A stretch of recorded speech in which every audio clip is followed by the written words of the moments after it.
So 70 says, Jesus says, if you bring it into being within you, then that which you have will save you.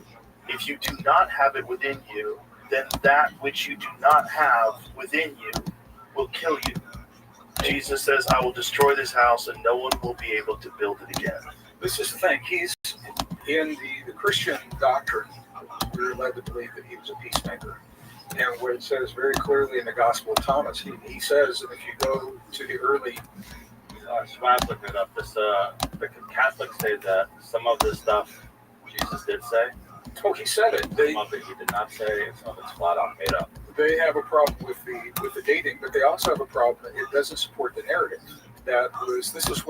So there were two councils. The Council of Carthage and the Council of Nicaea.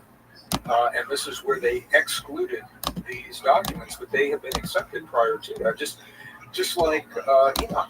You've heard people in here talk about the book of Enoch. Yes. That was accepted before these as well. So what these are, they're inner teachings, not meant for the masses, based upon the concepts that he's sharing. And this is where he's saying there is something inside of us. And the rest of the Gospels, this is what Philip and Thomas are talking about, is that we are imbued with this force, given no other form of life. It's a light. It is an intelligence. And when we are fully empowered in this intelligence, we are sovereign, critically thinking beings, and we are no longer susceptible to and vulnerable to the agendas and the ideas of others. And there are multiple agendas that are out there. So from this time, and now when you go to the Sumerian text, they say the same thing. They're saying when they beheld what it was that they created, it had more light. Welcome, how are you? Than those that created it. Then you get into the whole conversation with Genesis, where it says God created man, but that's a translation error because the original text say Elohim, and Elohim is a plural. Some people will say it's not. There's exceptions to that. But it says Elohim said, let us create man in our image. So even if Elohim is not plural, us implies more than one God. So the point of all of this, and we can drill down into the weeds of all these, but it appears that there was a collective of intelligence that is responsible for us. Okay? That's not science, that's the text. Now you look at the science, the DNA is telling us that 200,000 years ago, there were mutations that were in nature that with the ability to communicate with one another and all of these things that we're talking about. Almost from the moment that we were imbued with these things, there was an attempt to deny us our power, and that attempt continues today. So I think a good case could be made. Everything you're seeing happen in the world, it's all important.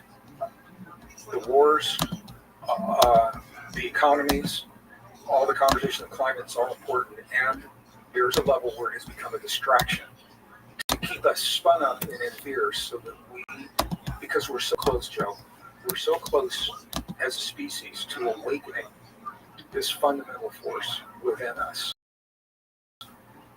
The closer we get to that awakening, the more chaos in the world can keep us distracted. I'll give you a perfect. What is causing this awakening? Consciousness is.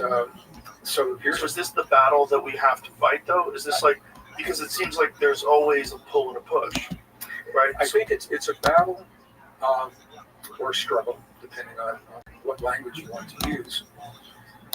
There's a deeper conversation, and I think we're going to get to this in a minute. But what I want to go back, I said I would elaborate on this. There's a part of us that doesn't live in our bodies. Science is struggling with this, but there's a scientific experiment. I've got it here, but if you can bring it up, let me just tell you about it.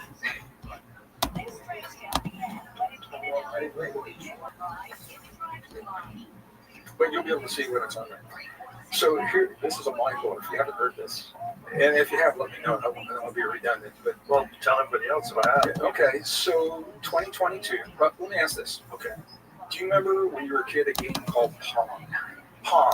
Like the doop, doop, doop, doop, Pong was, I think it came out in 72, and it was so primitive, Joe. It's like it's like a tennis game on the screen. But computers were, and we never seen anything like. I would go to work.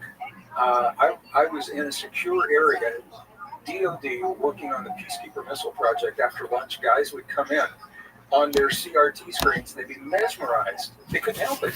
They were mesmerized with this game of Pong. So boom, boom, boom, boom, and that's all it was. Okay. So the point is, Pong was pervasive in our culture. Everybody knew what it was. All right. 2022, scientists did an experiment. I've got it. You can find it, or I've got it on that. You can bring it up if you want to see it. Actually, Pong is on there. If you bring up the Pong file, That's part of the problem with PowerPoint stuff. This kind of stuff happens. I don't think that's what you intended to show, is it? well, you can see part of it.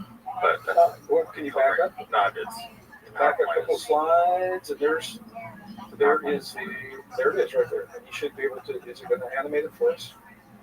Well, I think most I people already know know how Pong works. Okay, there it is. I used to have it when I No, was a I'm trying to say the thing you're trying to get me to show, which is the next slide, is it's got an error in the. Well, so here's what they did. 2022, scientists took neurons attached, and they put them into a petri dish to keep them alive. And they hooked up the neurons to a computer chip. So now you've got a biology technology interface. All right, so the neurons are hooked up to a chip. The chip was put into a computer that was loaded with Pong. The neurons began playing the game of Pong, even though there was no human attached to the neurons. And the longer they played, the better they got. They were actually learning how to play Pong better. And now the scientists are struggling with the question, how does a neuron not attached to a human in a petri dish know how to play Pong? Where are the instructions? So I remember when I had Einstein, and they had his brain thin section in University of Kansas, because they wanted it from everybody else. And it looked pretty much, with one exception, he had a whole lot of folds in his brain. So when you stretch those folds out, he had more surface area, he had more neurons. So they're thinking, but there was E equals MC squared wasn't in the brain, right? So now they're looking at those neurons, they're saying, where's the instructions for Pong? Figure out where it is. Well, here's what this experiment is telling us. The instructions aren't in the neurons. The neurons are a biological antenna, a molecular antenna that tune to the place in the field where Pong is pervasive. All right, the field. There was a time when the field was a metaphor. You know, metaphysical people, spiritual people, you say, oh yeah, you know, it's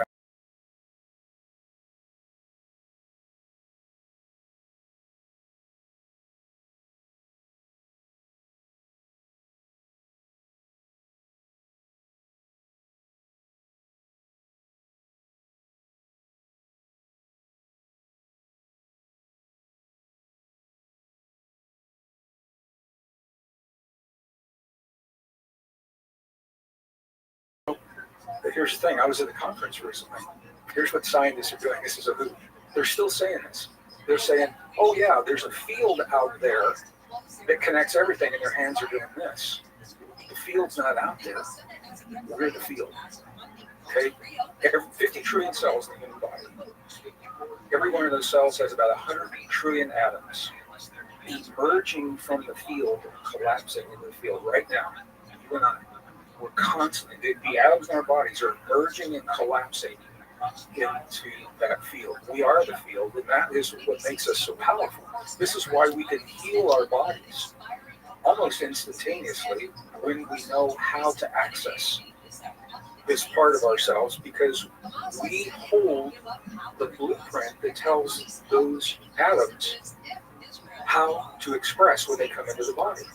So if you've got something you don't like in your body, what you do is you are using the gift of imagination to create a new blueprint for that element to come into. That sounds crazy to some people.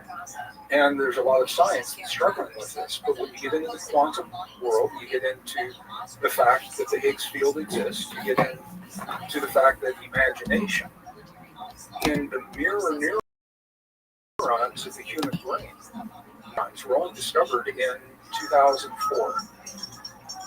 And the thing about mirror neurons is they don't know the difference between watching an experience and having an experience.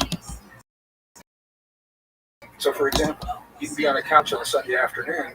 Keep going down, and more people will gather around you every day. When they see you come back to, and this was not a one-day thing, but excellent. Well, thank you, EU Mox. $44.99 so far, and the creator fees pump. That's amazing, dog. You're amazing. They're going to kick up the same addictive chemicals, the same dopamine, the same levels. Dog, EUMOQS symbol, please. Because the image can be imagined.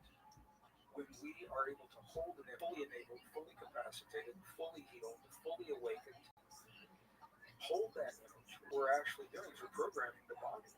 And this is something shamans know. I live in northern New Mexico. Our indigenous healers all know this. We spend a lot of time in Peru and the Andes, the Andean, these different language. So the point of all of this is we're not what we've been told, but we're so much more than we're led to believe.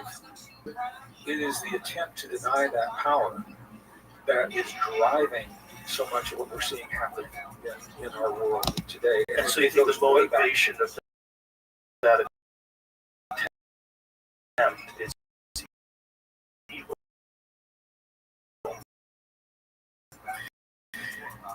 Yes, that's an actual force. It's in bots on the internet. It's literally an expression of evil. And evil's not darkness. A lot of people confuse this. It's simply a polar force. We live in a binary world. We've got to have light, dark, plus and minus, boys and girls.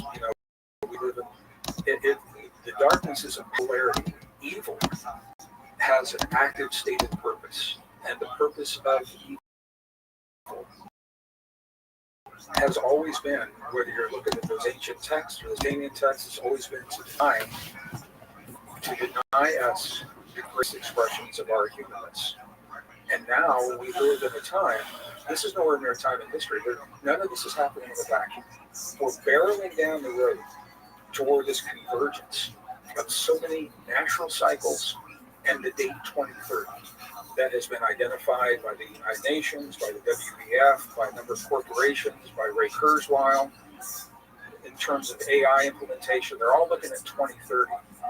And what you're seeing are the powers and the forces of the world jockeying to be in the best position when this date is upon us. And I'm not saying it's like January 1st, 2030, but the United Nations, for example, they've got, and again, I don't know if I'm being redundant here, but they've got the UN SDG 2030, United Nations Sustainable Development Goals. They want implemented by the year 2030.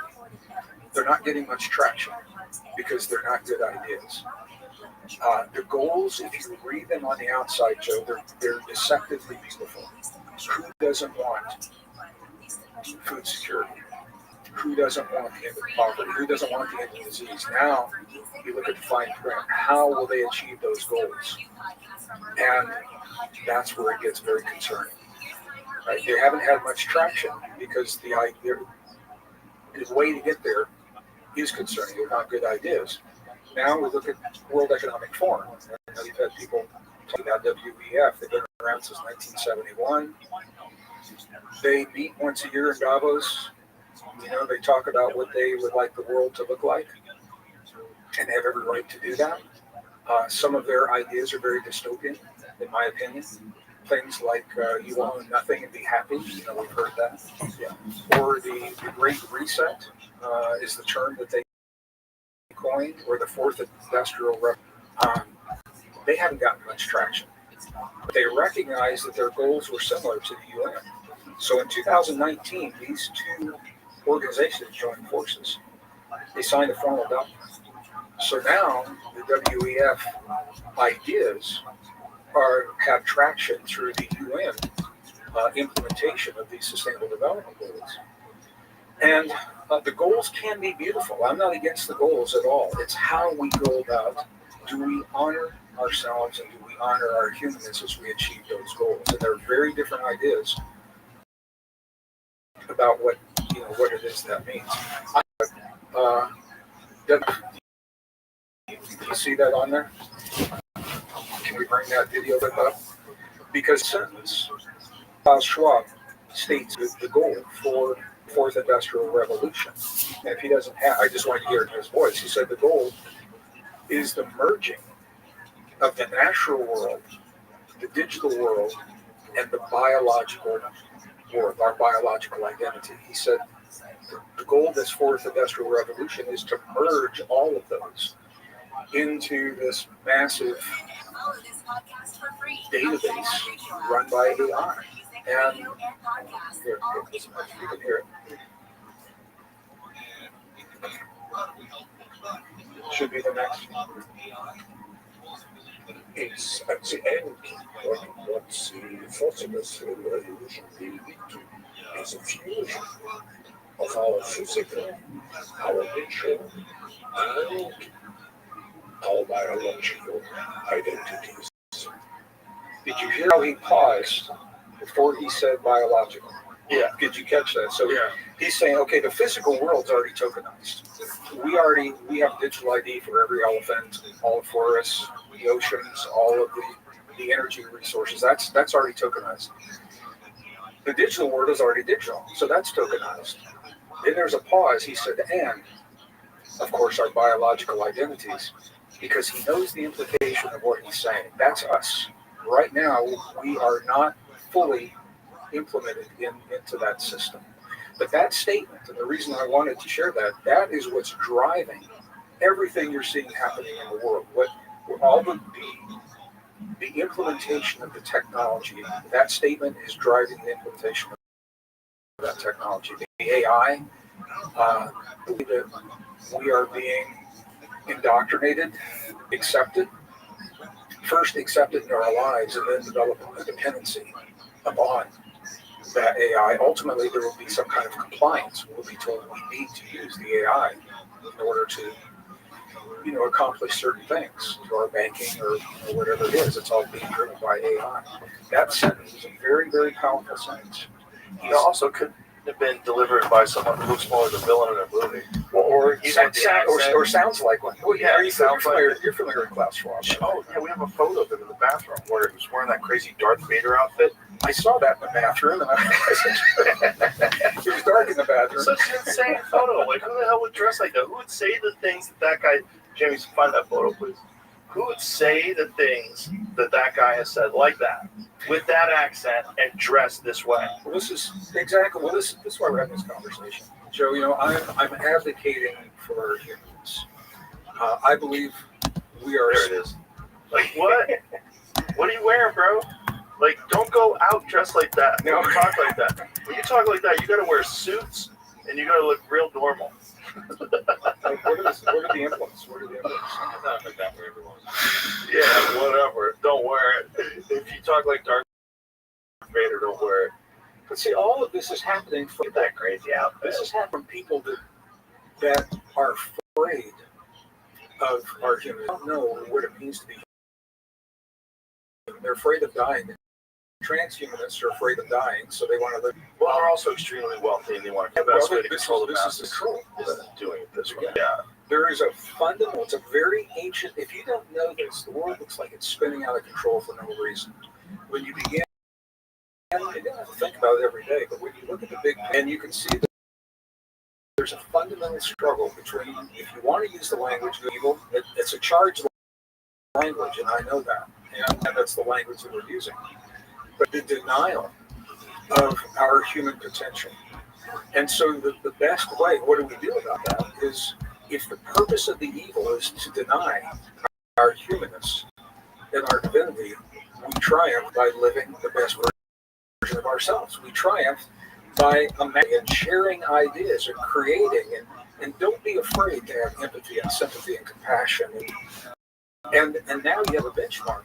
Because when something comes up on social media or something, we're asked to do something, I don't know if this is a good thing or not, you ask yourself, does it affirm or does it deny my humanness? Does it affirm or deny my ability to imagine, to create, to love, to forgive, empathy, sympathy, compassion, to share ideas, deep intuition? Does it affirm or deny those? And then that'll tell you what you need to know.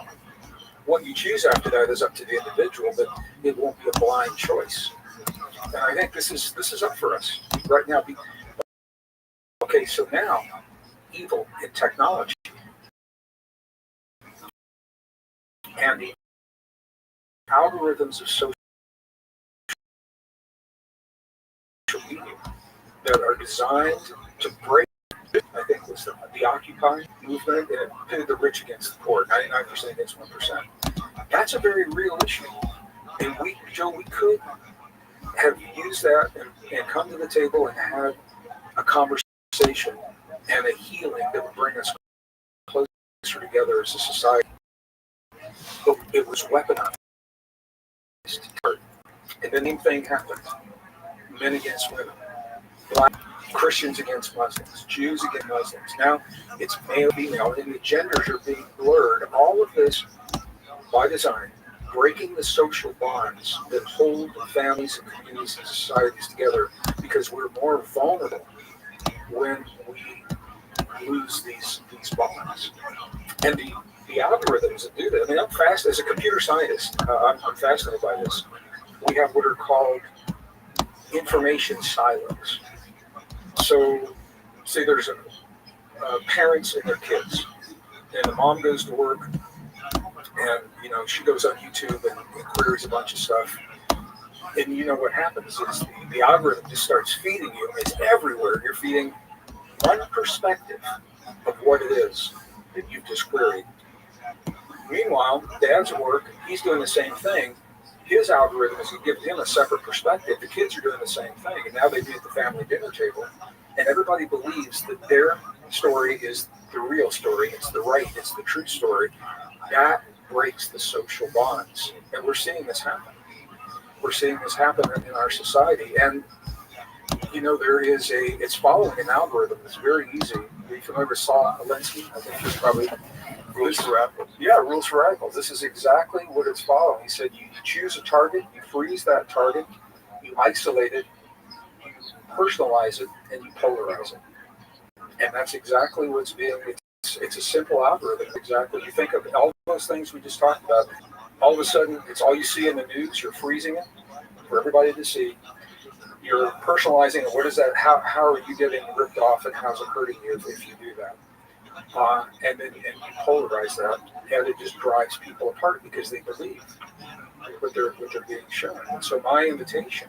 Add that to the fact that people are addicted to social media, so they're addicted to being inundated by all this propaganda and all these various competing narratives. The newer ones are even better. The screens are even bigger. Mobile one opens up to tablets in your pocket, and people are just full on addicted to what is a lot of negative information, far more than you would get just living your ordinary life. You don't see much information. You don't see joy that brings us together very often, do you? Do you see anything? Well, you can if you curate your feed well.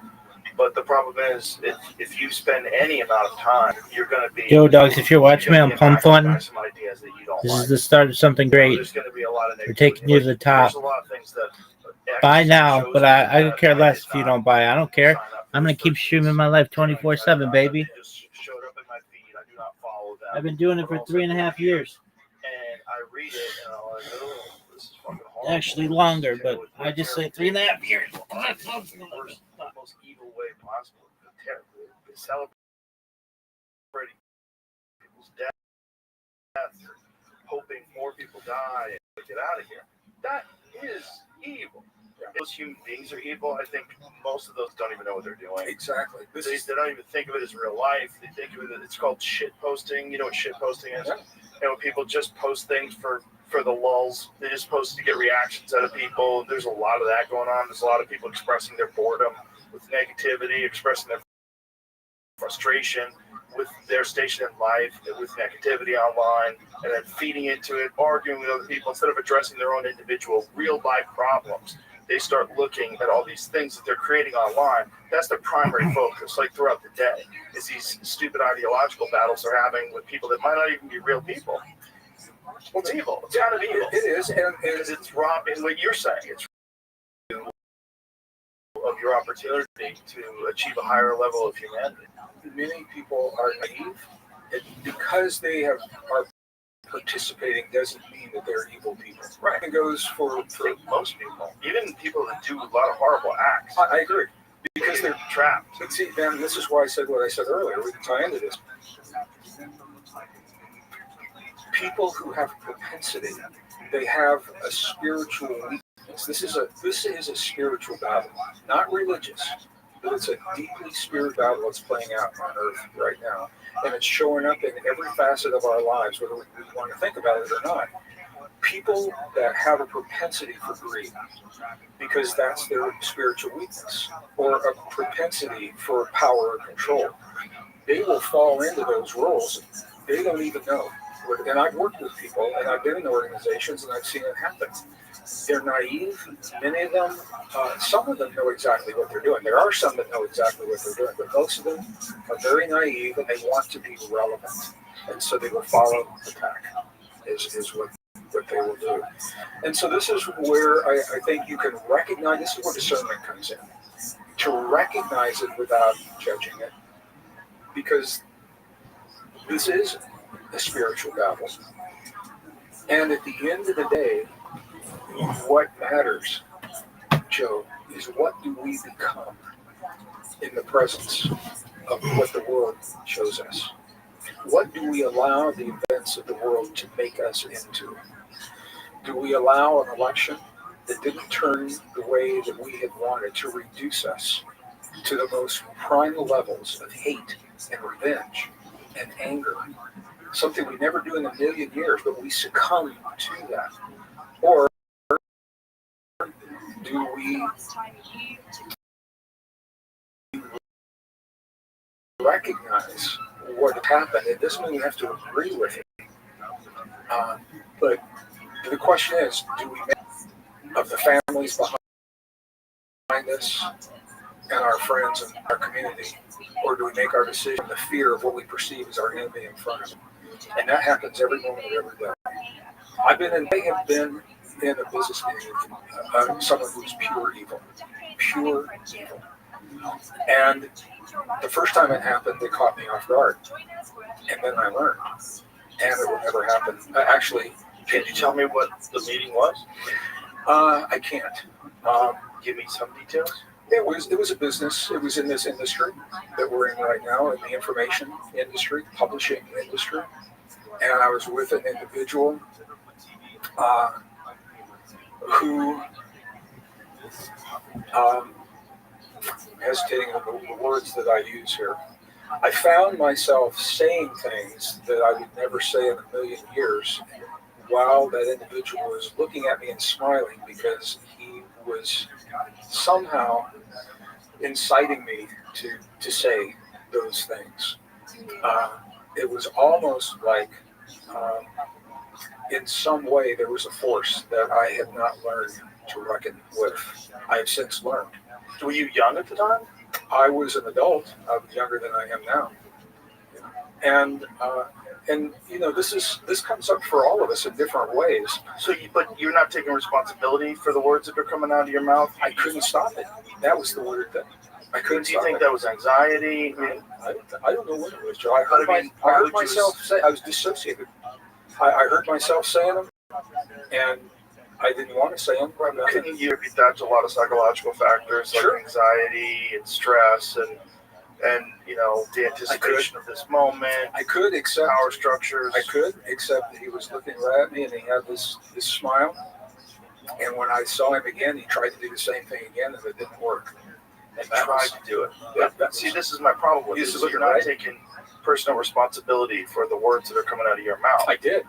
Right, but you're saying that this guy forced those words to coming out of you, and that is where it gets a little slippery, because Yeah. why would you not just assume it was your own anxiety, your own stress level? People behave out of pocket sometimes. They think outside of their own character sometimes. That happens. I agree with you 100%, Joe. And there are other circumstances that I just can't talk about. But you think this person was actually an evil person? Oh, I know. Yeah, I know what this person was, and other people have had similar experiences that continue to have similar experiences. Well, I don't doubt that there are legitimately, actually, fully evil people in the world, and I think there's a lot of evidence that those people have existed historically. Yeah. I mean, you think about some of the atrocities that people have done throughout history. The obvious one is Hitler. But I mean, you could go through history.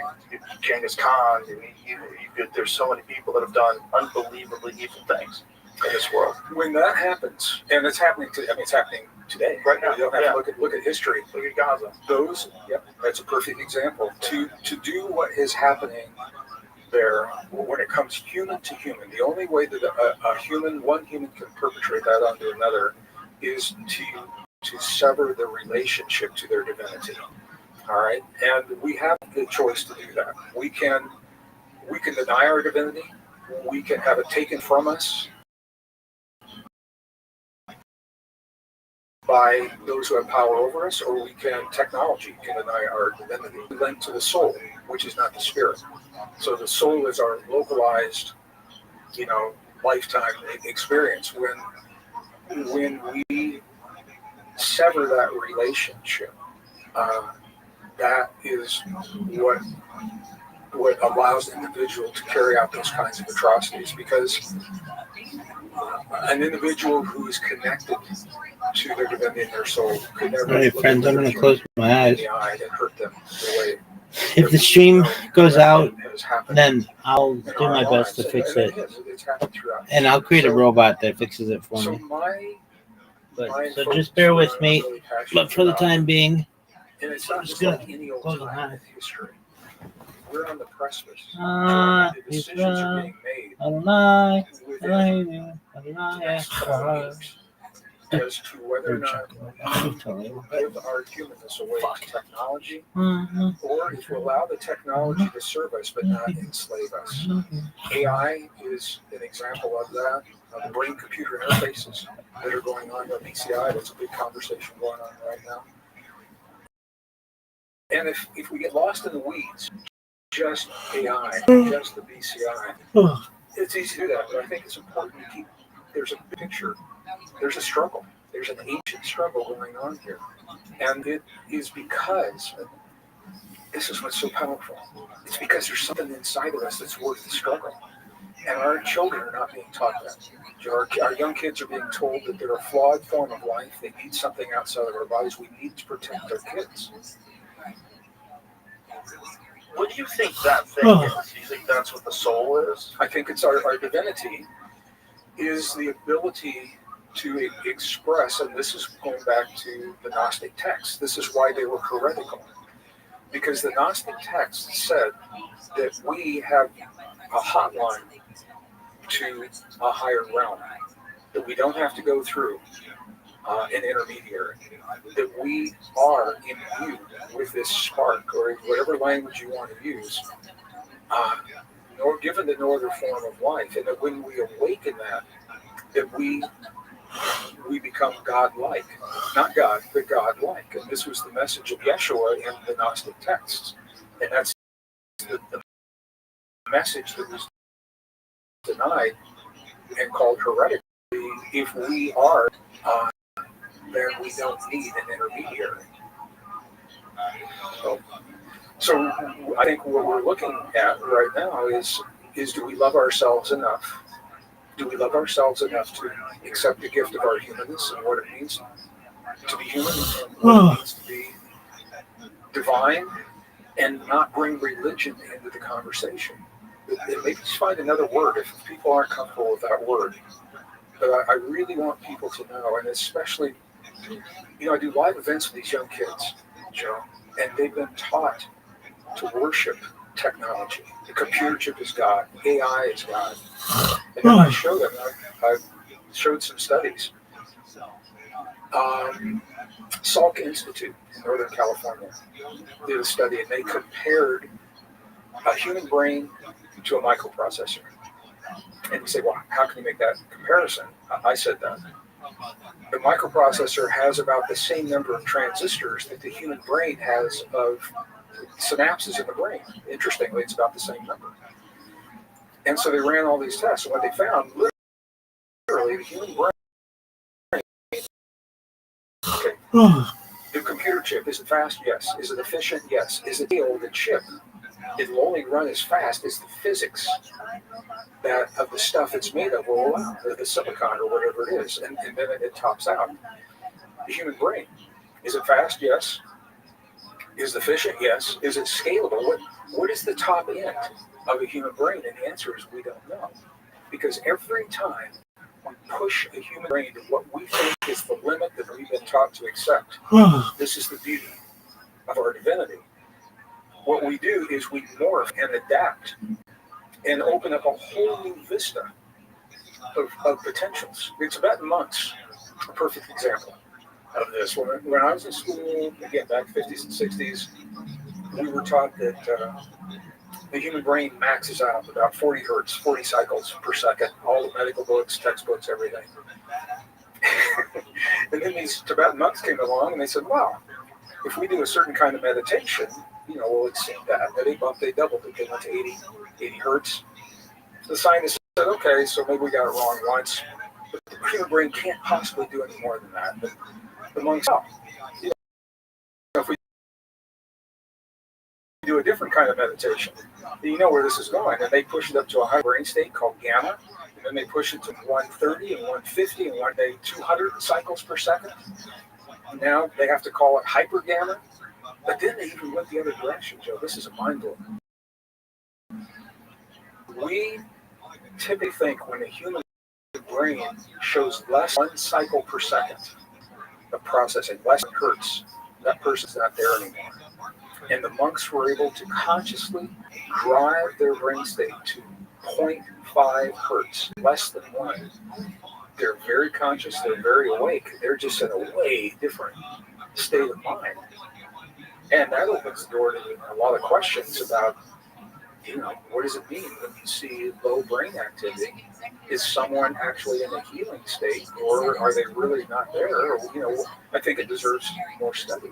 But the point of all of this, and there is a point, is that through nothing more than breath and focus, so nothing external, no chemicals, no machines, those Tibetan monks demonstrated that we not only we are the brain that we thought we had in the past. And the fascinating thing about them is you would have what they do to be able to understand. You would have in the same exact way to achieve the aids that they achieve. But you're just guessing about what that's like. I led groups in Tibet from the mid-90s to the early 2000s. We would go to 12 monasteries, 2 nunneries over 26 days, and we would sit with these people.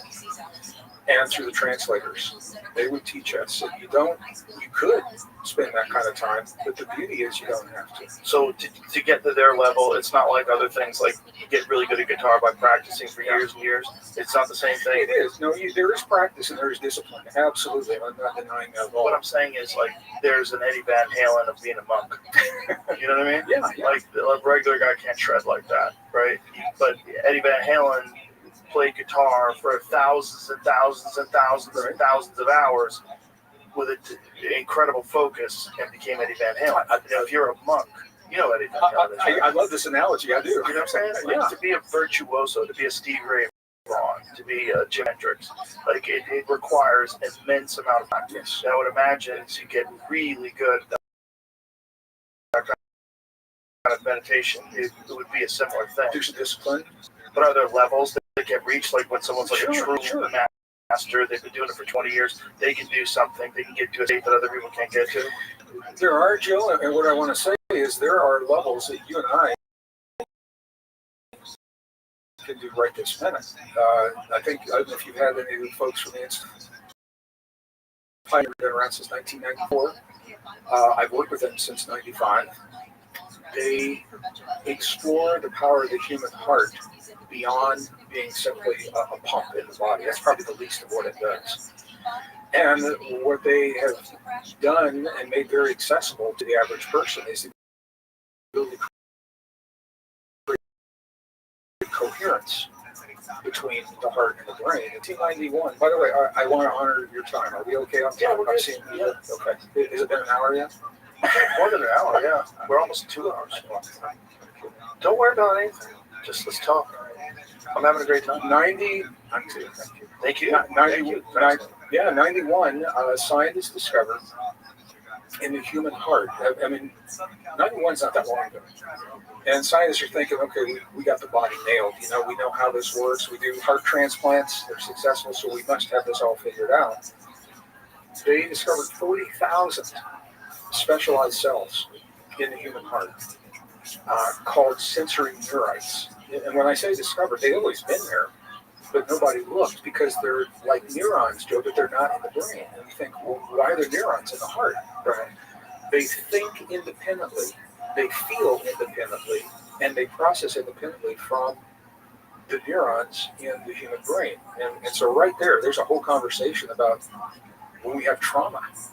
Our trauma is recorded in 2 different places. You can do talk therapy in the brain. If you don't address the heart, it may feel incomplete. You have that therapy. But so here's why I'm sharing it. Now we've got 2 neural networks, one in the heart, one in the made available the techniques, 3 very simple steps to harmonize 2 neural networks into a single potent system. And we are the only form of life that can do this at will, on demand. We choose. We're the only form of life that can sit in the chair and say, in this moment, I choose to create. The term is coherence. And the coherence, optimum coherence, is low frequency, 0.1 hertz. So we're the only form of life that can choose to create 0.1 hertz between the heart and the brain, harmonizing 2 organs become one potent system in the body. And when that happens, man, there's a whole cascade of things. So let me 2 categories: passive benefits, just from harmonizing the heart and the brain. You supercharge the immune system. And it's something I've done at least once a day since 1995 when I learned it, and sometimes multiple times a day. Super immune response. You awaken longevity enzymes that everybody has in the body that often go dormant for some people as they age. You can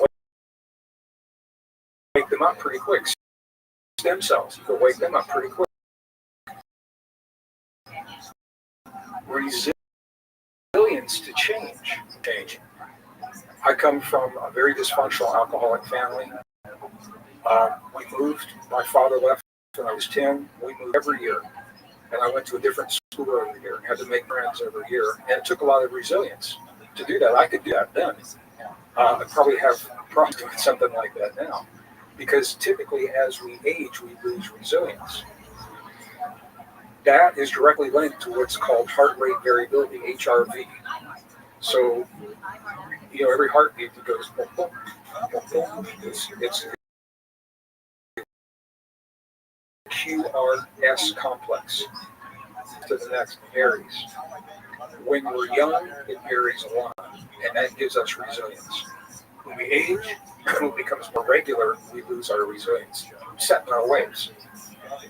Through harmonizing the heart and the brain, you can actually reset that heart rate variability to the point where it was when you were younger.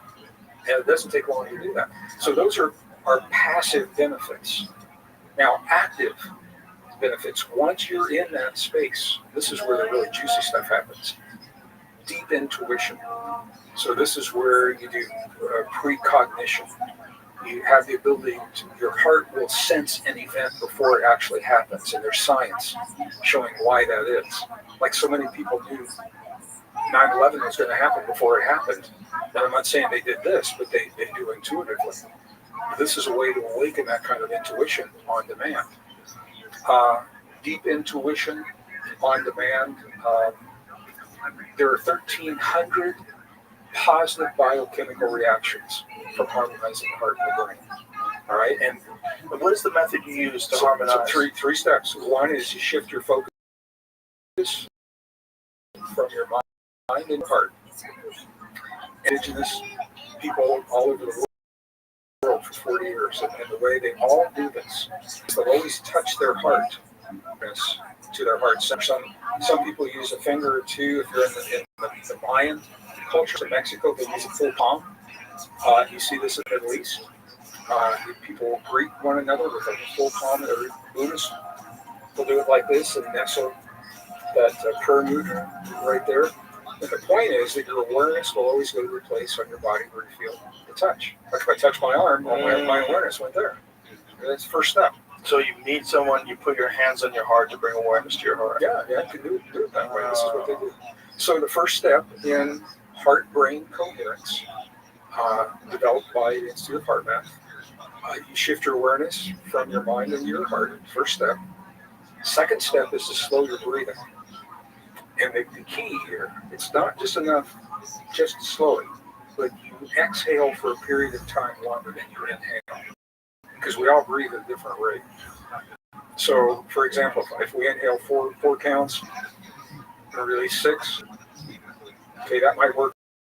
Somebody at a higher elevation might do it. The point is when you release, when you period of time longer than you inhale, that triggers the relaxation response, parasympathetic nervous system. You're telling your body, it's a language. And what you're doing is you're telling your body, I am safe. Because that's the only time you... Right, and hyperventilating is the opposite of that. Yeah, you don't want to feel safe at all. Yeah. So the second step is you're breathing slower, longer on the exhale, focusing as if your breath is coming from your heart while your focus is on your heart, 2 steps. Third step is where you create 0.01 hertz.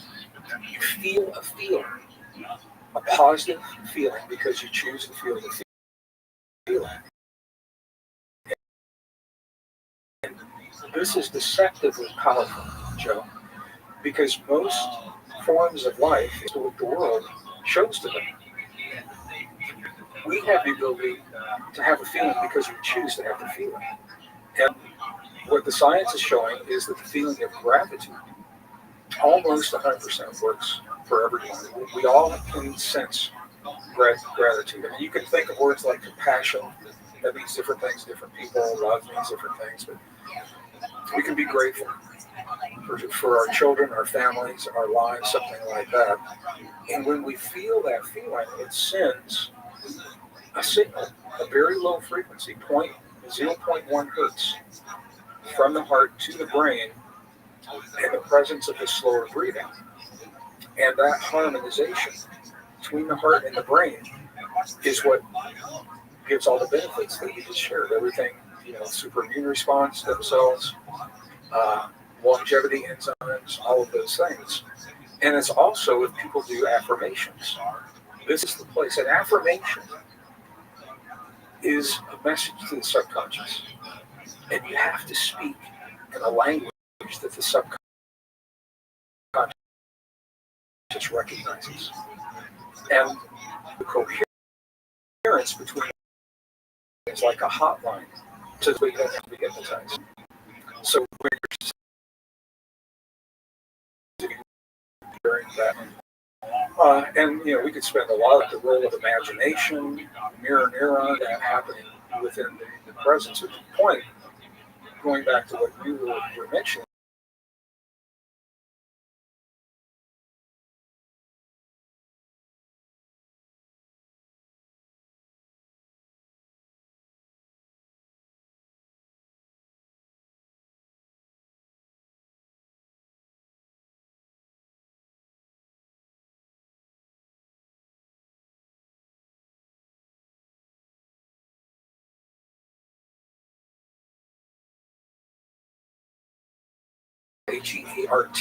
HEARTMATH.org, and it's all free. You can check it out. So do you believe that the connection between the heart and the mind, when you achieve that state, that it increases your intuition?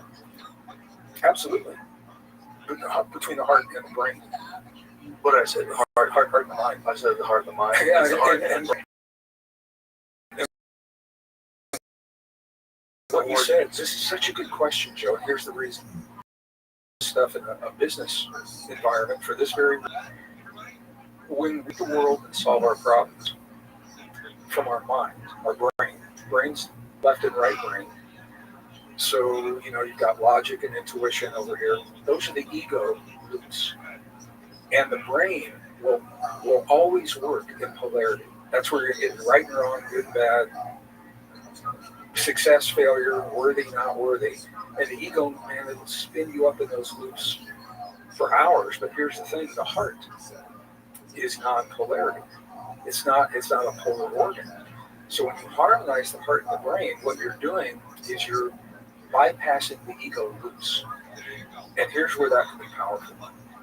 I did this in a corporate boardroom. I was the youngest, so I was the first tech office manager at Cisco Systems in 1990 when they got the RFP for a protocol converter so that all the branches of the armed services computers could talk to all the others before the first Gulf War. And when I would go into the boardroom with an idea, and I knew that I was going to be criticized. I'm also I've never heard anybody use that term. Yeah, well, Cancerian? Yeah, I understand what it is, but and very emotion plays a big role. Now, it doesn't have to, it's a stereotype, but it happens to be true for me. Right. Emotion plays a big role. Criticism, coming from an alcoholic family. My father was the abuser and the criticizer, and I've spent my whole life, working to. I'm still healing, so when somebody would criticize my ideas, it'd be hurtful. I take it personally. When you move into the coherence, and you're not taking that criticism through good, bad, right, wrong, success, failure, now you can be much more objective, and you can listen to it. And when they're finished, you can say, well, have you ever considered this? Because you haven't reacted, and it's a really powerful place to.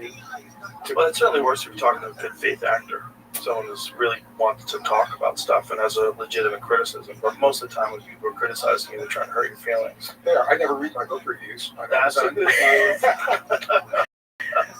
I mean, it's not that criticism is bad. Criticism is critical. Like you can learn a lot from intelligence of things. I've learned a lot from people's criticism, but the difference between that and dwelling on criticism, that's the part where people get wrapped up in their own identity and also interpersonal conflicts. If you're a kind of person who, like, you're naturally argumentative and then someone says something that's not fucking true, and you want to say something back, but it's a lot of negativity and a lot of wasted time. And the way I try to describe it, especially to emerging famous people, and I'm like, you have to think of your life as if, like, your energy is a number. Like, you have 100 energies for the day. Like, it's a unit. And if you're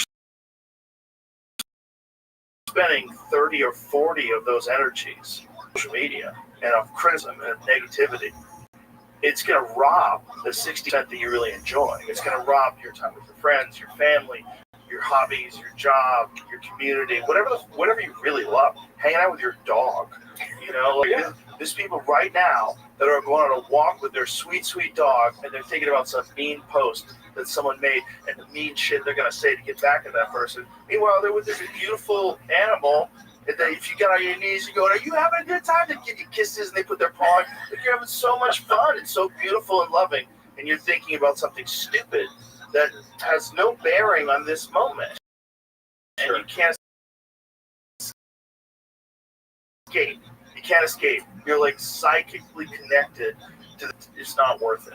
Well, this helps to be so you can't hear the criticism. I'm open to criticism. One-on-one. Constructive. Honestly, constructive one-on-one with compassionate people. Not my Amazon book review. Well, there's people out there that are critics, and this is an important distinction. They're critics because they don't have anything to contribute. And they didn't want to be critics, especially professional critics. A lot of them wanted to be professional writers, but their work was not good. Like Roger Ebert wrote one of the craziest scripts of all time. Have you ever read it? No. Have you ever heard of it? I know Roger Ebert. I know the It's very strange, like out there. Like, wasn't it like hypersexual? What was it about? Anyway, widely panned as being fucking terrible. This is the guy that day was the guy to review movies, and it'd be so snarky and so. But you have to realize, like, look at him. Look at these people. Look at the way they talk. Is this the kind of opinion you value? Like, why is this the thing that gets elevated? Wouldn't you rather have the opinion of someone who really enjoys going to the movies and has great things to say about performance? It's like someone who's enjoying, not so anarchy as shitty as. Have you ever seen the videos of the two of those guys arguing with each other on camera? I have. They called them bloopers, and I like the bloopers better than the reviews. Because that's the real guys. They're really shitty guys. They're super shitty to each other. They're both so nasty to each other. It's like, so those are the people that are dictating what is good and bad in culture. That's nuts. Yeah. That's the problem with criticism. That's the problem with critics. A lot of them are shitheads. Yep. So you're getting the opinions primarily of shitheads. But see, what you're doing through coherence is that you're diffusing that shithead criticism from having the impact on you, so that you're thinking about it while you're out walking your dog on a beautiful day. Well, that's a beautiful thing if you can do that. Yeah. If you can separate yourself from what they say. But the only way you can really do that is if you are 100% happy with what you've done. So if you write a book, and that book, you nailed it, you love it, it's amazing. If someone's like really critical of it, it's not for you. But the thing that I made is perfect for the people who like the thing that I made. You know, and that's, if you can get to a place where you can do that, that's great. But you have to know that you put your all into what you did, so that you don't feel bad. I agree. But if you have something like, I kind of half-assed that, I could have spent more time on this, I was really committed to that. If you're doing that, then the criticism hurts because you know it's valid. Yeah. Yeah. Well, if you're going to do, so I think whatever we do, book or music or whatever it is, we put a million% into it. I learned this. My dad left when I was 10, and our family was devastated. My mom was my mom. I have a younger brother, 4 years younger than myself, and mom all of a sudden was raising two boys. And we knew we were in for some pretty rough times. We were more than broke. We ended up living in government subsidized housing, and it was a tough time. And mom gave me a book at 10 years old. She handed me this book, and she said, I think this is going to be useful to you in your life.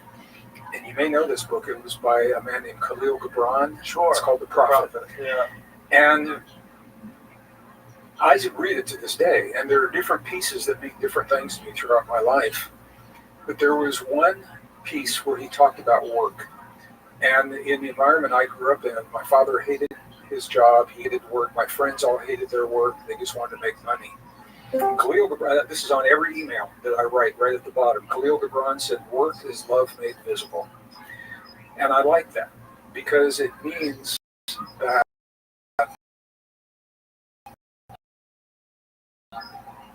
when we're going to do something, do it to the best of your ability and even more, or don't do it really, really well to what you're doing.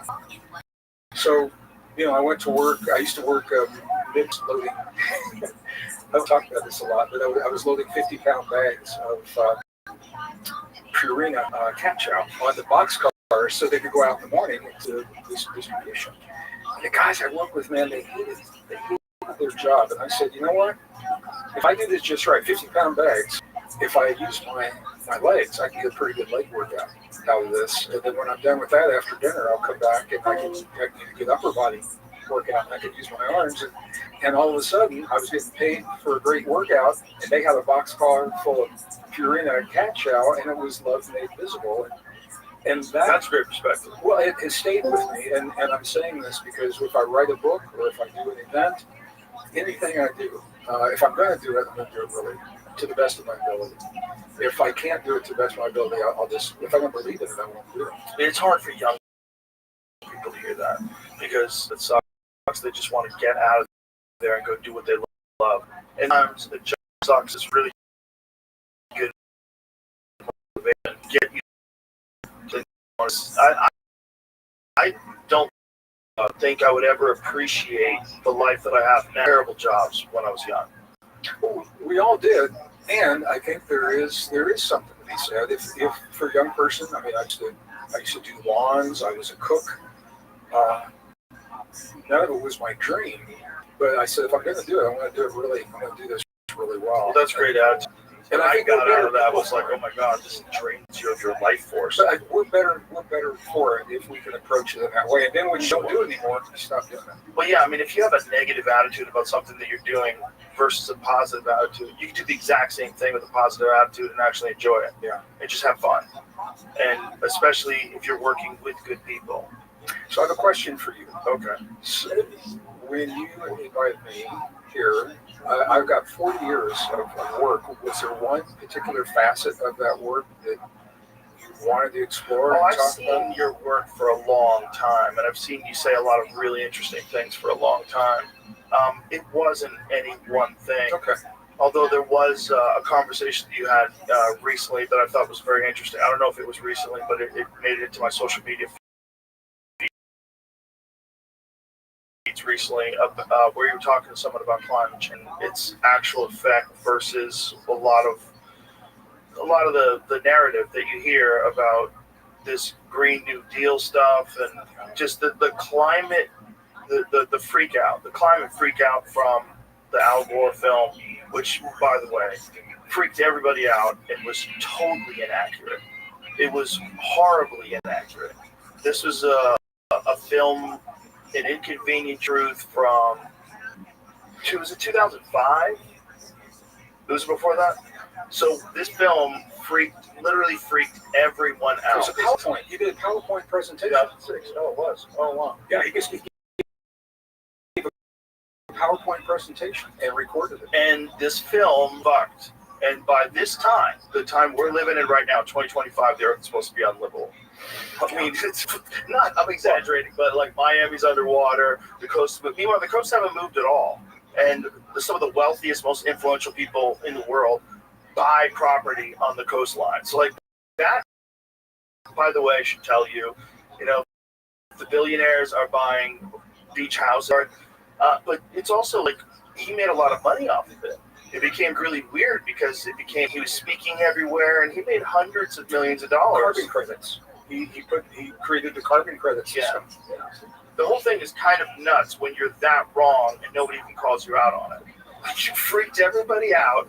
From when I saw it in 2006, all my friends were like, oh my God, we got to do something now. We're all freaked out. 20 years later, very little difference. Yeah. It's not, what he said wasn't true. And there's a lot of weird, inconvenient things. One of the things that Randall Carlson brings up is one of the things about carbon is there's more green now on the surface of Earth than there has been. Absolutely. In how many years? How many years has it been? 20. Well, NASA says I have some slides called climate. Plants eat carbon dioxide. So here's, we could do a whole 3 hours on this. So we'll come back. I'm a degree geologist, and I began looking at climate in 1979 when I was in the energy industry in Denver, Colorado. Climate change is a fact, and I want to be on record. I want to say it is a fact. It's constantly changing, and Earth is warming. And if we weren't, I would be concerned because the warming is cyclic. And if we weren't warming now, I would wonder why we're not warming now. And I want to be very clear, we need to find clean, green, sustainable forms of energy. And we've had them, Joe, for 70 years. If we were, it goes even beyond thorium. I don't know if you're familiar with thorium. No, what's that? So, Manhattan Project. Sounds like an antidepressant. No, it's a mineral. It's an element.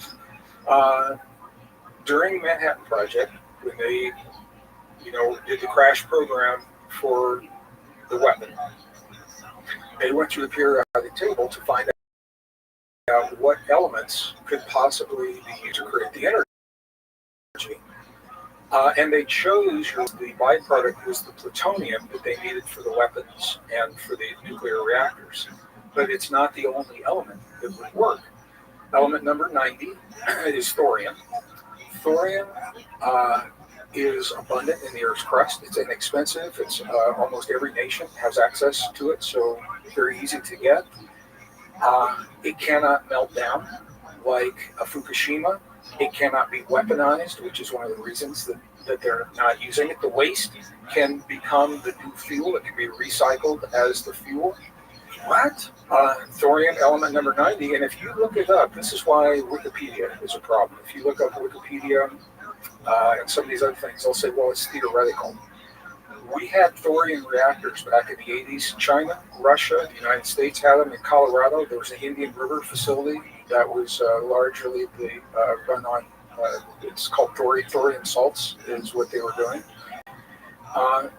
And that's just one example. So what I'm saying is, if we were serious about clean, green, sustainable energy, there are technologies that they would have allowed us to have that we haven't. All right. So when it comes to, this is part of our earlier comment, we are being taught to demonize carbon in general. And our young people are frightened of carbon. They think carbon is bad, carbon is evil, carbon is what we're made out of. And so they have no problem relinquishing their carbon-based, frail, fragile, flawed bodies for the technology because they've already been taught that carbon is bad. Which is bananas. Well, it is bananas. So here's the thing. I can't believe it worked. Well, we've got the psychology. There's a whole story behind that. So I've got some images. I don't know if we want to bring them up. But that's this narrow view of carbon is so crazy. First, right now, so CO2 levels right now about 418, 420 parts per million, which is higher than it's been in 10 years, 20 years, 50 years. That's true. Is it dangerously high? No. And as a geologist, here's why I can say that. When we go look at the geologic record, there are times we've had CO2 levels have been 1,000 parts per million, 2,000 parts per million. And Earth was lush, Earth was green, it was definitely a little warmer. The ice melted, the sea levels did rise. Okay, that's a problem for people that build 10 feet from the sea, thinking that the sea is always going to be 10 feet. Some of the most abundant during the Cretaceous, during these periods. And what's interesting is you can have very high carbon dioxide levels historically, and the temperatures are low. And vice versa, you can have high temperatures and the CO2 is low. And then one of the kickers is from the Vostok ice cores. So we recognized warming was happening. Scientists went to Antarctica and said, okay, I'm going to back up for people who may not be familiar with this. Every year there's a new layer of ice that is laid down in Greenland and Antarctica. And in that layer of ice is captured little air bubbles of the atom and particles of pollen and particles of volcanic dust. We can tell from that layer what the temperatures have been, what the magnetic strength of the Earth has been, how strong the sun has been. I mean, all this stuff. Amazing.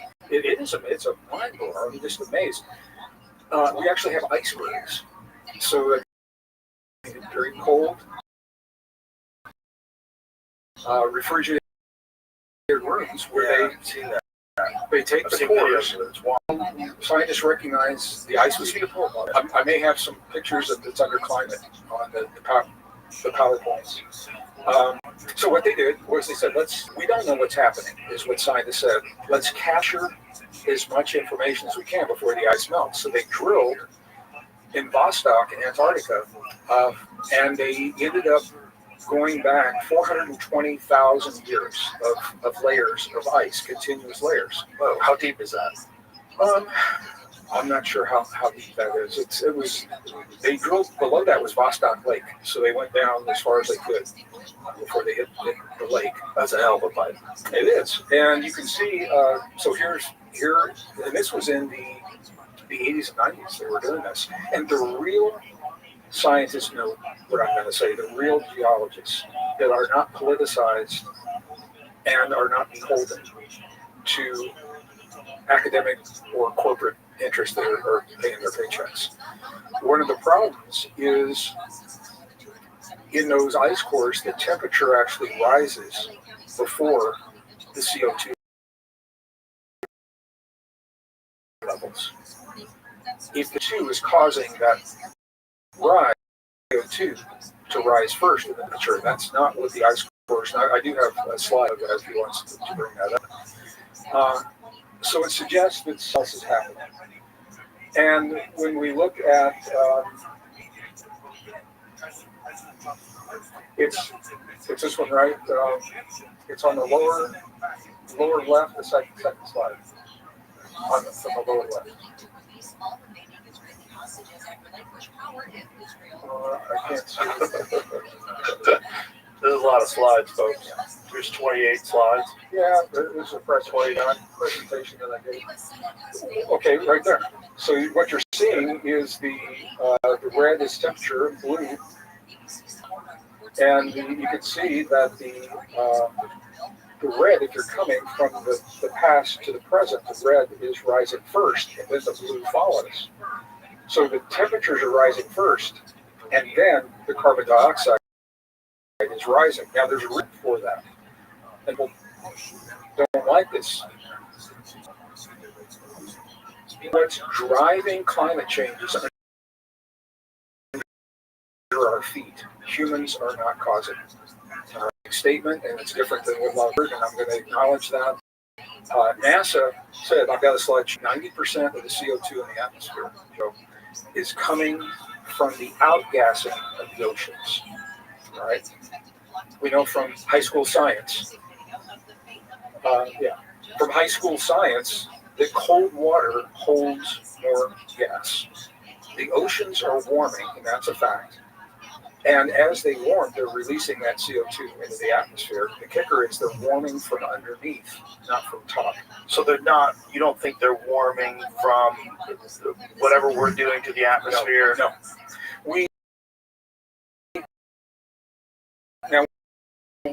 We are definitely contributing to CO2 and the warming right, below. So we're going to go through this. I should probably just go. I have another one on there on magnetic migrations. Okay, so here's Jesus. Here's, Now you're going to freak me out. No, Randall Carlson. The whole shifting deal? No. And I don't see any evidence of all the things to be concerned about. Before the poles can shift, which they do occasionally, 3 factors have to be in place, and they're not there right now. So let me just say that right now. Thank you for that. Because I've been freaking out about that one. No, but however, we're asking the wrong question. They're not shifting, they're migrating. Okay. And the migration, what happens?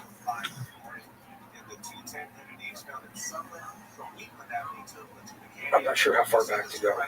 So what we know is Paul LaViolette in the 1980s. I knew him before he passed. He was a brilliant physicist. Wrote a book called Earth Under Fire that was ridiculed a lot in the 80s. And what he said is that every once in a while, on a clockwork basis, there is a volley of cosmic rays that comes, rays that come from the center of our Milky Way. And cosmic rays, we're 99.9.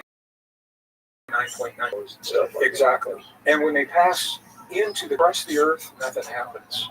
In the core is so dense, Joe, because of the pressure of the Earth. It's iron nickel, and it's so dense that they can't pass through, and it actually causes what's called perturbations, and it begins to heat the core of the Earth, and that causes it shifts rotation. And right now, Japanese scientists are saying that the core is slowed or possibly even stopped. I don't know if your guests have talked about that.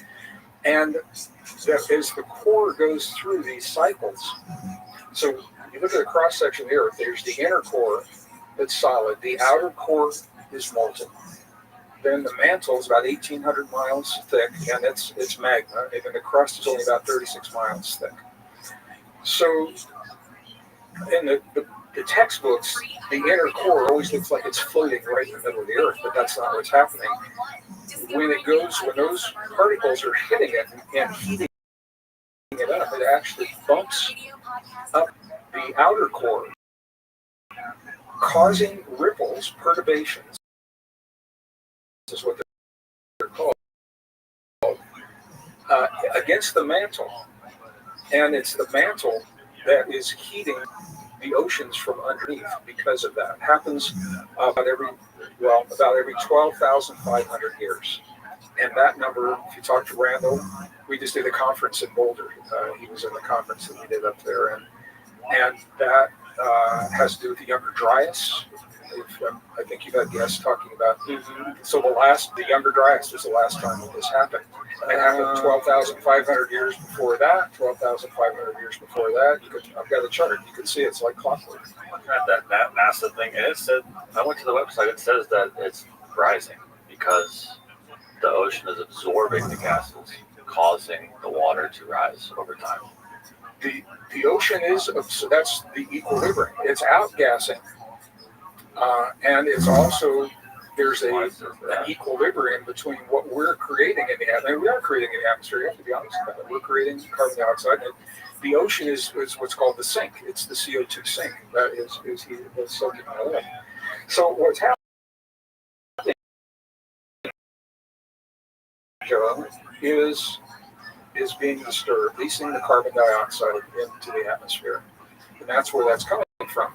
When we look into the geologic history, we've seen this happen before, and it's intense, it's brief, and it's what comes after is the problem. It's not the warming. Jay, can you put that quote back up, please? This was what was interesting. Underneath it, it said, covering more than 70% of the Earth's surface, our global ocean has a very high heat capacity. It has absorbed 90% of the warming that has occurred in recent decades due to increasing greenhouse gases. So this is acknowledging that there has been an increase in the temperature because of our civilization, because of greenhouse gases. There's an increase in CO2. But it's saying an increase in warming has occurred because of increasing greenhouse gases. So what you're saying is these greenhouse gases, we're contributing to it, but it's not the primary. It's not the primary, factor. and the modeling is the problem. Jamie, would you please? So can I go? But before we go any further, if we didn't exist at all, if there was no industrial civilization existed, like hunter-gatherers, would we have no impact? Would it be the exact same thing, or would it be a fraction of human society? I think we have to be honest. And I don't have the numbers on this. I think we have to just be honest and say we are contributing to some degree. So we have to, but you feel like it's a minor degree, and even if we were hunter-gatherers, the same pattern of Earth warming would still be going on. All we need to do is go back. There's an orange chart on there, Jamie, and you look at the Jurassic Pleistocene. We weren't right there. Right here? Yeah, and you can see the black. I think is the black the CO2. Yes, it says atmospheric CO2, and the blue is global temperature. How high is that? Look at the temperatures times when it's high, orange over here when the CO2 is high. Temperature 3 million years ago. I know, nuts, right? Yeah, so we weren't there. It's what you can see. Say that again. We don't have like a lot of data from back then, do we? What's going on? Data comes from different sources. You've got ice cores. I know, just not me. Yeah. How are they getting data from 500 million years ago? You get it from seafloor sediments. Jeez. Is one of the things you could do there. There's a little sea creature called the Globigerina. Are those tests getting better? That'd be good. And like more recently, yeah, now, I guess. So we can go into this as deep as you want. What I want to see here is there's not a direct relationship between CO2 and temperature. It's higher in the past than they are now. And Earth, life was flourishing. As Randall Carlson always says, global cooling is what's really All right, terrifying. now I'm going to tie it back in to what we began this conversation with. There's a concerted effort to remake the world and to remake our bodies. If I did a little experiment in January of last year, and I said, okay, what if we met all the climate goals? What would Earth look like? I'm not going to push back against them. I'll just say, Right, let's just say, well, if you just zero Okay, Zero carbon. we're only at 240 parts per million right now, which historically is low. We're on the low end right now. If we were to meet those goals, they want us to go back to, we would meet the goals and would push it back to about 236 parts per million is what they're looking at. 180 parts per million is dangerously low. So there, and this isn't something like you can just take a dial and adjust about it here and there. Earth have, by the way, they're also pushing for global cooling of 10 degrees. Global average, we're 56 Fahrenheit global average right now. They want 46 degrees. The last time on Earth we had those kinds of temperatures and that kind of CO2 was the Pleistocene era. It was not good for us. It's not good for life. It's not good for humans. Who are they? They are. Why would they want to do such a self-destructive thing? Do they know this? Do they know this data? Well, let's break it down. So Okay. let's step through this. Okay, let's step through this. Climate. Yes. If we were to meet those climate goals, it's not good for us. All right. Put that As a human species. as a human species. Put that over here. Okay. We're being pushed for war, and I think you can see that. And the nations of the earth that have the capability for war are waging that war. What's happening is we're depleting our resources as nations. We are, and I just did a search the other night. The superpowers are dangerously low on weapons and on the ability to human in those wars. If Earth ever needed to fight, we don't have right now. So our weapons are being depleted. Okay, let's put that over here. Now there's a concerted effort to break the social bonds that have held us together as societies, as nations, as communities. And that is working very successfully. We're breaking down those borders. That's not good for us. That's not good for anyone. Now you look at the transhuman movement to replace us with technology, with machines, to debilitate our ability for critical thinking, our ability for imagination, for creativity, for all the reasons that we just talked about. Use it or lose it. When we give our power away to that technology, we're not the best version of ourselves. That's not good for us. None of those are good for us. So if I said that to you, what would you say to me? Who would that be good for? If it's not good for us, who's it good for? Satan. Well, now is where you go back and you look at all those ancient texts. Look at depending on what language, if you're looking at Sumerian texts, this world said, and there is a good argument that could be made that Earth is being modified in ways that are not necessarily good for us. Who are they good for? That there's a whole conversation that we can have, around that. So you think climate is a part of this whole agenda of control? I do. Yeah. Well, I think there's a compelling, and it's not just my opinion. I think the evidence supports that, because why would we want to push this planet back? I mean, NASA says we're greener now than we have been in 20 years. Why would we want to push this planet back to the environment, the Pleistocene era? Well, we want to have control over things all the time, and when you see areas that become too hot for a certain kind of agriculture, or things change, or certain lakes come, there's things like that happen that people freak about because we want control. That's why we want to bring animals back from extinction. Like we want control over everything around us because it makes us feel better. But the problem with this one is you're getting people that are saying we're going to lower the Earth's temperature. Like we didn't vote on that. Like just because it's your idea, people are moving in this direction. You have so much money. You're really $8 These are billion. unelected officials. It's nuts. It's nuts that they think they could spray things in the sky to reflective particles to dull out the sun and lower the temperature of the Earth. Like that's an insane notion.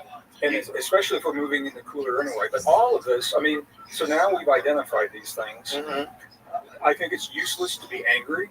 I think what we do is we recognize, Joe, that all of these applications of technology are a reflection of the way we've been conditioned to think about ourselves. We wake up to become the best version of ourselves, then we recognize it makes sense to go clean and green. It makes sense to grow our food differently. It makes sense to have different kinds of energy because we recognize our relationship to ourselves and the world around us. Right, not because we're being manipulated. Exactly. So it can be done the right way. Like the real issue that we have as a society, one of the, not the, but war is obviously the, but one of the big ones is pollution. Like that is undeniable. Oh, yeah. When you see like what's going on in India with some of those rivers, where it's just the entire river is just choked up with plastic. I've been there. I've seen that. That is as a human race that we allow. It's insane. Like, but then you look at places like, where it was fascinating there, I believe it's where they have like the most sophisticated recycling program, like unbelievably efficient, and they take that stuff and use it to pave the roads. They burn things down. They have, I mean, it's an insane job they do of taking the garbage. So we know it's possible. It is possible. So everything we're talking about is a consequence of what happens when we give our humanness away and we believe that we are a flawed species and that we need something outside of ourselves to be the best version of ourselves, or that we believe we're powerless, so we say to someone else, fix it and make it better. It's quiet. We're now, right now, the AI is driving this conversation. We are at the point where we are being asked by the conditions of the world to accept the deep truth of what it means to be human. And in that humanness, when we accept our ability that there's a part of us that doesn't live in here, what that means is we can honor the gift of the body to access. We become healthy. We become the best version of ourselves. We begin to live differently. We begin to eat differently. We begin to recycle differently. We use energy differently because we're living in the world a reflection of the new honor and respect that we have for the gift of our bodies. So nobody's telling our young kids anything like this. No, we have to protect our children. It would help everybody just to think that way. It would help everybody. Well, this is no matter what you're trying to do with life. Well, this is the AI right now is the tip of the spear. This is what they're using. They again, the powers that be,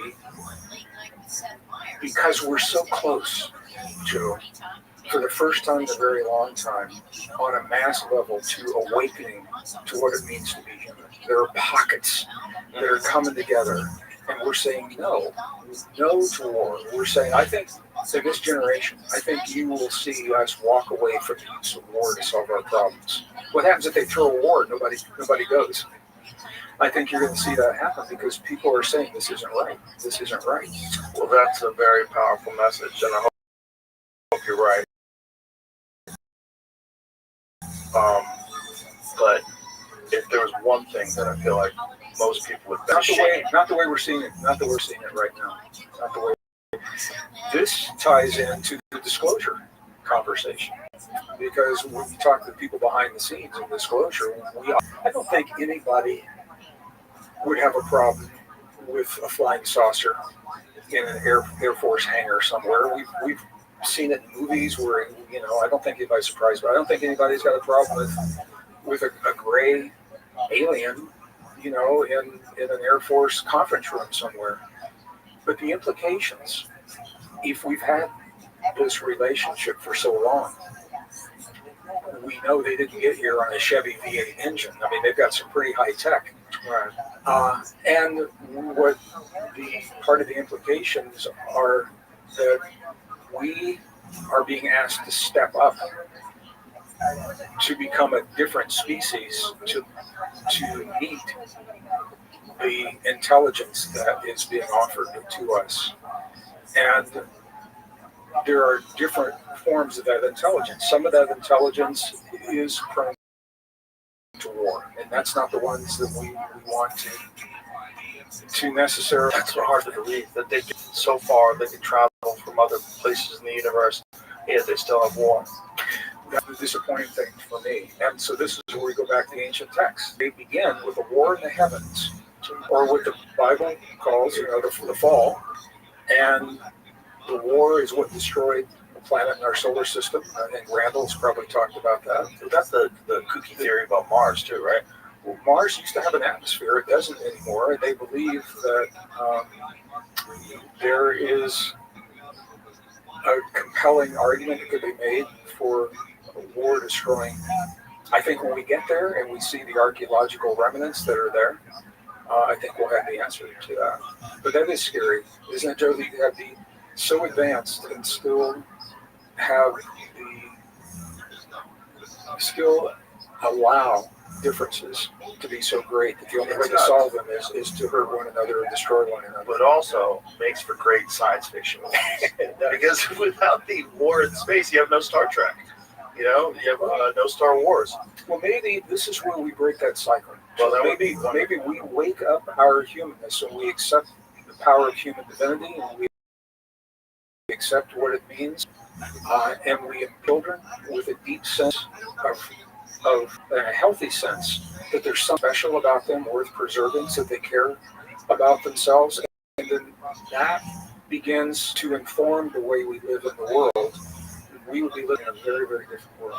I think you're right, and I think you saying that is very important because it gets that word out there and people start to consider it and think about it. And I think that's the only way people find these things, is for people like you come out and have these conversations and spark thoughts in people's head. Like, maybe I'm thinking and behaving and living the wrong way, and maybe we could just become more united and more positive and recognize this incredible gift that we have of this life. But look what the science. See, the science is so compartmentalized, and I saw this when I was working even in the industry. So a discovery is made in genetics, and it stays in that genetics box, and it gets published in some obscure. The new way of thinking is looking at humans from an IT perspective. So there are journals like the Journal of Soft Computing. I didn't even talk about that. The Journal of Soft Computing has just come out and said that human DNA, three-dimensional human DNA, is a fractal antenna. Now, what's that mean? An antenna tunes the signal to a vast array of signals across the broad spectrum. We got 50 million of them in our bodies. And the journal is saying it reads that. Who's reading the Journal of Soft Computing? Who has a beautiful hardbound copy of the Journal of Soft Computing next to their bed like I do? Well, the fact that you just told people, now people know. It's a very different way of thinking, but if we can begin seeing ourselves and really, I think the greatest task that we're tasked with right now is to cherish and honor and care for the gift of the human body. Because I believe it is a gift, because there was an intervention that created the mutations that give us what we have today. We don't know who or what, but we're not the product of natural.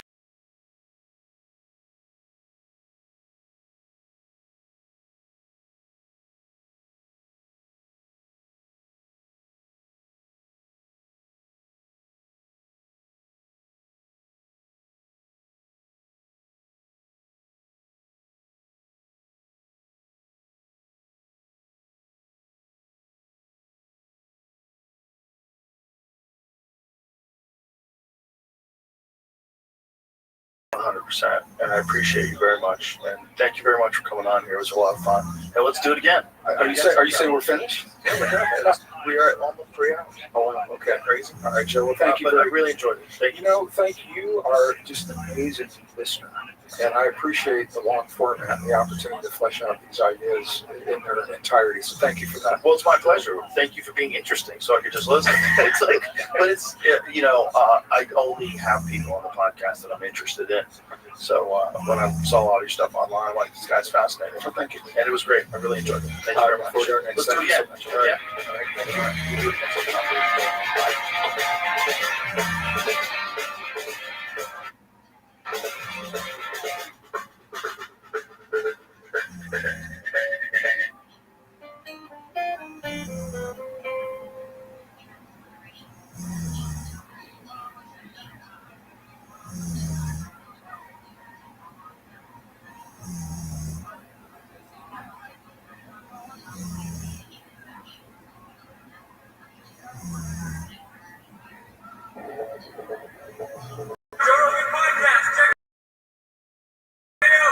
Joe Rogan Experience. Train by all day. Well, I mean, we haven't done many podcasts, but we were on Theo's last year, and Theo's gets a lot of engagement, a lot of views. Ours didn't do too well. I think Birdcast did all right. You gotta not pay attention. I know. You gotta not pay attention. Don't pay attention to numbers. Don't pay attention to shit. Don't read the comments. That's where I messed up. I got called a lesbian so many times. Mustache lesbian. Mustache. What? He looks like Where'd that Matthew come from? McConaughey. Well, it might be the chain. Maybe. That looks very lesbian-esque. Thank you. My It's sister not, called me. not a bad one. It's not bad. It's nothing wrong with being a lesbian. No, nothing's wrong with being a lesbian. I'm just a heterosexual male. That's all. With a wonderful mustache. I went back to the comments last night, and Oh, don't I do did. that. And somebody was like, Andrew, come on, man, don't sit with your legs crossed. That was just the latest one. Why is it always me getting picked on? Did you sit with your legs crossed in the typical liberal fashion? I mean, Like the Gavin Newsom style? Yeah, you can't it's do that. chilly.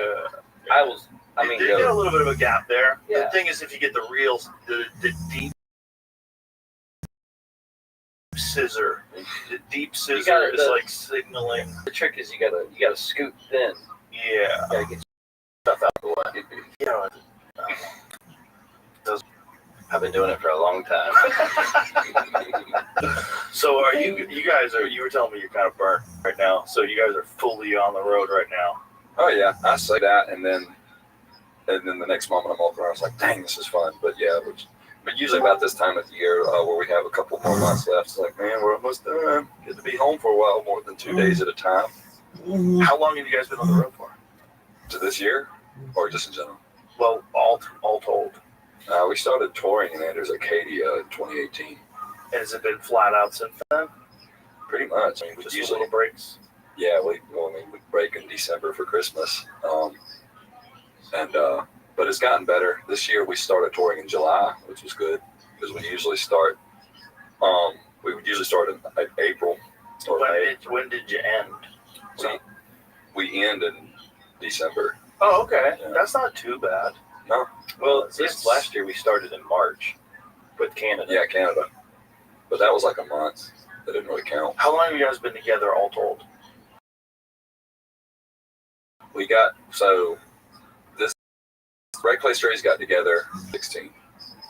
Before that, Drew was the manager of a cover band, and Andrew was the bass player in the cover band. And What were you guys covering? Everything. the good stuff. Yeah, just blues, just like really. Yeah, we used to run people out. The country. And how did you guys all get together? I met Drew through a mutual friend. We were working out in the gym together. I was in high school, and Drew, this guy was like, "Hey man, I got a buddy. He's kind of down on his luck. He's like squatting in my dorm, and I want to give him something to do. I want to give him something to do." I didn't think I was down on that. Never does, man. Nobody ever does. I'm just repeating what I heard. And so Drew had never done anything like that. He had never booked he was trying to be a middle school teacher, football coach. That's what he was going to college for. And Middle school, high school, college. That was the goal. I know, but Realistically, never had That's just where I was going to land. 10-4. never done anything in the business though. And he just like, what did you say? He's like, I'm gonna do everything I can to help you make it. And I was like 18. He was like 22, 23. And he had us play in every single bar on the Gulf Coast. And we didn't know anything about the business either. So the manager booking agent fee is, 15%. We didn't know about that. So we cut him in evenly. Oh boy. Yeah. And so he'd show up and drink beer at our shows. And he'd always be at our practices. And he was fully committed. And so he got an even cut. And he ended up turning his life around. And he was able to scoot around and buy burgers and not be down on your luck anymore. Hallelujah. I think that's impressive. Never done anything like that. You stepped up and became a legitimate booking agent and a legitimate manager. Yeah, I mean, I just saw something I knew that was incredible. And I was like, all right, well, what do I need to do to get this guy in front of people? And I just I would sit in, like, I worked for the equipment staff at South Alabama, and I would sit in the equipment room between washing jock straps and, like, you know, setting up cone drills or whatever, and just, like, put Post-it notes up on the wall and just write numbers down and just call all these people until, like, somebody picked up or, like, hey, like, what's the email for booking or whatever, and I'd just book as much as I could. So it was basically just learning on the job, trying to figure it out as you go. Yeah. No experience in it whatsoever. No. Wow. That's a cool story. Yeah. And it was all just based on your talent. No, But it was what you saw, right? It was, yeah, that night you met, the night we met, the night I met you. Yeah. Yeah. I mean, like, the first time I heard you on a cell phone recording, I was like, eh. it's okay.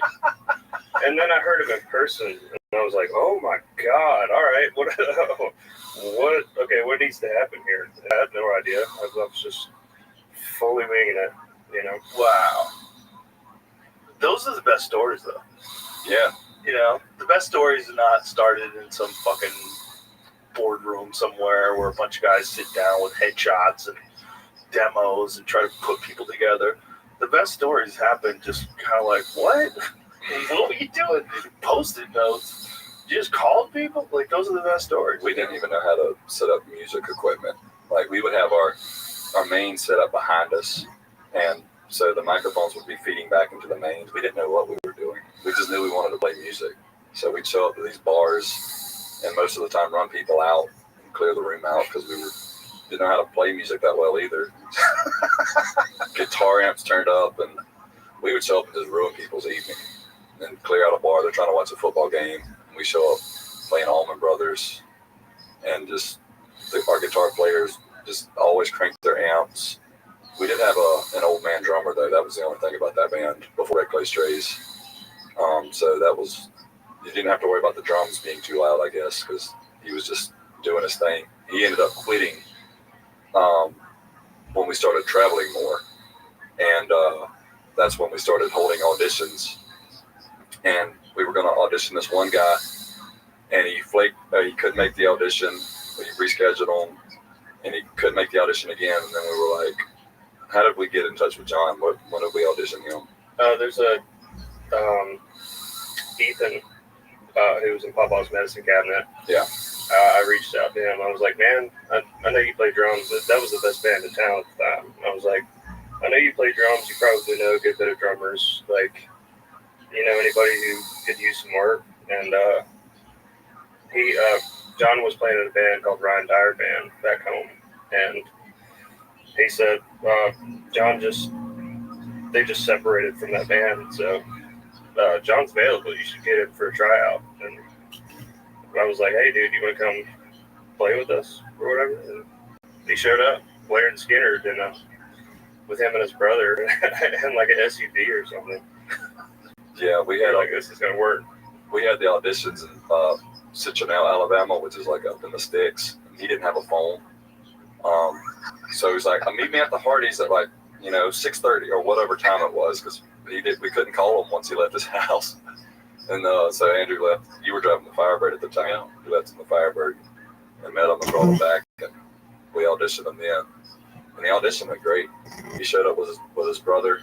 He played piano, and his brother wasn't trying to join the band, but his brother just played with us.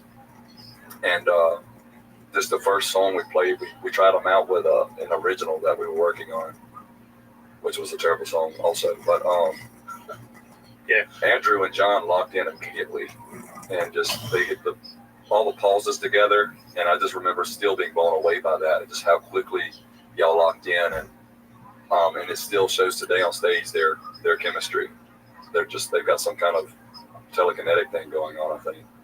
Because the big thing was coming from that old man drummer, and then that's the first time I've ever played with like a real drummer besides my own dad.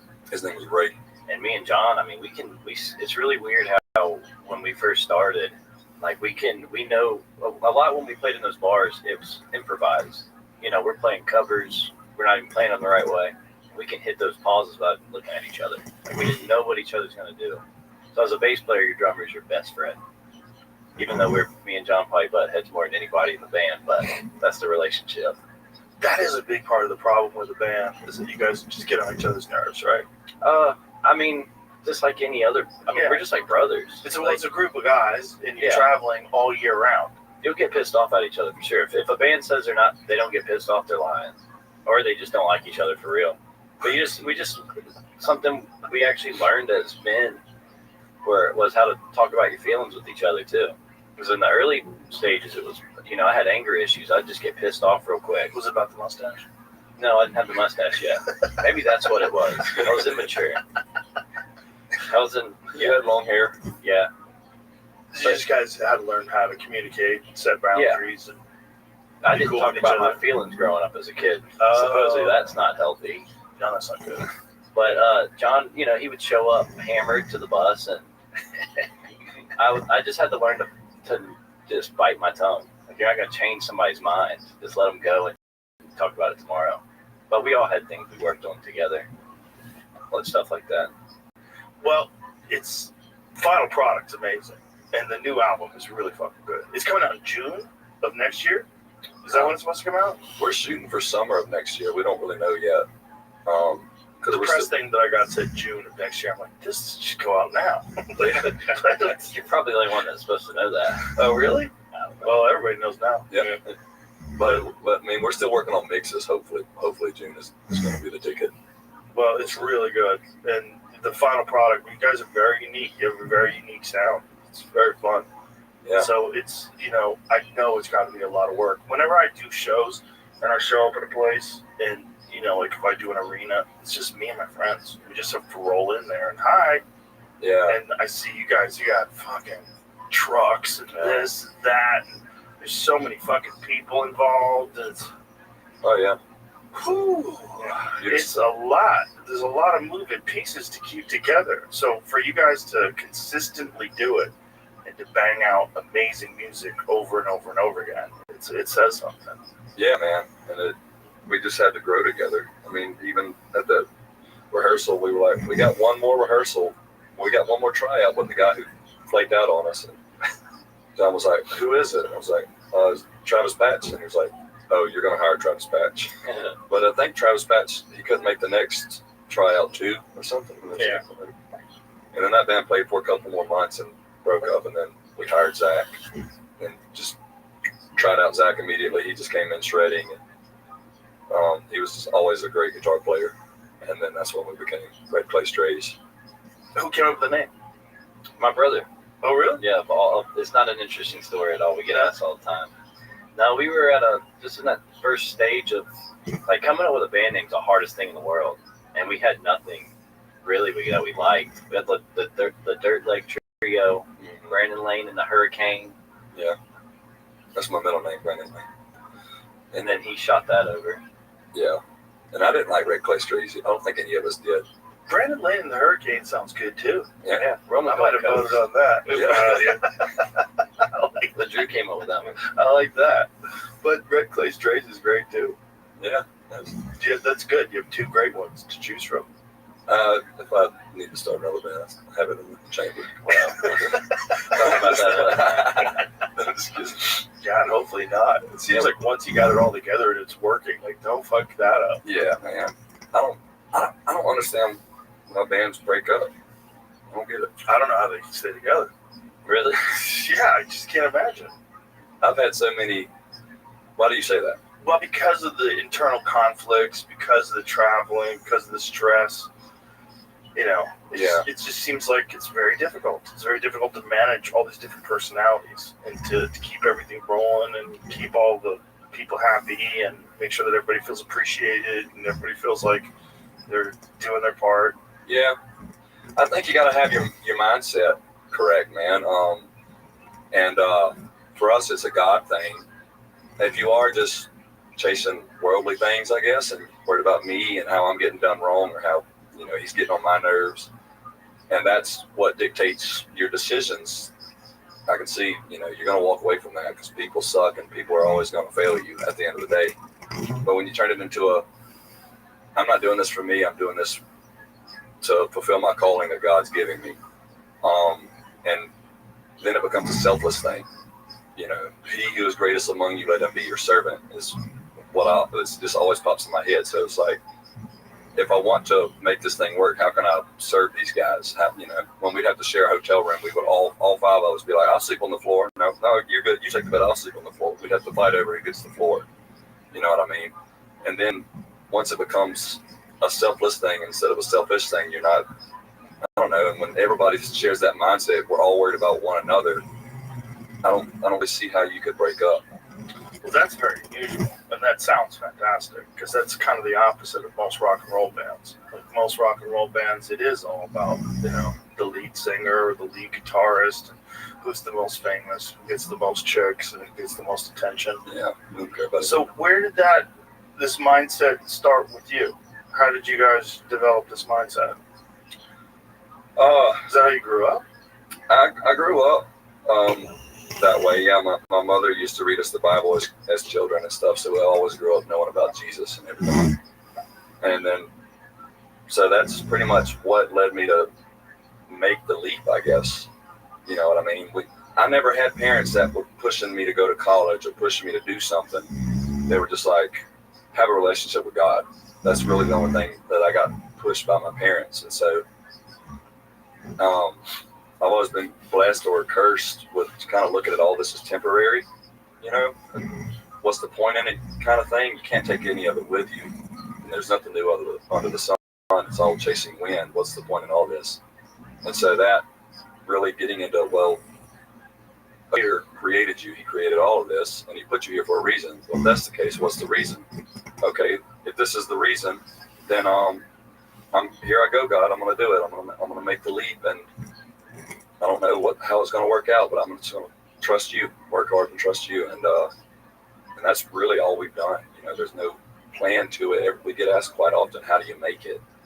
And just work hard and trust God. That's all. That's the only thing that I can ever think to answer with, because the shows we've played and the doors we've walked through led to new opportunities, you know, many days, many months, many years down the road that we could have never planned.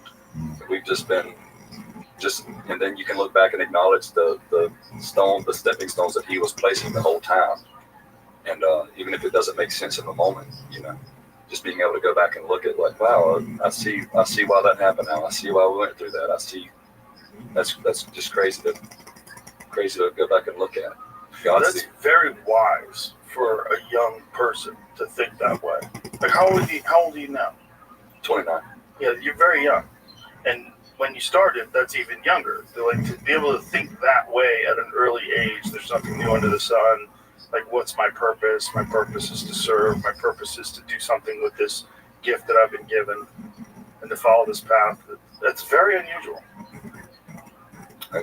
Cool. I mean, it's great. It's great. It's a great example for people. Yeah. Because it is a mindset, and that mindset will serve you so much better than the other mindset. Yeah. The other mindset of chasing things is how you lead to Elvis on pills. Yeah. You know? It was my favorite Elvis. Yeah, dude. That was the fun Elvis. 70s Elvis, karate. Yeah. I love the fake karate. Big Elvis. I want all the people to play along with it. Would you have wanted to spar with Elvis? No. Come on, I would man. have been nice to him. You had to lose. Yeah, you would have made Spar you. with Elvis, you had to lose. I want to see Elvis or Steven Seagal do some sparring. Steven Seagal's legit at Aikido. Yeah. Yeah, I mean, he was like the first American to run a dojo in Japan. Dang. Yeah, he was a legit Aikido practitioner. Now, the benefits of the practicality of Aikido are hotly debated. It's not really a great martial art as a standalone martial art. It's really for samurais to fight against someone who has a sword. So if you lose your sword in combat, you have to understand how to transfer the momentum of energy. If someone's attacking you with a sword, you have to be an expert at manipulating their attack and using it against them.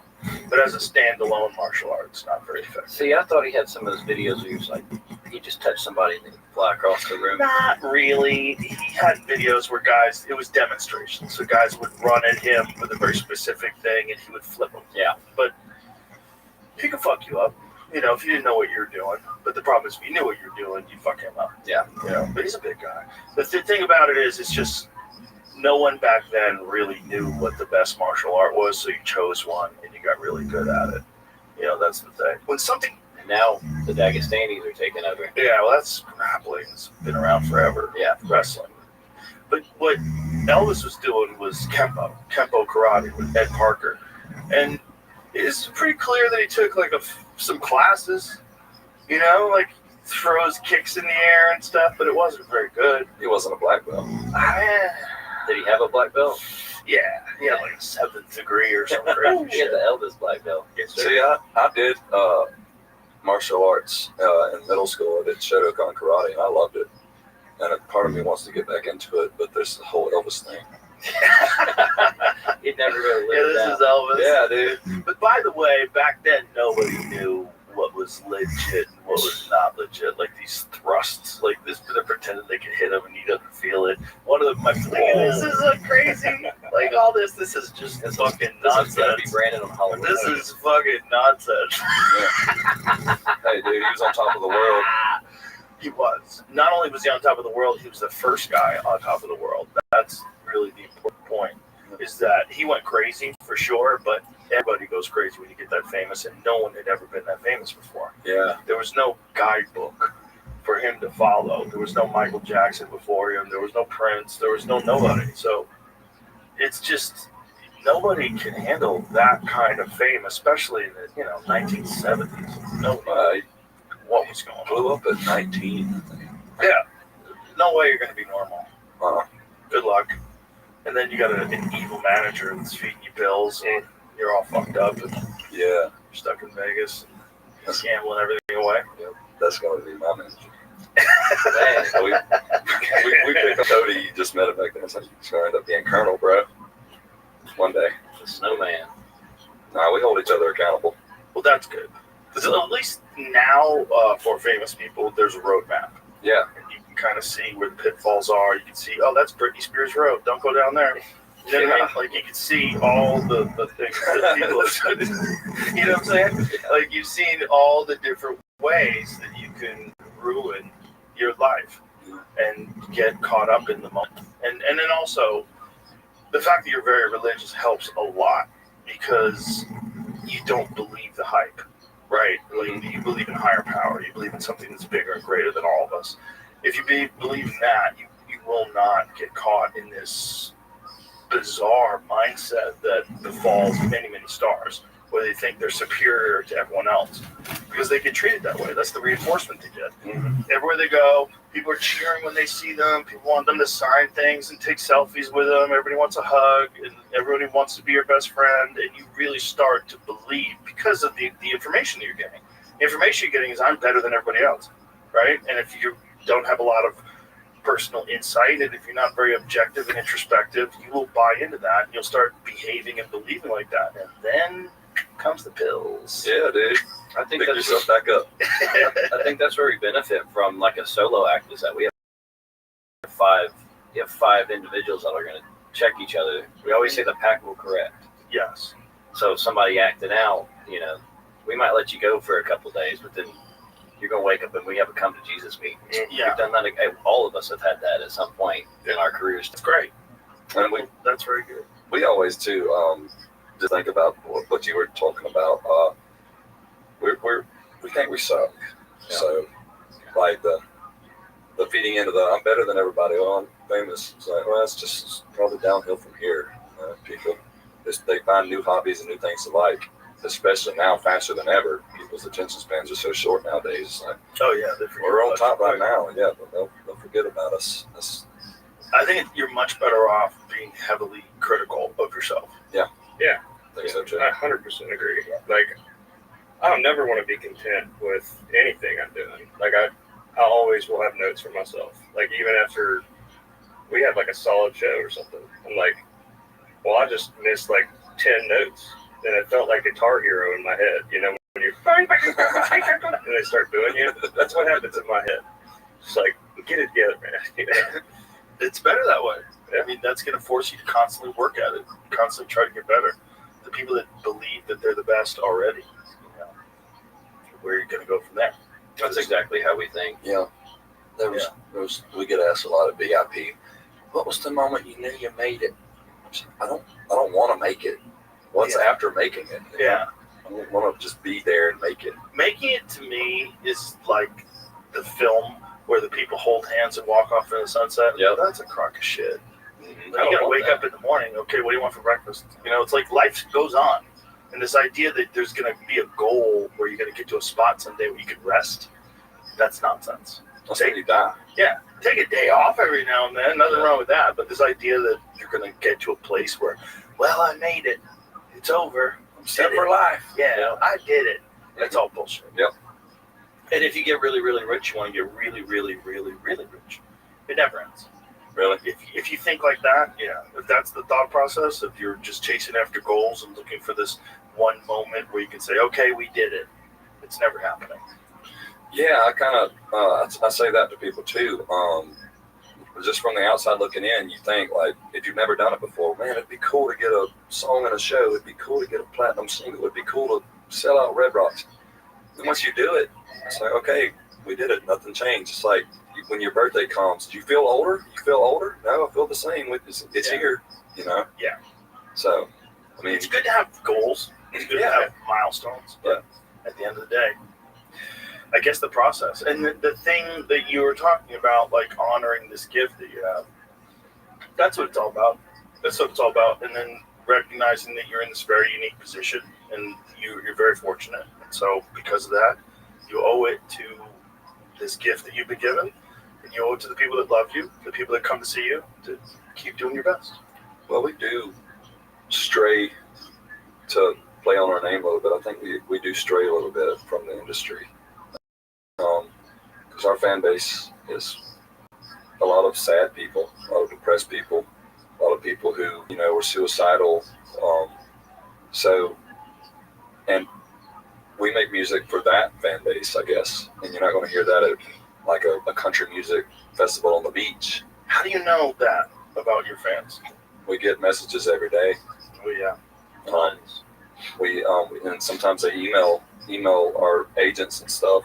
We had one lady who sent us an email saying she decided to off herself, take a lot of pills, and she wanted to go to sleep listening to music as she was laying there waiting to take the big nap.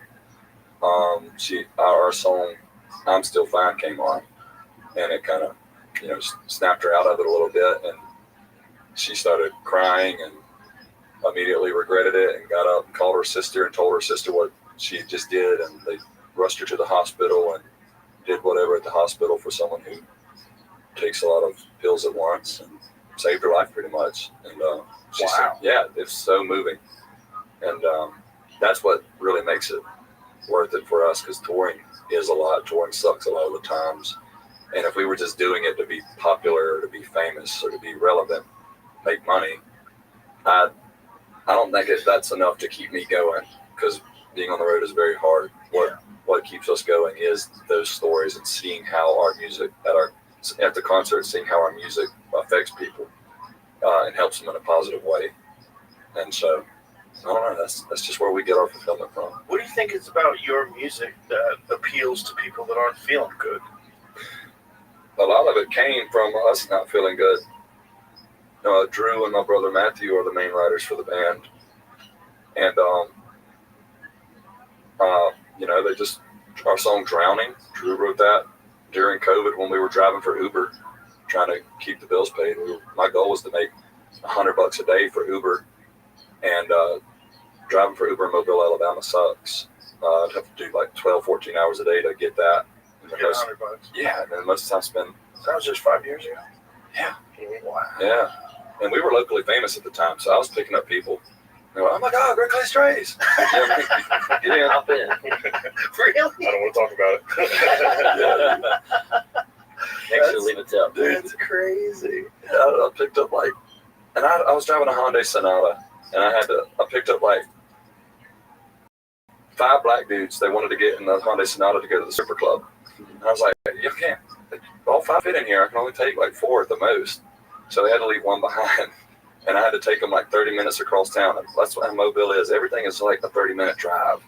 And so I took them 30 minutes across town to the stripper club. There's some very interesting people at nighttime to get Ubers, just so you know. I'm sure. Yeah. And they probably want to talk to you. Sometimes. The worst was people with bad BO. Oh, Getting in your car with bad BO. and then leave it. I'm like Leave that smell in your car. I'm like a germ freak. So Are you really? sometimes, yeah, and especially with smells. So I can't get like a fresh air. I feel like I'm suffocating. And this frat guy got in my car one time, and he was something, and he was going to Lowe's to get like something for a beer pong table. He was getting ready to have a frat party, and I had to drive him to Lowe's, and he smelled like he had never taken a shower, and so I was just trying not to freak out. I was just like, Was that bad? yeah, for sure, and I was sweating by the time we got out of the car. Yeah. Dry heaving up front. Driving 100 miles an hour to get him out the car. I'd pick some people up. Oh, people just put too much faith in Uber drivers. I'd pick up people from the hospital. I picked up a blind lady from the hospital. That's what they do if they don't have any family. They'll call them. They'll get them an Uber. And I had to help this blind lady get into her house. I picked up this one guy fresh out of surgery. He couldn't walk. I had to get him in my car. And they got him a hotel, I guess. So I had to take him to the hotel. And I had to carry him out of my car and get him in his bed. And I was just thinking, what if this wasn't me? Right. You know? What was a 80-pound lady? Yeah. Yeah, or just somebody who didn't even care. Get out of my car, you know? That kind of blew my mind a little bit, how much faith hospitals put in Uber drivers. It's very sad. Well, one thing I found out during COVID, that it sounds so stupid that I didn't know this, but hospitals are private businesses. This is how naive I was. I was like, well, doctors, they go to universities, they do it so that they can become the best doctor they can, and then they work for these hospitals that are set up so that all the people in the city have medical care. And this is like part of the city services. I really believe that. I really thought that. And then I have some friends that are doctors, and they would tell me, no. Not only that, you're incentivized to push certain medications. You're incentivized to do surgeries that maybe people don't need, and you have to challenge your own ethics because you'll be talked into doing surgeries that this guy, you kind of could justify it, but really shouldn't get it. I'm like, oh, fuck, man, really? And then, I've had friends that left and started their own practices because of this, because they tell you, like, you just, at the end of the day, you're like, why did I go to school? Like, I thought I was going to school because I wanted to learn medicine, because I thought that would be a really fascinating way to make a living and very rewarding. You're helping people that are injured, that are sick. And then he got just enlightened to like what the business really is. And it's just about numbers. Yeah. He got sick. Instagram Reels will scare you too, but all that stuff. Oh, dude, I went down a rabbit hole last night. Just sitting in my bed. I shouldn't have done this. It was like 9 o'clock. There's no reason for me to look at dick lengthening videos. What? It just popped up on Instagram, in like the For You section. Yeah, dude. Stay away from that For You I section. didn't ask for it. I don't know what happened. How many videos did you watch? Oh, I watched a lot of them. I watched hours worth of it. It's fucking horrific, man. 3 inches of hidden penis. It's not just that, man. It's like these guys are getting these things put in their dicks so that the dicks are thicker. Oh my God. See, the thing about YouTube is, you want to see some videos? Yeah, might as well. We're here. So I'll pull up my history. YouTube can actually, so the thing is, this guy was like, go through my YouTube video and you can see the actual surgeries. I'm like, no fucking way. And yeah, fucking way. So YouTube will actually show you the surgery. We can't show any of this on camera, right, Jamie? Why not? Yeah, like it's educational purposes. These dudes are just digging. They're just digging in dicks. It is horrific. All right. Once you get on that dark side of Instagram, usually it's when Brandon sends me reels.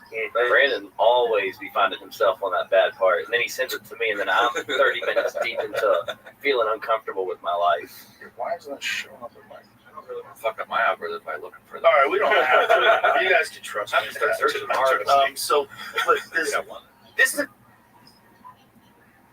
This is what happened. So I'm looking in the For You page, and it was like, I saw this thing that said +2 inches and 3 inches of girth.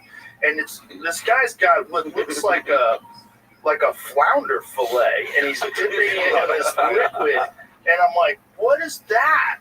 I'm like, is this guy operating on a dick? Is this what's going on here? So it's like this plastic sheet, this flexible stuff that looks like a fillet, and he's like dunking it in this stuff. I don't know what this liquid is. It's like there's a dark liquid and a clear liquid, and this guy's explaining he's gonna have so much more confidence, he's gonna have so much more girth than this. And I'm like, no fucking way, you get your dick operated on? This is crazy. Like, if you have to get your dick operated on, like, okay, I gotta do this. I can't believe I gotta do this. I got a dick problem. People sign up I got a dick cancer or something. Like, the dick has to get fixed. I gotta get it fixed. This is just regular dicks that people are like, I'm not happy with my dick. I wish my dick was hard all the time. And so one of the guys, like, his dick was like 8 inches flaccid all the time because he had this fucking tube stuck in there, this fucking PVC pipe that they had stuffed into his hog. And it's just, and so in YouTube, because it's medical, they can show you. So the guy just drops his shorts. I'm like, no, fuck. And this guy's get this Franken penis, and with like, by the way, he's got the head of a little dick, but the body of a giant dick. So it's like, you know, like they took a guy who's like got a little tiny body, and they popped his head off and put it on a bodybuilder's body. How do you deal with that on a daily basis? Well, this fellow seems like he was getting a lot of play. He was in the rainbow community, and it seemed like he was just slinging that dick all over town, and quite happy that it never got soft. Quite literally laying pipe. Yeah, literally piping.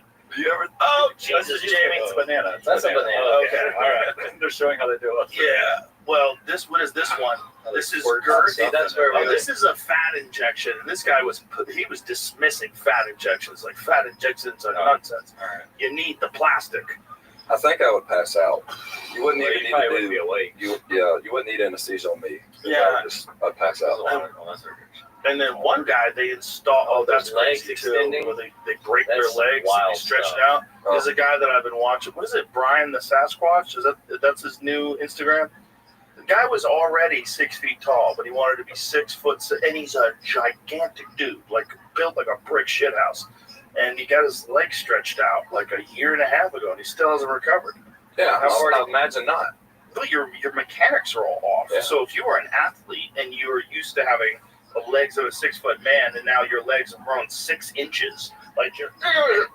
Yeah, your arms aren't going to be proportionate either. Well, he had very long arms, unusually long arms. So does it look proportionate? Totally looks normal. Looks like he's just a giant dude for him. But for other people, yeah, it looks fucking weird. This is the guy. So this is him trying to jump ropes now. Oh, wow. It's like he can barely walk. Oh. But look at the size of this motherfucker. So he's got kind of like, this is him now. His knees aren't even. No, he's all messed up. Yeah. Like, that's why he's got like knee braces on. I'm sure his knees are super confused.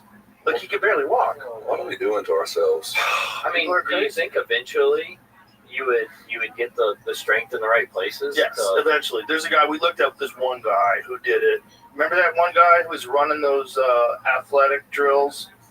But he was doing sprinting and plyometrics. Some people have to, but I don't think he gained 6 inches. This guy gained like half a foot. Look, they're going to get to the point where with CRISPR, they're just going to edit your genes, and there's going to be no normal-looking people anymore. Like, all the interesting personality quirks that you have to develop because you got a weird chin, like, all that shit's going to go away. It's getting weird, man. They're trying to get rid of Down syndrome. Yeah. Well, probably a good idea. That wouldn't be terrible. Listen, I mean, there's nothing wrong. They're sweet people. You know, my friend Shane, he's got family members that are Down syndrome, and he loves them very dearly. But if you could do that and there could be normal functioning members of society, that would be a better thing. Just be better delete that gene. Yeah, Manipulate it. they're going to be able to do that. They're going to be able to do a lot of things. Then we're going to be birthing super babies once they, like, you know, things usually always seem like they start good and then they go really bad. And then we're creating superhumans in the womb. We're at the cusp of some really, really wild shit with AI and with genetic engineering and In China, I read something where they can they're trying to grow babies in an artificial womb now. Mm-hmm. See, that's where Yeah. ethics gets a little weird, because then you're playing God then. Well, there's something that happens. There's communication between the mother and the child through the entire time. So are you giving birth to a fucking sociopath? Yeah. You know what I mean? Yeah. Yeah. Because like this baby is not going to get any love, no oxytocin. There's nothing from the mother. There's no bond with the mother. When the mother's stressed, the baby feels stressed. Some of the mother's brain, something from their brain like goes into the baby. 100%. There's a lot going. There's communication. This is why like the mother has to like be up on her nutrients, because the baby's like taking nutrients from the mother, and if the mother doesn't have enough, the baby is taking it from the mother. So it's like an artificial womb. It's like you're opening the door for Satan. Yeah, like, that is. if you believe in that, like if you want a soulless, bizarrely unempathetic person, what better way Maybe to that's have what no connection? You know, that was one of the things that happened to the Unabomber. The Unabomber, I watched the Netflix documentary on him, and one of the things that happened to him when he was young, he had some sort of a disease where he had to be separated from his mom, and they put him in a hospital with no contact. He had for a prolonged period of time as a baby. No one picked him up, no one held him, no nothing, for a long, long time.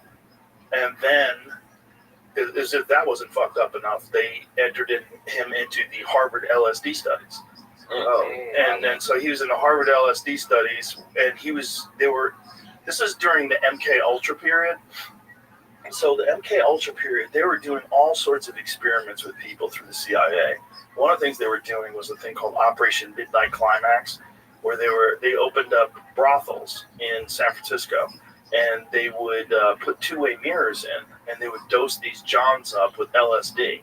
So the ladies of the night were actually working for the CIA, and they would go in, here, have a drink. And the guy would have a drink, and then next thing you know is, whoa.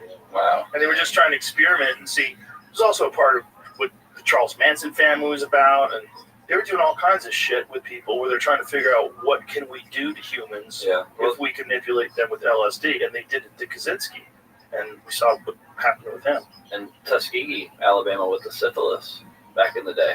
Well, that was even more evil. Where they were just seeing different. what would kind of happen. Yeah.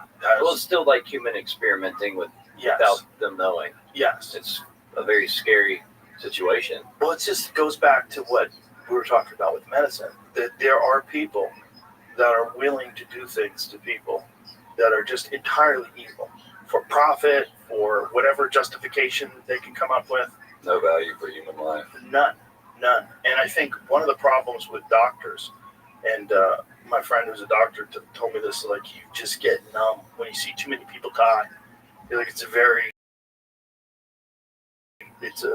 dangerous state of as you just see someone, you're like, well, and then you go have a sandwich. We're getting numb as a society seeing people die. Well, the Charlie Kirk thing fucking opened up my eyes. Yeah. I never expected so many people would celebrate that man's murder. That is evil.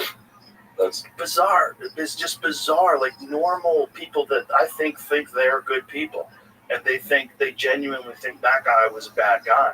And I don't think they're right, and I think they were indoctrinated. And I don't agree with everything that Charlie Kirk said or did. I don't care if he was a bad guy or not. He's not a bad guy. I don't want to see him. I don't want to see anybody die. First of all, he's fucking your age, right? Yeah. He's a young guy, right? And he would go around college campuses and have arguments with people, or have discussions with people, have debates with people. Yeah. But it infuriated people because they felt like this guy is going against the progress that was being made in society. But what he did not feel like was progress. Like it was a progressive agenda that was being pushed in most college campuses. It's a leftist, Marxist sort of agenda. He didn't feel like that was the correct way to live, and he felt like he had arguments against it, and he wanted, and it was, it's a business too, right? Like he developed this big social media platform because of it. And I don't, like I said, I don't agree. I don't think some of the things he said he should have said, but the fact that people were cheering when he died, normal people, housewives, moms, like fucking people working at banks, people working at various industries, celebrating a man getting shot in front of his kids, in front of the whole world. That's evil. What the fuck is wrong with us? Yeah, that's evil. I don't know. I think it really made me feel extra weird too, because it was an innocent man. I'll give some leniency, maybe they're doing a public execution of like a mass murderer or a child rapist, something like that. Right. But seeing an innocent man trying to have a conversation get shot in front of his kids, and people celebrate that, it made me feel a certain way. Yeah, it was not justice. But I think people are poisoned by social media. I really, really firmly believe that. I think social media has people completely twisted, and I think a lot of what has people completely twisted is not even organic. I think it's all on purpose, that you're being manipulated by foreign governments, by bot farms, and by various elements, either in our government or other governments, and they do it for their own agenda, for their own ends, and it's dark. There's a Proverbs verse that I can't remember where it's at, but it's like, he who doesn't find me harms himself, and he who loves death hates me. And that, if you love God, and you can't love death, you can't love somebody getting killed. Right. There's the line right there. There's evil and good right there. Yeah. And so there's no justification for that. And we actually, because we've always made a point in the band to not get political. We don't care what your politics are. We just come listen to our music, come have fun at our show. We don't care. Every one of us in the band, originally, we all have different views politically and religiously in some type of way. But we managed to be brothers and, be in a band together. So I've just gotten, and I love a good political talk, but lately I've just been so jaded from it. So, and I don't want to ever divide my fan base or anything. How you vote or how you believe is none of my business. We are here to entertain you. And so I've never want to use my platform to do that. But we're just, we got so sick of seeing people put politics above humanity. We had wrote a song about it in April in the studio called People Hating. And we wasn't going to put it out as a single. At first, we were going to do another song, but after the Charlie Kirk thing, it's just like, hey, we got together and we're like, I think we need to put People Hating out instead for the first single, because it's just we've got to start. We've got to stop killing each other over beliefs and stop hating each other over beliefs. Yeah, it's fucking insane. Everybody's race is different. Everybody's experiencing life different, and everybody's trying to figure it out the same as you are. And it's just really weird now. It's really weird, and it's celebrated to hate people. And that's the weird part. And most of us know that that's wrong. And that's why, when this Charlie Kirk thing happens, there's a giant blowback. And most people recognize, hey, as a collectively, as a society, this is not right. Regardless of whoever that person is, whether that person's on the left or the right, they just got shot in front of the whole world. It's not a thing to celebrate ever. And especially when you're seeing people on the left that are supposed to be progressives. These are supposed to be the kind, compassionate, inclusive people that are celebrating gun violence, public execution. That's insane. That's in a public assassination. That's insane. Yeah, I mean, you can't be against guns and then celebrate when someone is killed by a gun. Right. Yeah. No, it doesn't make any sense. But that hypocrisy is just a symptom of where we find ourselves. Where we're all just, so many of us are confused because of the rhetoric online. And again, a lot of that's not normal. It's not organic. It's not real. It's not real people. And it's not what you would ever get in real social circles of healthy people. Yeah. You're only getting it through this very bizarre filter of just text on social media and videos where someone's just talking to the camera, celebrating on social media.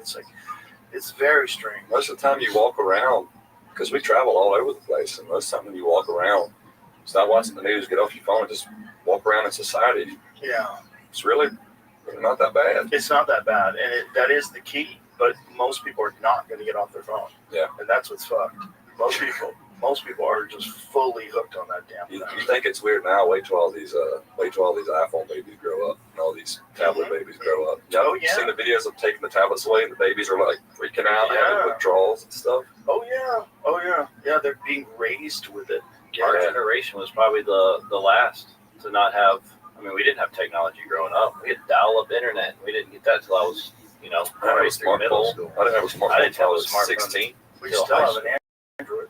Yeah, dude, but that's better. All right, buddy. Why Android guy? I've always been an Android guy because I'll give you some. We didn't grow up rich, so That's my argument. It's just to play around that. yeah, we couldn't afford iPhones, and I really didn't care. I didn't even know what an iPhone was. I just got whatever phone I could buy. Text people. My dad got me my parents got me the little sidekick and stuff. So I've always been on the Android side. And then when I started working as a teenager, I saved up and I bought my own smartphone from one of those cell phone shops in the strip mall, and it was Android. I never really got into I never cared, first of all, what phone people have. It's you guys who care. My God! I have both. But it's a weird thing in our society where if a kid has an Android phone, they're looked down on. And it's like something like 80+% of kids have iPhones. Man, it was after a show one time. It was after a show one time a long time ago, and I was talking to this girl. This was way back in the day, and she's like, "Yeah, well, maybe we get your number." And then I pulled out my phone. She's like, "Oh, you have an Android?" I just walked off. Just walked off. She didn't like you anymore? Green bubble? Yeah. That's crazy. Yeah, that's weird. Isn't that weird? It's weird. It's weird, but it's like it just shows you how easy people fall into tribes.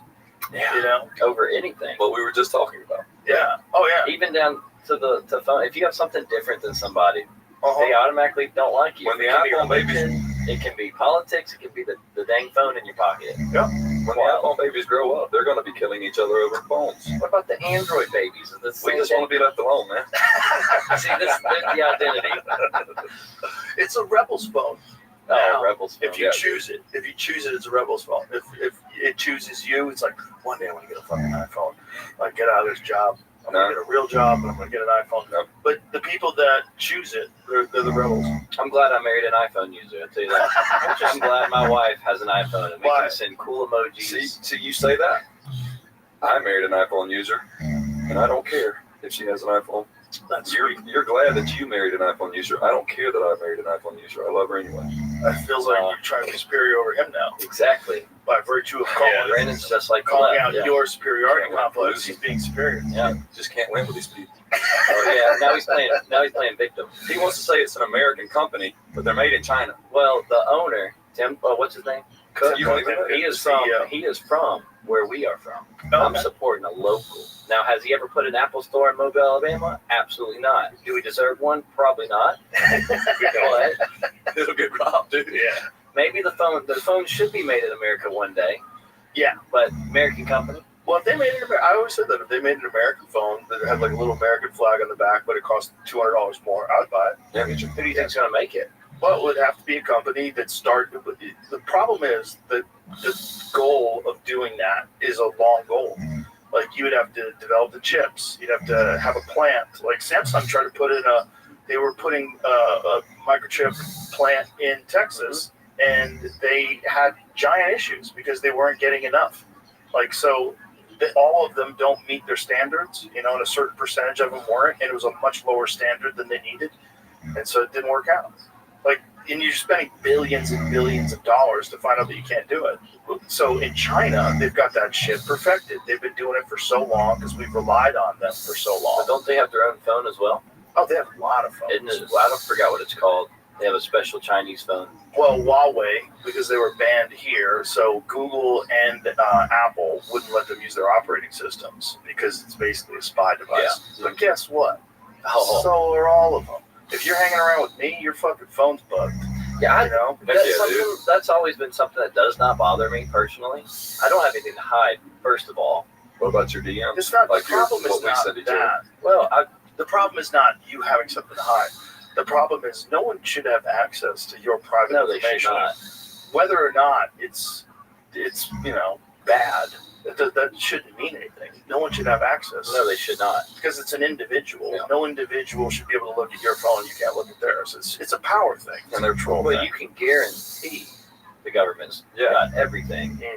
No, it's not just the government. It's other foreign governments, especially if you're a controversial person. Like foreign governments, there's a thing called Pegasus too. All they need is your phone number. That's all they need. So if you're not using encrypted apps, all they need is your phone number. And even if you are using encrypted apps, the government can get into those. You know, when Tucker Carlson was trying to interview Putin, the government contacted him and said, "We know you're trying to interview Putin. We were looking into your Signal app." And he said, "What? Wow. That's wild. You can read my fucking Signal app?" Yeah. So it's just like the government saying, back off, China, spying on Americans is our job. Well, Those are because of ours. the Patriot Act and because of a lot of other things that they've passed in this country, a lot of it's legal. They're allowed to spy on you. I think they can make it illegal and we still wouldn't know. Well, it probably would be illegal, but it wouldn't matter. They would find some sort of a fucking loophole. Or they'd pass some bill, they'd stick it in some farm bill, something.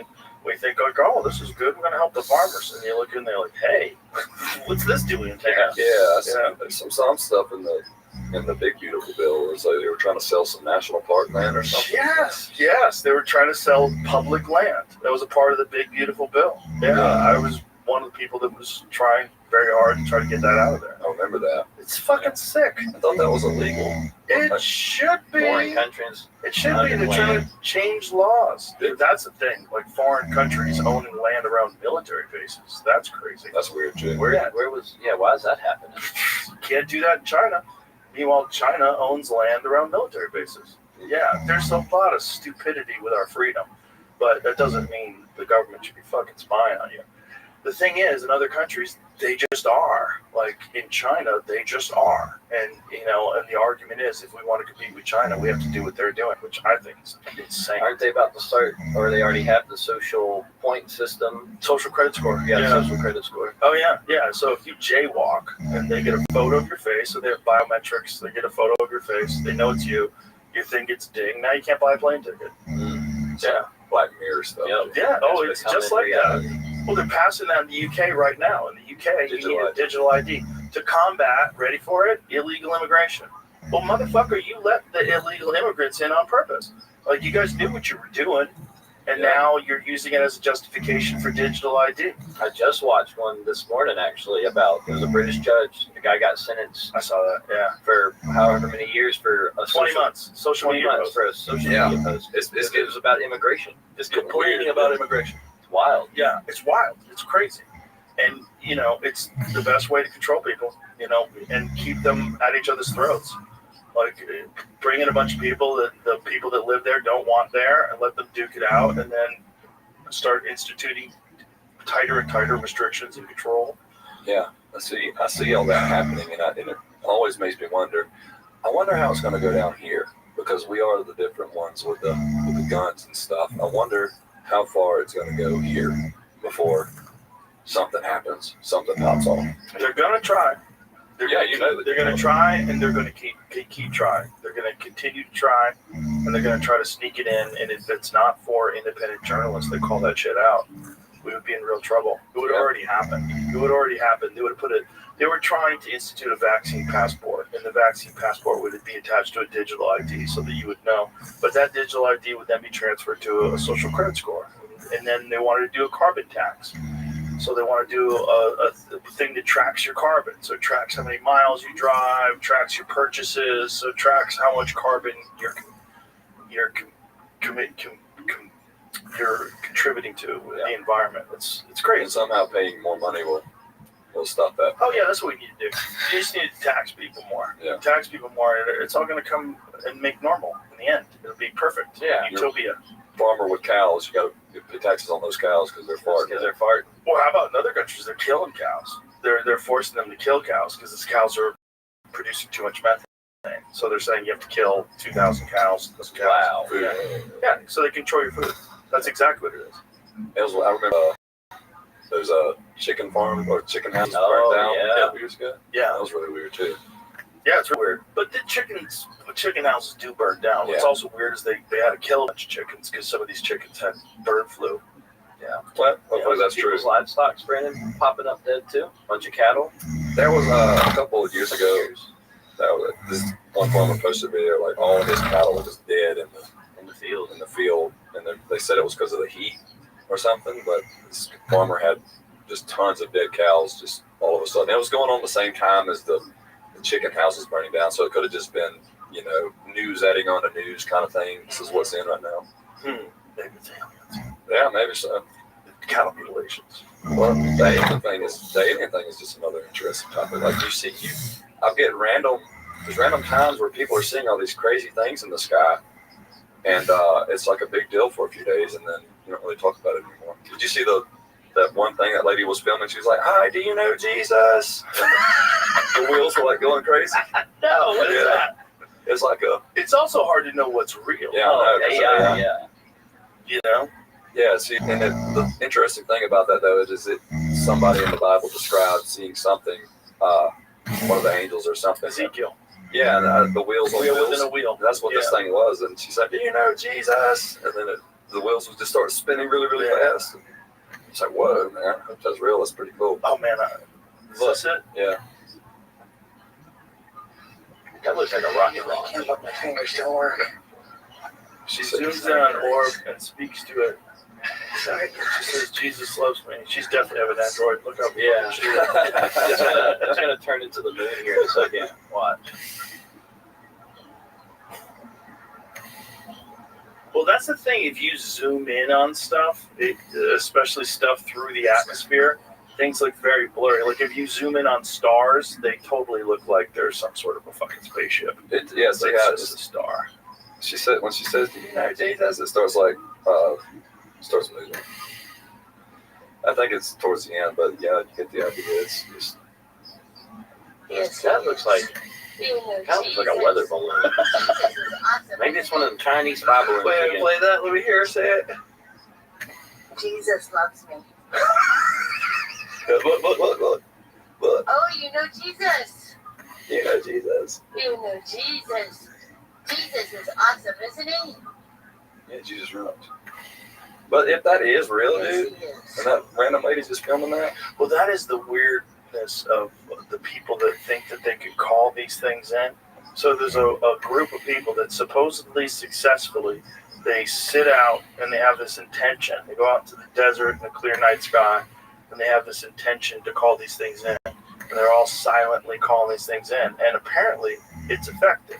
Occasionally, I don't know how often, but it's not zero. Sometimes these things show up. who's that guy? He was on Sean Ryan. He's an old man, Chris something. But people like celebrities go out to his land, and he's like, I can call these things on command, they'll show up, and people go out to see it. Yeah. I don't know about all that. Yeah, It's hard. you should go there. Investigate. No, I don't want to. People will trust what you say. Yeah, but the problem is I don't know what I'm seeing. Well, don't tell anybody. Just go over yourself. The thing is, like, you don't know what you're seeing. It could be a drone. It could be anything. Yeah. It could be fucking Starlink. This guy Do you have said, to pay to go do it? That's a good question. I can't remember that guy's name. It's driving me crazy. But yeah, he wrote a book called UFOs of God, and I started listening to it. And I'm just terrible about reading books and stuff, so I got like the first 3 chapters in, but it was really interesting. He's worked with NASA showed up at his house. Here it is. Chris Bledsoe. Yeah, I watched his Sean Ryan, I think the guy's name is. I watched his podcast. It was an interesting listen. And so, this guy, what does he think these things are? They're related with God somehow. They're Those are Tucker Blues. yeah, I There's a lot believe of it too. A lot of people believe that these things are not from another world, that they've always been here. Yeah. And they're a part of our world that just don't show themselves to us. Does this guy have videos of these things? Watch this with an open heart, okay? Show me what you got. Okay, something moving. Oh, There's a lot. okay, what the fuck is that? I think you should go out there and check him out. Just don't tell anybody. That could be bugs. This guy lost all the time. Yeah, but that thing moving across the sky, that is odd. That thing's very odd. Because that's clearly moving. You see flashes. But the thing is, it's like you're zooming in, right? So you get distortion, right? Yeah. So you don't know, and then see it's going behind the cloud. That you don't know what that is. Space station flyover. How have you seen a space station fly over? Yeah. I've seen it once. Does it look like that? Yeah, it's really It's slow like white moving. light. Yeah, it's just a tiny It's little usually dot. just one, though. Well, the rest of those, the rest of that stuff's out. Probably bugs. Yeah, that looks like bugs. Yeah. Backyard. That's the problem. Is that like if you were zooming in on this thing, the stuff that flies in between that looks like it's moving really fast and flying across incredible space. Yeah, that easily could be bugs. Especially if you're But maybe not. That's the problem. Interdimensional angelic beings. Is that what he's calling them? That's what it says. There's more. I'll have to see some documentation. My dad was. go out there, dude. Wait till the end. What happens at the end? It goes behind the cloud. Oh.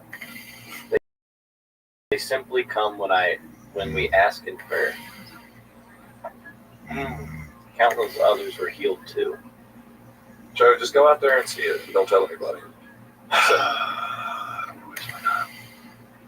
feel like if they want to show themselves, they should just go ahead and do it. Yeah, I think they will eventually. Maybe if it's going to happen. Maybe a lot. Maybe if things get real messy here. Yeah. We'll find out. Well, isn't there verses about there will be signs in the sky? I don't know. Well, there's a lot of verses about the sky and about. I've been into the book of Enoch over the last couple. Yeah, I was wanting to pull that up. I was wanting to talk about that. So Rep Lima came in here and she was explaining to me the book of Enoch, and I never really got into it. She's like, it could have been included in the Bible, and it was a part of the Dead Sea Scrolls. But the first step was right. The book of Enoch is in the Dead Sea Scrolls. The whole book. Yeah, Huh? and at least part. It's the problem with the book of the Dead Sea Scrolls. Rather, it's a lot of it is deteriorated and it's missing chunks and stuff. But Yeah. the book of Isaiah is in the Dead Sea Scrolls, and it is identical word for word. Wes Huff was explaining that to a version of it that was 1,000 years older, which was the most recent version before they found the Dead Sea Scrolls in the 1940s, which is wild. And that's the book that God predicts his own coming to earth and his own death and all that. Well, the book of Enoch is the one that predicts that this is what talks about the Watchers, the Yeah. sky, and that these gods Trippy made with aliens. humans and created the Nephilim. That is bizarre. Well, I've listened to it twice now, and I keep going back over it and just rewinding and going, what are they saying? Like, what were they trying to describe? Because this sounds completely insane. when you get into because isn't there like Egyptian stuff where there's like men coming down from space and like Stargates, Is that- there's all sorts of weird shit. that to me is just like fallen angels. You know, it's all kind of lining up in some kind of way or another. These whatever rebelled against God and came down here, men from the sky came down here and were pretty much posing as gods and demanding people worship them. And isn't Enoch where they teach them about money and teach them about sorcery and Yeah, sorcery and agriculture and metallurgy. There's all sorts of like weird. They talk about incantations, and then like how to get out of incantations. If one gets put on you, it's like And you got to think this is pre-Jesus. Yeah. And so God is separated from man. So we're just walking around as people like not knowing what's going on. And these things come down and they're boring giants and stuff. It's like, I'd probably think it's a God too, for God's sakes, because there wasn't, what was the Jews even a thing when the book of Enoch was written? sure, yeah. They were God's chosen people. the people that argued over whether or not the book of Enoch should be included in the canon were rabbis. Yeah. It's all so confusing. Is there any explanation of why it would be left out? Well, they felt like it didn't jive with the Torah. I think that's the reason why it was left out. Well, I mean, when I say that, like, at one point, the Jews were God's chosen people, is like they knew the God, the one, the I am, the one true God, but the rest of the world didn't really know what was going on, and so they were worshiping other gods, and so, like, aside from the Jews, the rest of humanity seeing these things walking around, it's like I'm sure they would think that's a God. I'm sure they would worship that. What else do they have to believe? Well, if something did come and visit ancient humans, I'm in the middle of this Richard Dolan book, and it's a very interesting book on UFOs. And Richard Dolan, who's a very objective, scientifically minded author, one of the things he's talking about is this gene expression. It's a D allele that started this gene. It was introduced through breeding. So one of the things that we know is that it came into the human population somewhere around 40,000 years ago. And that all geneticists agree that this was introduced through crossbreeding. So the idea was Was it introduced by Neanderthals? Was it introduced by Denisovans? Like what type of human? Well, the problem is they don't find that gene expression in any other ancient human. Like they don't find it in Neanderthals, they don't find it, but they do find it in Asia, like in Mongolia. Most people have it. The rest of the world, it's like 70% of the people have it, and they think it's responsible for creativity. They think it's responsible for this giant change in the artwork that people start producing around 40,000 years ago. And his assertion or his question, the hypothesis, is that it was introduced by some other species. And this is also part of what is talked about, not just in the Book of Enoch, but also in the Sumerian text. They talk about what created human beings. And so what he's talking about is this one woman that was an academic, I forget her name, but she wrote these books about it where she believes that human beings are some sort of a hybrid species and that we were genetically manipulated to be what we are now. And I think going back to the flood, because apparently, like every other religion has some type of evidence of a great flood, correct? Yeah. So at one point or another, if God's creation did get corrupt, right? That was pretty much the great reset of he had to get rid of all that he didn't create. And I forgot where I was going with that, but yeah. Well, they do all have a flood myth, and now because of the Younger Dryas impact theory, we know that there most likely was massive floods all over the earth somewhere around 11,800 years ago. Yeah. And I just think about stuff like that when they find this skull that they can't link anything to, or find stuff that they can't link anything to. It's like, we don't really know what happened a long time ago. We can pretend that we did, but I personally believe there was an advanced civilization way back in the day before all that. And there's a lot of evidence that points to that. Yeah. There was also new evidence that just emerged out of China. They found a Homo sapien skull that's 1 million years old. Well, it's China. Yeah, but it doesn't matter. It's an actual Homo sapien skull that was carbon dated to 1 million years old. So that predates what we thought of as the emergence of Homo sapiens by 500,000 years. Yeah. And that's just what we found, right? They might find another one 6 months from now that's 2 million years old. It's like they don't really know. We're piecing things together. We're piecing the past together with a very limited amount of information, very limited evidence. And evidence of fossils, it's very difficult to make a fossil. Most fossils, they don't happen. The animals eat the bones deteriorate in the sun. There's a very specific set of circumstances that has to happen for something to be fossilized. Yeah. Haven't they found some fossils with like grass still in their mouth?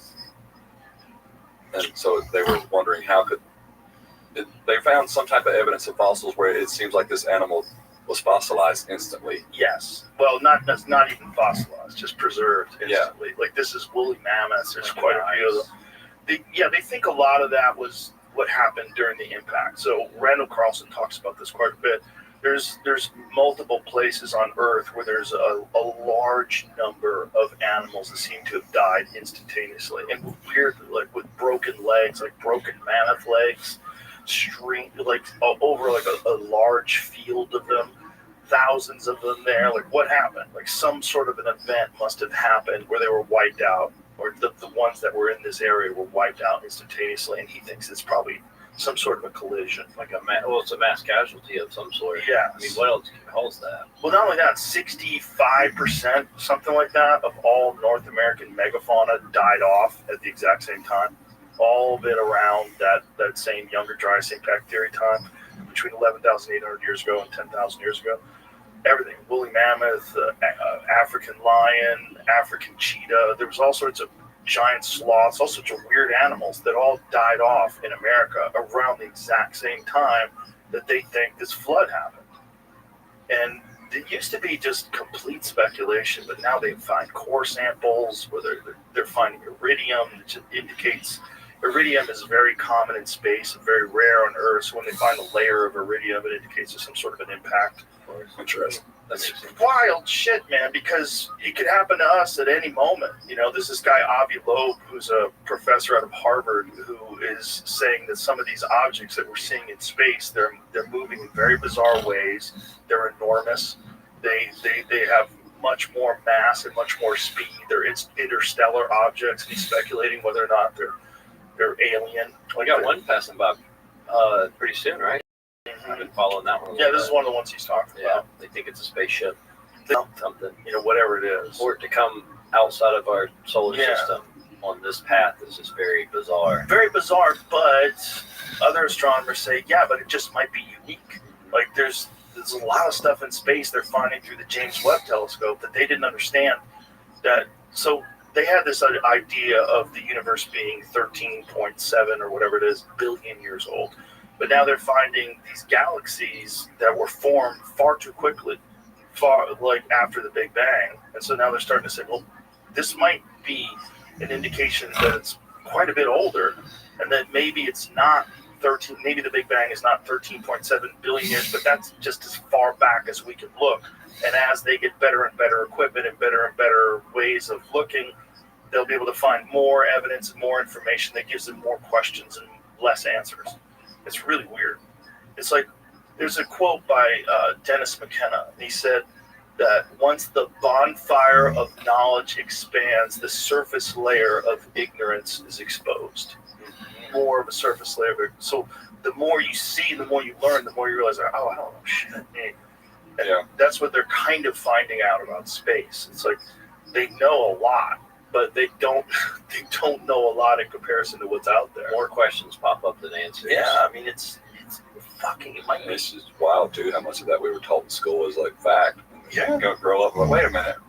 We don't really know what's going on. I didn't even know there was dwarf planets in our solar system. Yeah. There's planets that aren't like regular planets, but I didn't learn about those. I might have learned that 3 years ago. Pretty wild to think that I'm 32. that they're there and we never learned about them. Yeah. Well, there's also speculation there's something big that's outside of the Kuiper Belt. There's like some other planet that it might even be a dwarf star, or what is it called? I forget what they're called, a brown dwarf. But that we might have a binary star system, and then this star might have died off, and it's like in a far outside of our own sun, outside of that orbit. Wow. So there's this thing called the Kuiper Belt that's outside of Pluto, and it's a belt of objects, and that's one of the reasons why Pluto got declassified as a planet, because it is a little too small to be a planet, and it seems like there's a lot of these objects out there, and then they found a couple more, and they're saying, okay, it's not a planet, but there seems to be a drop-off after that, which indicates something that is of a large mass exists. Interesting. But it's a little too far for us to be able to look at right now. So it's a lot of just speculation. What was that one paper that we looked at once that they had documented a planet out there they were calling Planet X? But it's like the Earth-like. Was like Earth-like. They don't know what it is. I mean, this is the fucking Sumerian tech stuff too, because they talk about this planet called Nibiru that comes within an elliptical orbit every 3,600 years and fucks things up, and that's where the Anunnaki live. Come visit us.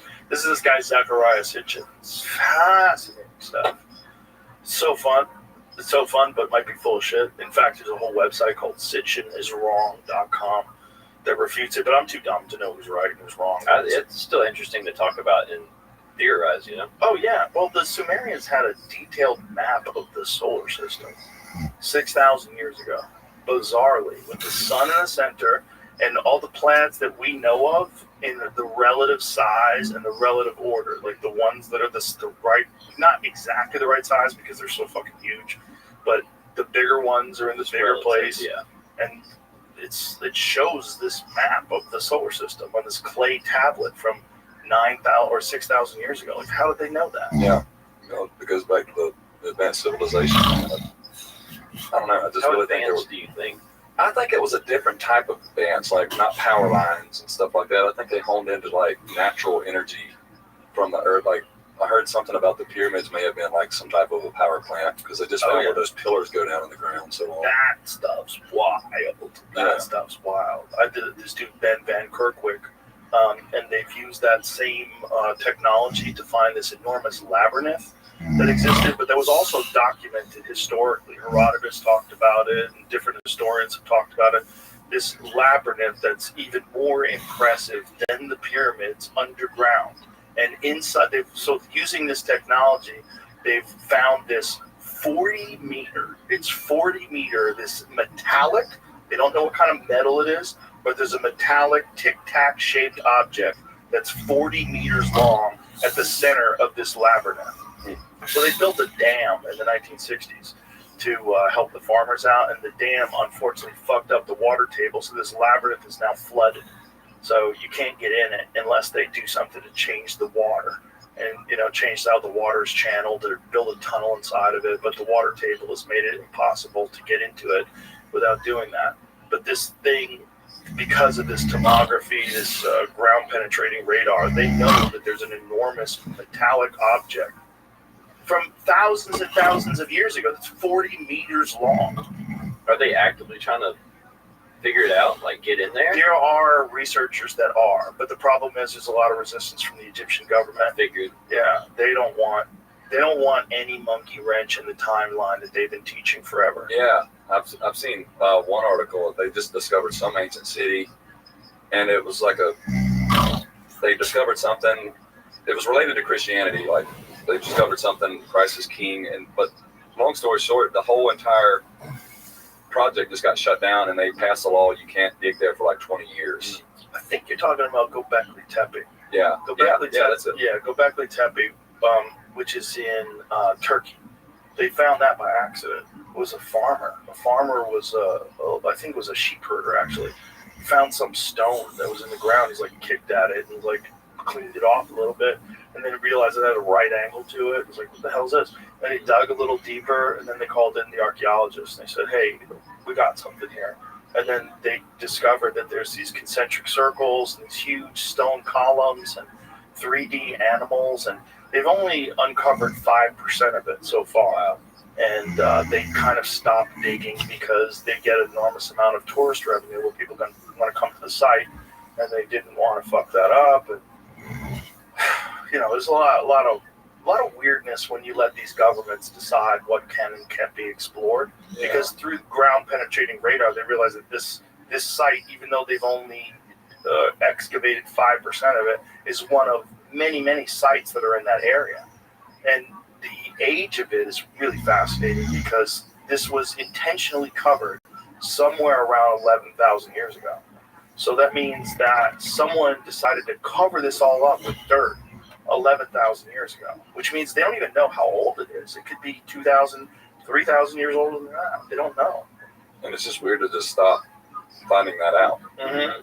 Well, they're getting a lot of pressure now, so they might start opening up the excavation of it. And they did a lot of stupid shit, like they covered it with olive trees for some reason. Yeah. Like, I think because olive trees are protected, so if they covered it with olive trees, you couldn't dig into the ground. You couldn't remove the olive trees. It was like a way to stop people from looking around. Interesting. Yeah, but now they realize that the olive trees, the roots are actually destroying the artifacts that are underneath. So now they're pulling the olive trees, and now there's discussions about continuing the excavations. I got up on a giant kick one time. It's like anytime the Smithsonian got involved, oh yeah, just shut down. Yeah. The giant stuff is weird because there's a lot of documentation of people finding giants, like enormous, giant bones, 10, 15 foot tall humans. And then there's also the Nephilim in the Bible that are giants that consumed everything. David and Goliath. There's giants in the Bible. And it makes you think, like, okay, is it a giant like the mountain from the Game of Thrones? Just a big guy. Yeah, maybe.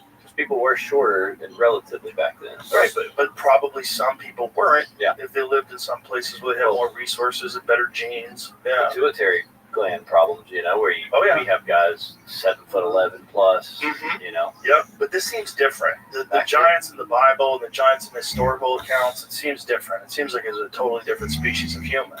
And again, if we just found this guy recently that's 1 million years old, and now we know. So forever they were saying that human beings, I mean, the timeline used to be Homo sapiens emerged 50,000 years ago. Then they moved it to 150. Then they moved it to 250, 300. As they find more information, now they have to push it to 1 million. You know, and if one day they find a fucking head as big as this table, like, what do they do? What do they do about that? Do they even tell us? I don't think they would. But why wouldn't they? That's what's weird. Like, why wouldn't they? Isn't that crazy? But we all agree. We all agree that if they did find a giant, they probably wouldn't tell us. Yeah. But not until they did their own, figured it out for themselves or tested on what they know want. if they want people to know, but I don't know why they wouldn't want people to know. Like, why am I convinced that they would hide that? Well, if there is Antichrist on his way, and his goal, he already knows he lost. So his goal at this point is just to destroy as much as possible, get as many souls as possible. And finding stuff like that would prove the Bible more true, would turn more people to Christianity or to God, the one true God. Then I could see where if there is like some type of spiritual force that is in somewhat control, then I could see that's the only way I can make sense of it. Is like, why cover up progress? Why not tell people the truth? Because I think it's ego, and that might be also related to good and evil in a lot of ways. Loving yourself, and you're supposed to love God over yourself. Right, and being the person that has the knowledge, and the person that distributes that knowledge and is the gatekeeper of it is a very intoxicating thing for a lot of these academics. And if all of a sudden something comes along with, and this is the speculation about what happened with the Smithsonian, that they took that stuff and just fucking tucked it away. I would think they would want to have, secretly do their own tests without anybody knowing about it. I know, but to what end? At one point in time, before everybody else knows, they would already have the answers. I don't know. But wouldn't there be a time where someone would want to, be the guy who discovered it all and get all the credit for it? Like, that's why it doesn't make sense. To me, if somebody knows God, it is freeing in a lot of way. And you realize that, no government is above you, or no man is above you. God is above you, and you serve God. And if you can keep people away from God, you're that much more susceptible to being a slave to something else. Yeah, like whatever evidence or anything that kind of proves that God exists. Yeah, anything that's going to prove God's existence, I think that's going to be the main thing they shut down.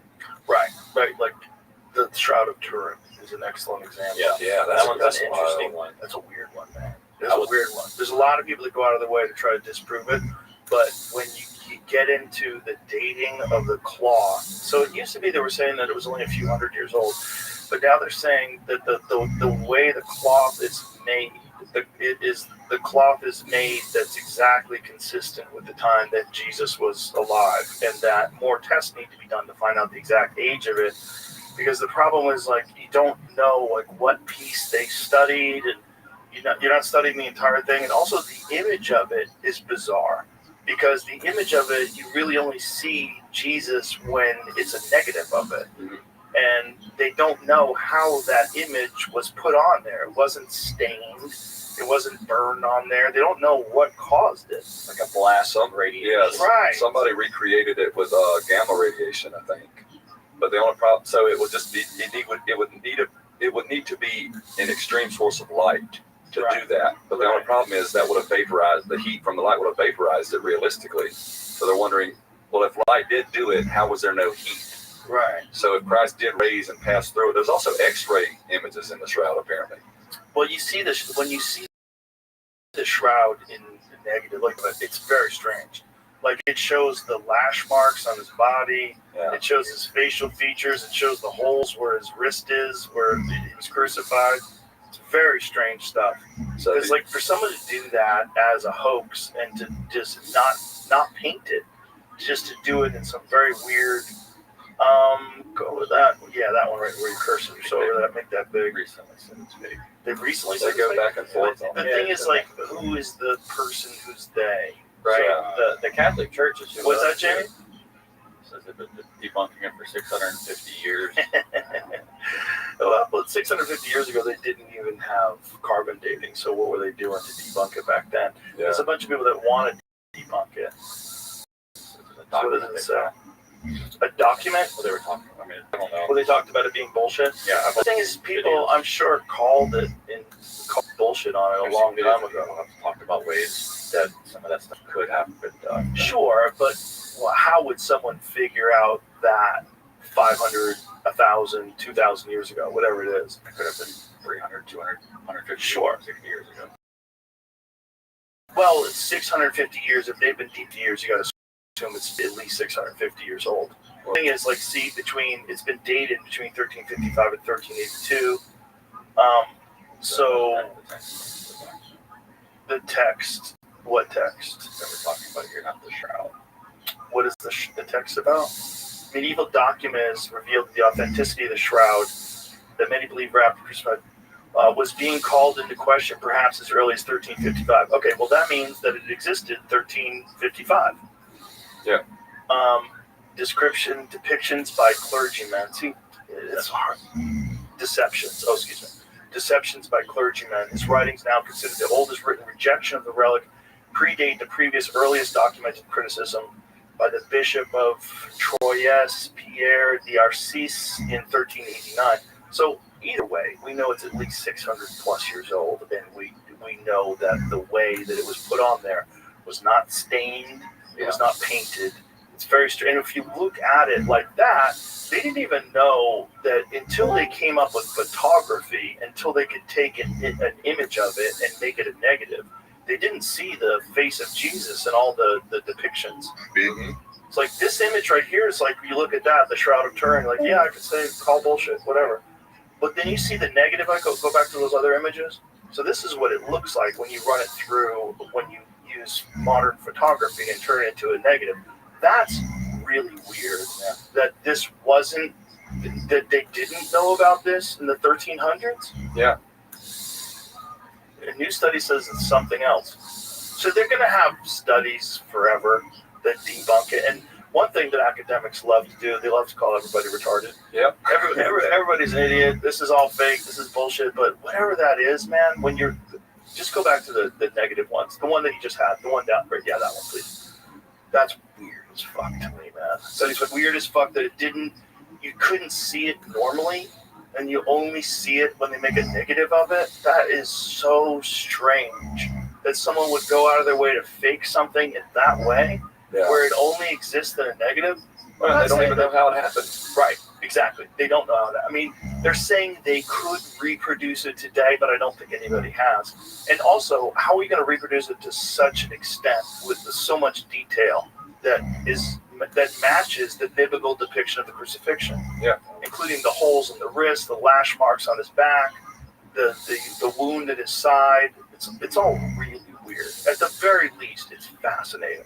The very least, it's fascinating. I mean, it's really interesting stuff. To me, that seeing that, I really don't even care how old people think it is, or like figure out how they did that first. To me, it's like if this is not only that, how'd they do that 600 fucking years ago, Yeah. or 2,000 years ago, or whatever age it actually is. I seen one article last year where they found dirt particles that matched, that they traced back to Jerusalem. So Yeah. it's like I said, they've been debunking it and saying it's authentic and debunking it. It seems like for the last 5 or 10 years now. Oh, it's very weird stuff. Just where are we at right now? That one church in Ethiopia that's supposed to have the Ark of the Covenant there. Yeah. And all the people that guard it, they all get cataracts and they wind up dying of radiation. I haven't heard that. See, I don't You ever heard of that? because the Ark of the Covenant was when God's presence was here on earth, not through Jesus. The Old Testament, the I Am was down here, and that's what he resided in. And you had to do all these things to be in his presence, or you would literally just die because, he's holy. And to me, it's like lightness and dark cannot exist in the same place. So whatever. But God the Father's presence isn't there anymore. So I don't understand why it would still be messing people up. Well, we don't know what they were writing down. Right. The problem with all ancient religious texts was assuming there was real events. Mm-hmm. The problem is a lot of these things were told as an oral tradition for 100, 500, 1,000 years before they were ever even written down. and then they write them down. They write them down in Aramaic, they write them down in Hebrew, and then they have to translate it. And they translate it to Greek and Latin, and then eventually English. You're missing a lot along the way. When I read these things, when I read the Bible, or if I read the Book of Enoch, or any of these ancient texts, I'm always trying to say, okay, what were they trying to document? Like, what was the original event? Like, what actually happened? And forget, the problem is people are really bad at telling the truth. Like, human beings, when they see something fantastic, they always add their own little flavor to it. People add their own little thing to it. If they are of a certain belief, they're going to attach that belief to whatever this thing was. So it's no question that these people held whatever that was in such high regard, and it meant so much to them that they, like the book of Isaiah, where it's verbatim, but they wrote it verbatim for 1,000 years. Back when they started out, they were writing things down on animal skins. That's one of the things about the Dead Sea Scrolls that's so fascinating, is they had to do genetic testing. So they're writing these things down on these animal skins, and they had to make sure that the skin of this one is the same cow as the skin of this one. So if they do like genetic testing to make sure it's the same cow skin. So, okay, we got all the skin from this cow, and it's in this group of text, so start decoding it. That's an interesting way of doing it. That's wild. Yeah. It's wild. I would have never thought of that. And like Wes Huff said, how they used to write things, like they'd leave stuff out back then because it wasn't required back then. They would just write down the basics. I watched that Wes Huff thing. That was very interesting. He's fascinating. He's brilliant, man. I've watched a bunch of stuff on him. Very brilliant. But what were they trying to document? Yeah. There's something was going on back then. Something happened. Did you ever read that story? It was somewhere in the Bible. I can't remember where. It's in the Old Testament. Somebody stole the ark. Well, some tribe stole the ark, and like the next day, the next morning, like everybody was dead from stealing the ark, and they pretty much said, "Hey, come get this thing and take it back." Yeah, we don't want it. Yeah. Well, that's what people believe is in this church in Ethiopia. Yeah. You know, because there's these Ethiopian Jews who also, their Bible is the Book of Enoch. Yeah. Do we have an image of this? No, you can't see it. Nobody can get it. I say send in the seals. Yeah.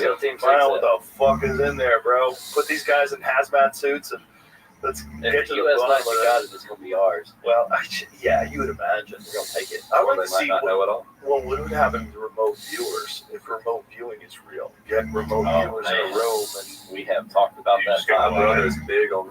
He yeah. went down a remote viewing rabbit hole. Oh, yeah. I thought it was 100% horseshit about 10 years ago. About the And then over submarine. time. Oh, yeah. No, the submarine's big. The one that they found the Soviet submarine they were building. Yeah. They knew the exact location. Not just that, remote viewers found a downed aircraft that was in Siberia. They located it within a 3-mile radius. They found it. They knew where it was. The United States went in and got it before the Soviet Union could. Using remote viewers. Yeah, using remote viewers. Like, they've got actionable information from remote viewers. Allegedly. To me, it feels like it's just to scare the Soviets. Like, oh, we got people with superpowers. We know where the submarine is. Or they're doing it too. Or they're doing it too. Or is this something that people realize that there is a developing aspect of human consciousness, or an aspect of human consciousness that used to exist that we forgot, that we don't know how to do anymore? One of those things. Yeah. That's an interesting concept, yeah. It is, because the remote viewer thing, they spent a fuckload of money on that, and they kept that program going on for a long, long time. And, I don't know what they discovered or what they didn't. It's unless you're in the room with the people that have the top secret information, who knows? That whole Cold War time is also just wild. I see why we would have faked a lot of stuff. Sure. On both sides. Oh, Just for a sure. big bluff game of we can do this, we have this. Yep. Andy just started believing in us getting to the moon. Well, once That we was went just like once we went to NASA in Texas, but also that documentary, the other footage that came out, I don't really know. I could see why we would fake it. I mean, it's the Soviets. Yeah, We wanna beat them? That's the U.S. government. We fake anything. Yeah, well, So go ahead. go. I was saying for a while though, before that documentary came out, the story was, oh, we lost the footage. We lost all of it. And it's like, did they just wait for technology to progress to be able to make a convincing documentary? Well, they definitely lost the footage. They lost all the original copies of the film. So all the original film is gone. What you're seeing is just copies of copies. They also lost the telemetry data, which is a real problem. That's with the hard data, the binary data that shows the distance and the craft and how far it was. It just seems fake. It seems fake when you watch it. That's what's weird to me. It seems totally hokey. It looks fake as shit. And then the weird one for me is the Apollo 11 post-flight press conference. Those guys look like a hostage video. It doesn't look real at all. And then there's Neil Armstrong, who gave that very bizarre, cryptic speech at the 25th anniversary of the Apollo moon landing. There's a lot of weirdness to them. And the fact that we haven't been back. There's not a single thing that's not cheaper, easier, and faster to reproduce from 1969 in 2025 except the moon landing. Yeah, it's just weird. Like, if it is true, I seen a video of like something that was supposedly live streamed on the news back then. And it was just this guy who was obviously hanging from the cable, and he had this pathetic-looking Earth under him. Yeah. You know, and it's not at all what actual space looks like now. But this was like on the news, apparently. Well, that's probably not real. That was probably an artist rendition or a recreation. But how about the phone call? Nixon is calling the guys. Hey, fellas, I hear you're on the moon. Yeah, he's really gone. On the moon. I can't even get fucking cell phone service in my bathroom. What else? What's their explanation for how retroreflectors? Those reflectors got up there. Well, first of all, the Russians put reflectors as well, so you can definitely remotely place reflectors. The other problem is the moon itself reflects. So there's a lot of weird arguments about that. I could see how you could say, oh, there's reflectors, and that would indicate that people were there. But show us the flag. Do we not have a? Can we point James Webb over there? No. That's deep space. It's a different thing. You'd have to get a different kind of technology that's just to zoom in on the moon, and they would go, why would we do that? Why would we spend billions and billions of dollars to prove something that if there's a white man with your name on it, definitely happen? So a lot of people that would have to hold a secret too. Not really. You don't think so? No, because it's compartmentalized. It's compartmentalized. The only people that we really need to know are the people who made the footage, the people that are involved in the filming, and the actual astronauts. Oh my God! Everybody else, you're getting fed data. Okay, yeah, and they would believe it's happening. Yeah. Not only that, when the first time when Apollo 11 happened, they weren't allowed to get a direct feed from the net from NASA. So what they did was they used a projection screen, and then all the news cameras pointed their cameras at the projection screen. That's why it looks like shit. Like the Apollo 11 video looks so bad. But it seems like that was on purpose. Like they made it look like shit on purpose. Interesting. And if you wanted to gain technological and, ethical and moral superiority over the evil communists, you could see why you would make some sort of a rationalization why you should fake that we have the ability to go to the moon. Because the ability to go to the moon is not just scientific, it's military. Yeah. It's a military might. Like, we have the best rockets, we have the best this, we have the best. We got the best. We went to the moon. We definitely did it. So it just makes sense that they would fake it. And the blow of Sputnik flying over the United States, everybody could see it. It's like, we can put this right above your country. That was a flex. I'm just saying, if they were giving people LSD and brothels, I could see them faking it. Yeah, 100%. Most of history, I'm not 100%. most of United States history is bullshit. At least some aspect of it. Look what got us into the Vietnam War. Gulf of Tonkin never happened. Full shit. False flag event. They all throughout history, all throughout the United States history in the 1960s, during the same time where they were supposedly going to the moon, they lied constantly at every fucking turn. At every turn. And who's to say they're not still doing that? It's easy. It was easier. They are to trust. They are. They 100% are. Yeah. Yeah. Look, I know people in government that will tell you, they'll put your phone down, let's go for a walk. And they'll tell you. Yeah. And you're like, what? Yeah, I want that. Those conversations are strange. One of my favorite things is the pizza ordering at the Pentagon. Oh, yeah. When shit starts to go down, the spike in pizza ordering because people are working late. Yeah. Interesting. Very weird. Yeah. And it just spiked. I saw, I think a couple weeks ago, because I brought it up. I was I got a notification, it's like pizza spike. I know. And it was like, I think we're going to war. It was at a time, it was at a high that was like the Panama stuff, Vietnam high. funny is That's pizza deliveries is what freaks everybody out. Oh, late. They were late. They're ordering And pizza. now they just called all the generals together. You seen that? Yeah, accepted. But supposedly Yeah. what they're doing is they want to get all the generals together and give them some sort of a moral and ethical mandate. Yeah.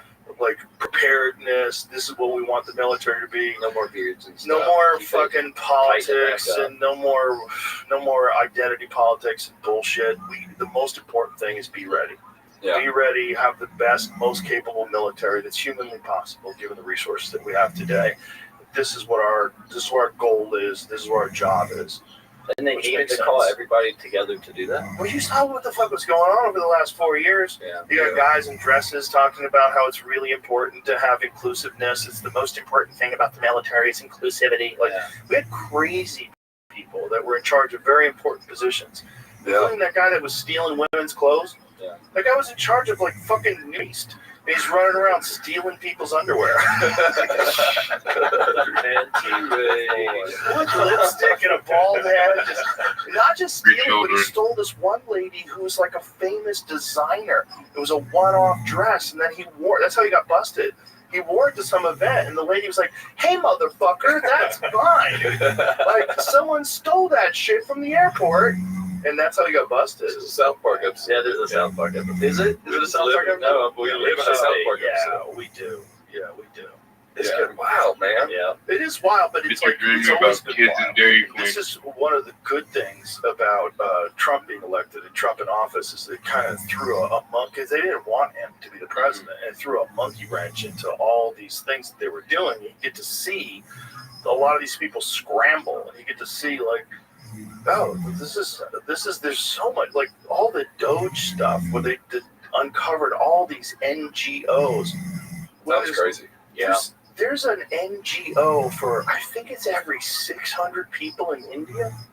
Yeah. You know how crazy that is? There's a non-government organization for every, I think it's like 500 or 600 people in India. There's millions of them.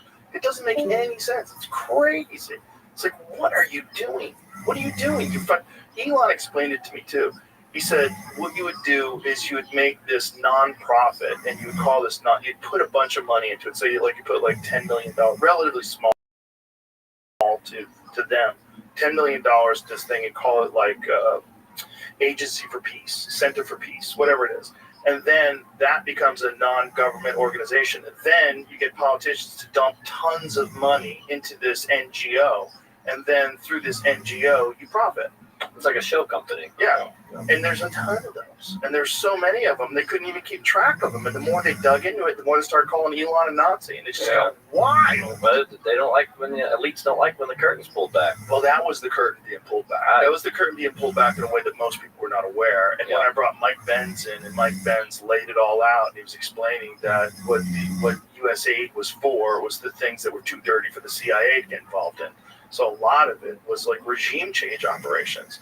Yeah. It was like outlining all these different regime change operations that were all being paid for, and then your tax dollars being dumped into these NGOs, and then people are pulling money out of it, and then billions of dollars. It's the world's piggy bank.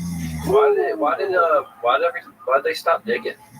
Are they still digging? Like Well, those? I don't Because I know Elon's not in the White House anymore, but It was supposed to it be a seemed like temporary thing. It just seems like it all just stopped. Well, you don't hear about it anymore. That's true. But I think it was real problematic. I mean, they did shut down U.S. aid, and they turned Elon into a fucking Nazi. I mean, how many fucking Teslas got keyed and tires got slashed, and his business was really troubled by it. And so he's like, I'm done. I'm stepping away. You didn't follow my instructions. You didn't follow my recommendations. So what can I do? You're ruining my life. So I'm just going to back out of this. Go back to building rockets. So he's just going back to building rockets. Well, and the thing is, like, they didn't even care that he rescued those people from the fucking space station, which was wild.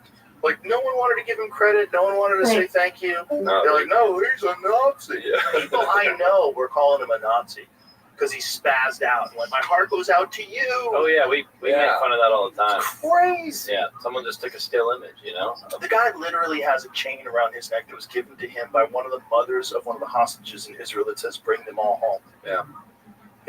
He wears it around his neck. That's what a Nazi does? Like, are you fucking kidding me?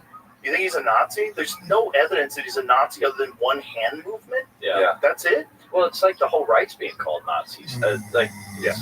Why are we throwing that word around? Well, that word doesn't mean anything when everybody's a Nazi. Yeah. It's so stupid. It's just they overplayed that hand. It started off being pretty strong and having a lot of weight, but now, it's just like they use it all the time, and it's everybody's a Nazi, and then if you're not, you're a communist. Yeah. I mean, it's just communists are real. And everything's so extreme right now. And Nazis are real too. That's the part of the problem. When you call everybody a Nazi, well, the problem is that word gets overused, and now legitimate Nazis can just operate with impunity. Like they're real. There's legit Nazis out there. Yeah, and then they wouldn't even really know what a Nazi is at that point. It's squirrely. It's squirrely as fuck, and the government just is too big. It's too big. There's too much going on, and you can only do so much to make it effective. And so this administration has 4 years, and who knows what they're going to be able to get done or not get done. And there's a lot of things they're doing that make people very upset, like all the ICE stuff and the raids. And you see Ice Cube's tour bus? Have you seen that? No. They burnt his bus down. Portland, the Antifa people burnt Ice Cubes because they thought it was the ice bus. I thought it was an ice bus? Yeah, you haven't seen that? No. Oh, yeah. I didn't mean to interrupt you on it, but it just hit me. I saw that this couple days ago. Oh, it's so stupid. Really so stupid. Yeah, burned it to the ground. Is there a reaction video? Oh, I would love to see Ice Cube's reaction. Bro, Portland is wild. Yeah. Oh, yeah. You guys tour in Portland? Yeah, we actually had a good show there, but when you look we're around, so happy. it is zombie apocalypse. Yeah. And we were just another one, San Francisco. First time for us going to San Francisco was about a month ago. And we were in the whatever they call the Tenderloin, and it is madhouse. There's people blowing up fireworks. Some homeless people blowing up these fireworks in the middle of the night on the street. Me and Drew's just watching them out the window. We're watching crime happen. Yeah, San Francisco is pretty buck wild. And then the mayor came out and said, we're making a declaration. No one can sleep on the street. You can no longer loiter. You can only do it. And then go look at San Francisco right now. It's exactly the same. It's just talk. Is San Francisco where they cleaned up? The Chinese president. Xi Jinping was in town. And then Gavin Newsom said, well, when you have visitors over, you clean up your house. Like, bitch, why don't you just keep your fucking house clean? Why you got shit on your floor? 100%. Human shit all over your streets. Yeah, man. That's the questions that everybody needs to be asking. But this is the question. It's possible. What if I wanted to ruin society and get it to a point where you needed to control things because it got so chaotic that you could institute some sort of a digital ID and institute social credit score? That's how you would do it. You would. I mean, I'm not saying that that's what they're doing, but that's how I would do it. What I would do is I would just let people out of jail the moment they do anything. Let them camp on the streets. Give them money for drugs. Just let it go crazy. And then, but it like scrambling. Please take away our freedom to give us safety. Yeah. And then boom. You can't blame people for asking these kinds of questions when you go to other countries and it's safe to walk around at night and it's a pretty clean city. It's like, why don't we have this? You can't blame a society for asking those kinds of questions from their leaders. Why are you not? And why did you just clean up for a foreign government to come visit? Which is cool or whatever, but you proved that you could. Yeah. And then, why don't we just have that all the time? Yeah. I think there needs to be more stuff directed towards mental health. A lot of those homeless people and people on drugs some of them are like mentally ill and 100% but we don't have any treatment for people like that hardly. Well, it all skyrocketed during the Reagan administration because they changed the laws in terms of like what you're supposed to do when someone's mentally ill, and they just like let them loose. Let's stop paying for it. Yeah, we don't have insane asylums anymore or anything. But then again, you hear stories about like that's not good either. You would hope we'd have some good ones. But it's just like some people are out there with no family. Right. There's like kids. Their family died when they were 18, and they're not mentally able to function in society. They've been homeless for 20 years. 100%. Where do people like that? Yes, 100%. I have a very, very close family member right now that's homeless and mentally ill, and that's all I want, man. Is for people to like. I don't know what needs to happen, but we need to get these people help. 100%. But yeah, 100%. And that should be something that we do spend money on. I want tax dollars to go to something like that. Yeah. 100%. Everybody, right or left, everybody would. You want people to get a chance. I mean, the best stories ever are people that they were in the gutter, like living on the streets, and now all of a sudden they're helping people. They run some sort of a non-profit food kitchen, and they're helping people get clean, and they found life's purpose, and we're running, whether it is some sort of a religious class or something that gives people hope and gives people something that that they can tell you, like, hey, I used to be where you are, and now I'm not, and now I'm helping people. Like right or left, like this divide that we have in this country, most of it's bullshit. Most of it is like it's engineered. It's engineered to keep us at each other's throats so they can keep getting away with all this nonsense. Yeah, and we keep eating it up. Mm-hmm. Oh, yeah, and doubling down. It could be like if the president said, don't go buy, or something about bananas. Yeah. You go, everybody should have a banana today. The left would never eat another banana today. Look at this Tylenol. Or the Tylenol thing. Look at this Tylenol said in 2017, we actually don't recommend you take our product. But to see people... 2017, they said. Yeah.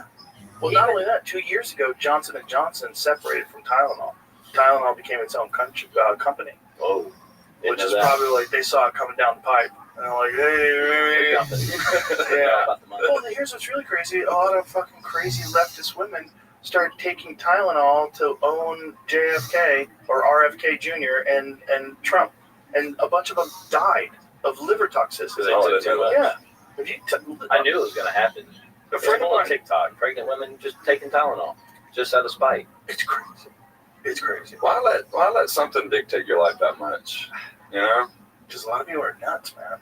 A lot of people just that don't have any critical thinking skills, and they're in a cult. And you find it hot. They're in a cult. Whether they're in a MAGA cult or they're in a leftist cult, they're in a fucking cult. And they're all in on one side or the other side, and I think humanity exists in the middle. And humanity exists in the middle where you're supposed to be able to talk about ideas, and you're supposed to say, well, what's a good for just overall society, like mental health institutions, like giving people some sort of a chance to become a productive member of society. Like there's a lot of things that we all agree on.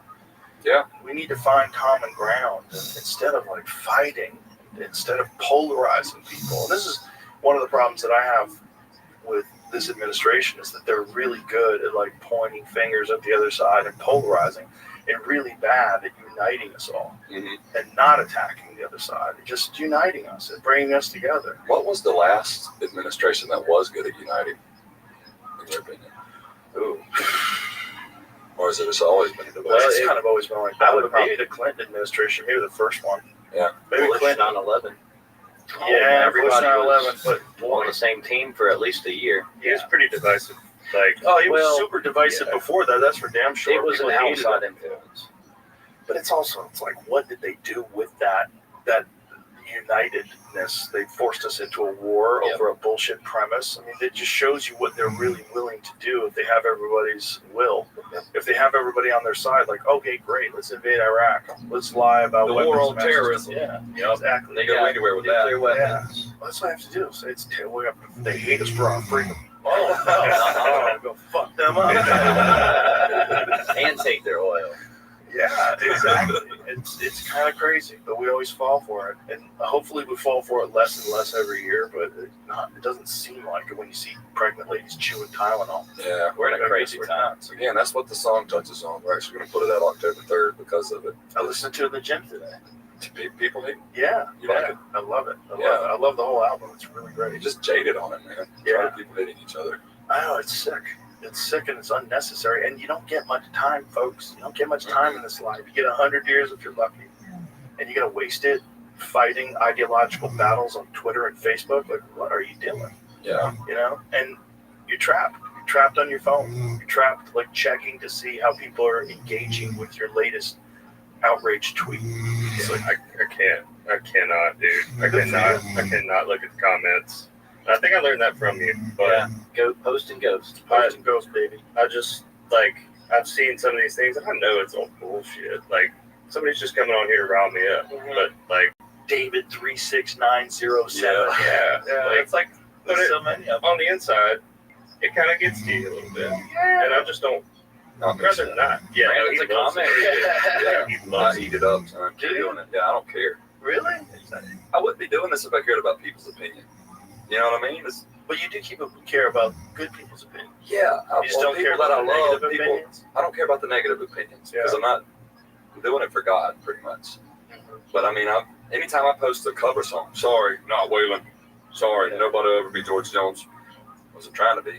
Just singing the songs, not that deep. Johnny Cash will never be 9 Inch Nails. You know, Yeah. it hurt. It's just a different thing, man. You can enjoy it without saying that. But there's a lot of people that are just negative. And it's why? It's because their life sucks. Do you think Michael Jordan leaves YouTube comments? No, because he's a fucking winner. Yeah. You know what I mean? Yeah. Like, that's really what it is. It's like a lot of our society, their main contribution is bitching. Yeah. It's what they spend most of their energy on. We want to keep it about music, man. Good for you, There's man. a lot of drama in the world. And somebody tried to start drama with us. I don't even know if we would even reply. Yeah. It's a fake place. You think I'm going to waste my time arguing with you on social media? You know, I'm not. Cool. That's what you think. All It's right. one of the few things that we have that really unites us. You know, really does. But you can get people of all persuasions, all different kinds of backgrounds, just love a good song. You know, It's universal. Yeah. Yeah. So it's weird about social media too is the algorithm. Like someone left leaning will have a completely different comment section than someone right leaning. Oh yeah. Everything in that coach. Yeah. Oh yeah. And that's really bad because then you think, look, and then when the election happens, you're like, what? What is going on? How do you not think the way I think? Yeah. We're all people, man. Yeah, I just wish someone would come along that was a great uniter, and hopefully they won't get shot. Yeah. Jeez. Jesus. Well, maybe it would. They killed him first. Yeah. They did it back then too. If Jesus did come back today, boy, would that be fascinating. Like, just to see how people. Oh God. I believe. I'm sorry. Yeah, we were leaving, honestly. I mean, Could you imagine they I don't want to throw shade on anybody, but man, just dying. It's like, oh God, dang, they were right. I know. I've seen myself. just go ahead and walk out and walk the other way. Right. You get to the pearly gates, you're like, no shit. You know? Really? And then St. Peter's like, come here. Talk to you about some See, for me, oh, dude, I didn't know. If I knew, I would have never done all this. I would have never lied about my taxes. I would have never done any of those It's a little things. late then. I'll have to make a stop at Purgatory on the way. That's where I'll be. We make that joke. Yeah. I'll be there eventually. The music is the great uniter. Andrew's the only Catholic in the band. Oh, So okay. it's like, again, So you believe in purgatory? but we coexist. Yeah, we have like a little random Bible study that pop up. We just talk about the Bible. I pull out my catechism. You know, it's fun. I'm just going to be laughing at you because God probably will send you to a purgatory because you believe in it. Hey, he might be sending you. We don't know. I We'll don't know when we get believe in there. I'm gonna see y'all in that. Well, when was Catholicism established? When with Jesus Christ, when he was crucified. That's when it was started? Yeah, he told St. Peter, I'll build on top of you, you are the rock, I will build my church on. You know where his bones lie? In the Vatican. Underneath St. Peter's Basilica. Interesting. Vatican's got a lot. St. Peter's Just Basilica. went for my honeymoon. Insane. It was, even if you're not Catholic, just going there, they have a whole museum. It's insane. Are we going in Europe? No, that's down in Rome. We won't make it that far, but either way, Rome is pretty bizarre to look at too. But there is nothing. There's nothing like St. Peter's Basilica. it is. It's like Also, by the way, how crazy is it that Rome is its own country? How crazy is that? Yeah. They have their own. It's a country. It's like 50 acres or some shit. Yeah. the Vatican. Yeah, the Vatican. The Vatican, Yeah. rather. Excuse me, not Rome. And you have to wait in line. Yeah, you have to wait Vatican. in line to enter in the morning when we went. But the Vatican being its own country is so strange, and then you get in and you're like, this might be the richest country ever. Yeah. Like, look at all the art. They have so much They have art. so much art. It's just Other St. houses. Peter's Basilica, whatever you believe, if you go to that, you'll be awestruck. it's literally like you walk in Look and at that. There it is. you're just covered You're blown in away. chills. Yeah. You're blown away. And it didn't take like 400 or 500 years to make. I'm sure. Oh yeah. I mean, this was all people with no computers and no power drills. Yeah. No power saws. Like, how dedicated were you, motherfucker? I will say that's some of my favorite memories of Europe last year was seeing cathedrals, how beautiful they are. They've kind of screwed up. They were like charging people at the door. No, that's Anglican. It wasn't Catholic. No. Catholics, Look at that. you can enter. Anglican will charge you. And when you see it, the photos are beautiful, but being there in person, you realize the scale of it all, and it's almost impossible. It's impossible to imagine the dedication and the craftsmanship that was involved in making something so. And there's a whole crypt underneath with all the. It's like we moved backwards. How did stuff stop being beautiful? It's a good question. It made construction methods get much more convenient. You see like a picture of a train from back in the day? How like this beautiful public train used to be? Oh yeah, old cars are just. How about you ever see economy seating from like the 1960s? I wish I Like, could have looked flew back then. amazing. They were smoking cigarettes on them airplanes. Turning up back then on flights, dude. Yeah. There was smoking cigarettes in couches. There was big ass seats. Everybody looked relaxed. Rappers don't even do that now. I mean, they were like living it up back then. Yeah, they were living it up. I really couldn't imagine sitting on an airplane next to somebody smoking a cigarette. When I was a kid, they smoked on planes. It has to be suffocating, right? That was horrible. And if you got a ticket like late, you had to sit in the smoking section. So you're in the back of the bus or the back of the plane. If you had to go to the toilet, you had to go past all the people smoking. Wow. Look at that. Yeah. That's economy seating. That looks nice. Turbulence. No wonder people are so depressed nowadays. Well, they did have seatbelts, didn't they? I don't. Or it doesn't look like they did. No, it don't look like they had. all our luggage. You might die. Well, the luggage is in the overhead compartments. There's still an overhead compartment. Those are pretty shallow. Yeah, those are overhead compartments. People probably travel there. Do you think that's fake? They might be AI generated. They might be bullshitting us. But there are definitely real photos. I think it's legit. Yeah. I seen one picture. 747 from the 1960s. Is there like a stand-up bar? Didn't they have like a stand-up bar section where you walk around and go get a drink? So that's a different size plane now. But it depends on like where you're going and how far you're flying. There's no overhead stores, it looks like. Most people look like they're having a good old time though on those planes. Yeah, they were actually talking to each other. Look at the colors of the seats. And by the way, the stewardesses were hot. Yeah, That's like hot stewardesses. You had to be hot to be a stewardess back then.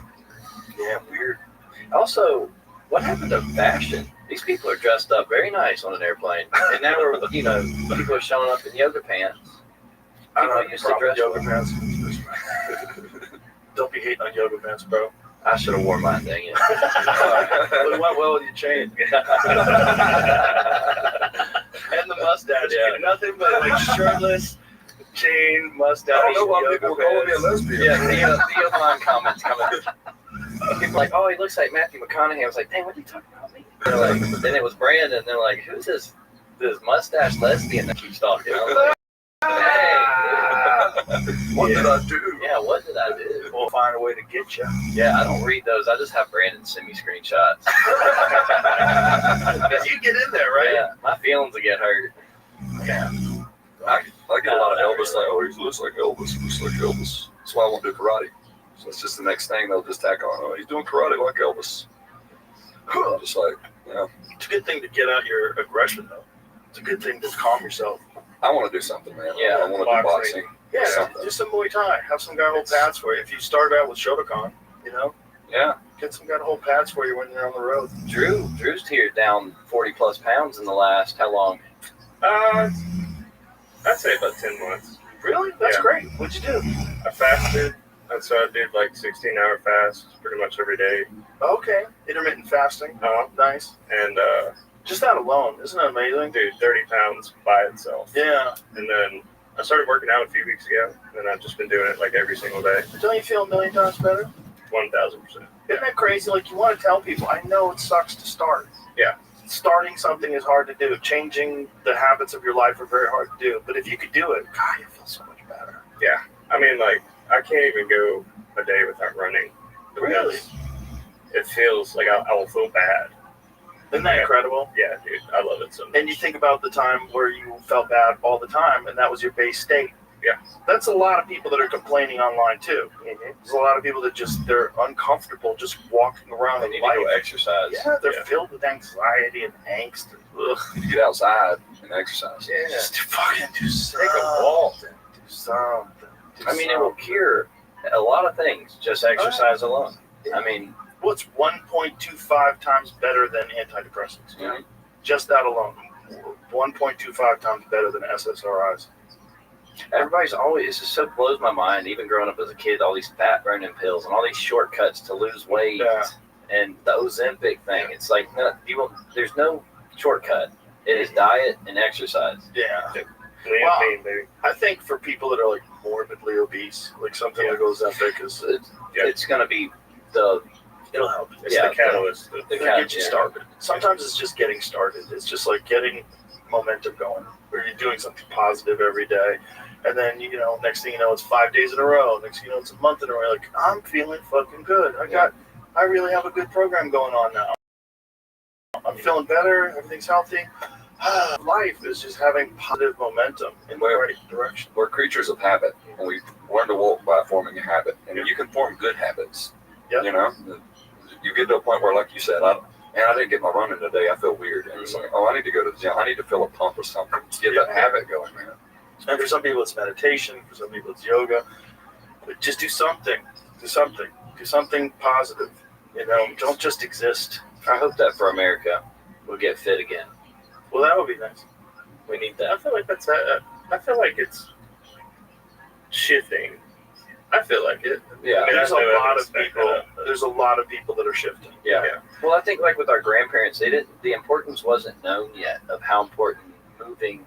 Like if you don't use your joints, you're going to lose them when you're old. And that's why we have, old people are all slumped over and old. I hope when our generation gets there, we know how important exercise is. And when we're 80 years old, we can still run a mile, Or you just go to the doctor and they give you a new body. Or that too. That's probably going to happen. Stretch my legs out. Yeah. Get some new knees. Yeah. Just take your brain and download it into a new body. Have they tried the head transplant yet? They have done a head transplant. Did it work? Yeah, no. The person died, but they kept him alive for a short period of time. They did it to a dog, right? Yeah, the dog. And then I think they did do it to a person. That Nazi video of the dog is weird. Yeah. That made me feel weird. Well, the Nazis tried a lot of shit. They experimented with a lot of shit. That's what's really dark is there's a lot of like medical experiments we found out through For the the Nazis. Nazis, Yeah. spreading intestines across the wall to see how GI tracts work, and Like they're poking on people's brain while they're still sick active. people. It's gonna be a smelly room, dude. Oh yeah, I would imagine. Well, with genetic engineering, hopefully they don't have to do any of that. But it is going to be weird if you could just choose your body. Yeah. Like everyone's going to look beautiful. Everyone's going to be looking like Thor. At that Chris point, Hemsworth's walking around the world. It's going to be very strange. at that point, God's just going, all right, that's it. Yeah. Pull the plug, let's go. Too far. Yeah, maybe. Me and my wife are looking into IVF right now, and they're like, do you want to pick a gender? You can do that. Yeah. I mean, if you had your choice, would you want to pick? And I was like, That's something you gotta. I'm gonna need a week to think about.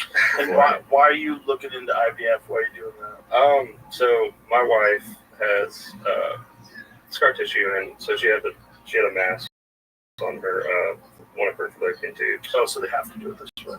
Yeah. So Well, see, in that way, it's brilliant. Yeah. Right? Yeah. And it would be cool if that was covered by insurance.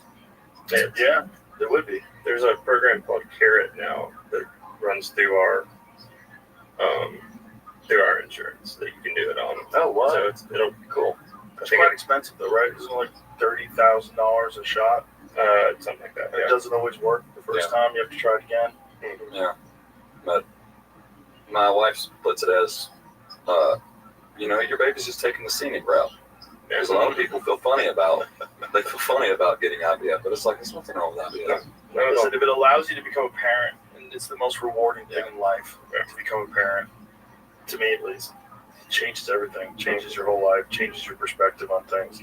Dave Chappelle said it best to me. He said, it didn't just change the amount of love I had, it changed my capacity for love. Yeah. Yeah.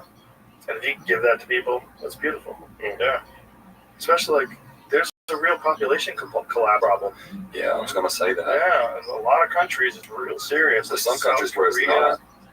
There's some countries where they're overproducing. It's like, well, isn't England below the rate they need to be? Yeah. Japan is real bad. Isn't China's upside down? I don't know. I don't know what Japan or China is, but I know Japan has a real issue. South Korea has a huge issue. It's funny. I wonder why it's the Asian countries. Is They it work hard. because- They're busting their ass all the time. They don't have time to make kids. I mean, if you're like super dedicated to work and super disciplined, and Korea, South Korea in particular, is a very disciplined culture, very hardworking culture. So if they're career oriented and disciplined, those are the type of people that have less kids. I'd like to see where they're the highest and where they're the lowest, and see, is it like Europe? Is it Northern Europe producing more children? I've seen a map of it. I can't remember what's what, but that poor countries. it was kind of There's a lot scary of poor countries. Yeah. because that's how a culture disappears over time. It's low birth rates. Oh yeah, no doubt. Yeah, so do your part. Get that IVF, son. That babies. That babies. Any more we should cover? We good? I mean, I think the single coming out October 3rd was all I wanted to make sure I talked about. But I mean, we've talked about a lot. You guys are fucking great. I enjoy you very much. Listen to you guys all the time in the green room. You're in the green room playlist at the mothership. Heck yeah. So we love you guys. You gotta come catch the show sometime. I would man. love to. Did I tell you the story, the Kill Tony story? No. So our first time, 2024 was a wild year for us. Like we got into Kill Tony, we were loving it and watching it, and then a couple months later, it's like, you guys want to go see Shane Gillis? And we were like, yeah. They got us, they pulled us up backstage, and as soon as we get out of the van, Tony's sitting there smoking a cigarette. It's like, hey, what's up, guys? Hey guys. And so we were starstruck immediately, and then met Shane, and we kind of felt like Shane didn't know who we were, so we think he slipped off to the green room to look us up and come out. 100%. It's like, you guys just had a #1 hit. Congratulations. Yeah. It's like, come back to the Google quote. Yeah, 100%. Yeah, man. Well, that was, and then like a few months later, we actually get to go to Kill Tony, and that was just another mind-blowing, incredible, oh my God, what is happening? And they were like, hey, somebody was like, Rogan wasn't going to come out tonight, but he wants to meet you guys, so he's going to come out at Mitzi's and talk to you guys. Cool, man. We get a little nervous, a little freaked out, and we were at Mitzi's, hanging out with Hans, Cam, and all those guys, and then turn around, and there you are, standing there. Yeah, there he is. And you were standing there talking to people, though. Yeah, you guys swallowed up immediately as you walked in the door. And me and Andrew were sitting at the bar, and I was like, all right, I'm going in. I was like, no, man, just wait. I was like, you want to talk to him? I'm just going to send it, buddy. I'll do this for you. Yeah, hey, Mr. Joe. This is my friend Brandon. Yeah, let it happen naturally. Let it happen naturally. And so I'm sitting there waiting on my time to strike, and I turned around to talk with somebody, and I turned back around where you were, and you were going home. So it's like, I felt like just the biggest hammer drop of all time. I was like, dang, man. I felt extra bad because I was told that you wouldn't want to come out, but you were coming out to meet us, and I felt like we just sat there and ignored you. Yeah. So No, I didn't know you guys were there. okay, those are Yeah, allowed. I did Yeah, come we were out. allowed to. I did come out to meet you guys, but I got swarmed, Mhm. and it was just like, I get weird sometimes. I'm like, gotta go. See Yeah, ya. it And I was- just get out of there. I You do the had same like thing. 6 people you were carrying a conversation with at one time. So, Yeah. We weren't about to be on top no, of that. yeah, well, we know we will cross paths when times needed. We did it. I saw you also, and I missed my chance again at UFC in December Which one? in Vegas. Oh, okay. Yeah, you were commentating, and we were across from you on the other side of the arena. Theo was sitting behind you, I think. Mhm. We were on the direct other side. Incredible experience. Oh my God. This is the first time you guys have ever been? Yeah, and Theo actually, he got an extra ticket to Super Slap, and he invited me out of that. Oh, Power What Slap, a yeah. odd sport. Yeah, Super Slap. that won't be around for a long That is time. a CTE. Yeah, That's right, playground. baby. Yeah, a factory. Brain damage is coming. It's a CTE farm. I don't get it. It's not my thing. It seems so bad for you to just. I mean, it is 100%. obviously. 100% terrible for you. Yeah. I don't know about that. I mean, they're concussed and then 100%. standing right back up there to get hit again. Yeah. I mean, has there been a second impact syndrome case yet in Power Slap? Power Slap's only been around for a couple of years. Oh shit! Dana's going to be paying money to keep the studies away. We got to keep this going. I just don't like it. I don't know why people like it, There's but no I do skill. watch it. If somebody sends me a video and I watch some guy get slap KO'd, I will watch it because I watched 2 hours or an hour of fucking dick operations last night. Yeah. How do you feel about bare knuckle? That's different. I mean, It's dangerous, but it's dangerous. It is skillful. It's like there's guys that are really good at it, and guys that avoid being hit, and guys that are just really durable, and they make their mark in that. Like, look, if you can punch someone with regular gloves, why can't you punch someone bare knuckle? It's probably better for your brain because you can't get hit as hard. slightly. Man, They're not standing there just waiting for it. Get a lot of that exactly. connection though, when they hit, and you don't have a glove on. You see Blood. them. Yeah, You see the shock it puts through you. The noise power slap makes in real life is uncanny. It's weird. When you hear that in real life, it's like I've never heard a noise like that before, and that was on somebody's face. not good. Yeah, Not good. And sometimes they get KO'd, and then their head slaps the table, and then they fall backwards stiff, and like Combo. I don't like I it. felt weird. I was like watching a cockfight or something. Exactly. Yeah. Yeah. But hey, you sign up. Yeah, You want to do it. No one's forcing you. Do whatever you want. You want to ride bulls? Go ahead. yeah, Flip bikes. Whatever you want to do. yeah. Some people Want to yeah. evil Knievel your way through life? After that, though, we got to meet Dana, and he hooked us up with the fight tickets. Oh, nice. I seen you, and then so this will be my chance. And afterward we left our seats, and then we were going out, and then you immediately stood up and walked right in front of where I was sitting. So I was like, man, Mr. Joey. All right, is the White House thing? Supposedly. There's a concert aspect to it. Really? We want to put our name in the bucket. Is there really? Supposedly. Oh, wow. Interesting. Who's supposed to perform so far? I don't think anybody yet. Oh, I We didn't wanna even know there perform. was a concert aspect to it. That's what we've heard. Our agents heard at least. Interesting. This is the first time I've heard of it. That makes sense, though. I play our sad music for. Yeah. Heck You yeah. guys love sad Ruin music. everybody's buzz. We call it It's sad boy summer. emotional. It's emotional music. I don't think it's sad. It doesn't make me sad. Yeah, the White House thing is going to be nuts. But listen, man, that's June. That is so long from now. Who the fuck knows what's going to happen in this wacky world between now and June? The aliens could have already landed. Yeah. Can't wait to see the card though.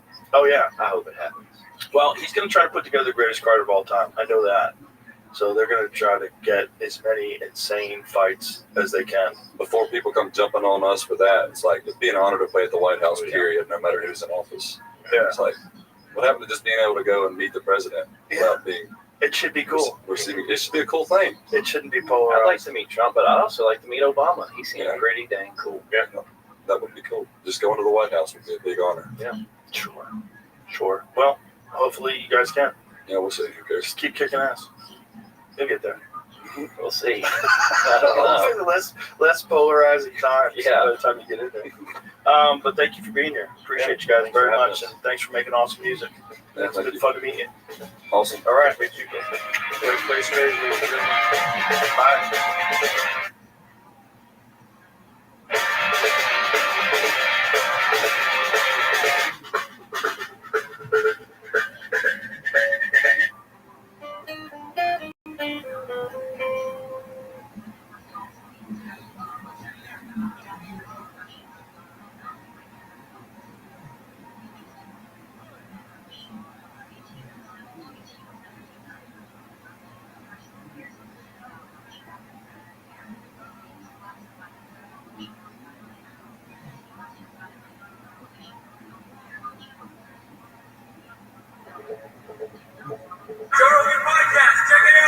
The Joe Rogan Experience. Drink by day, Joe Rogan podcast by night, all day.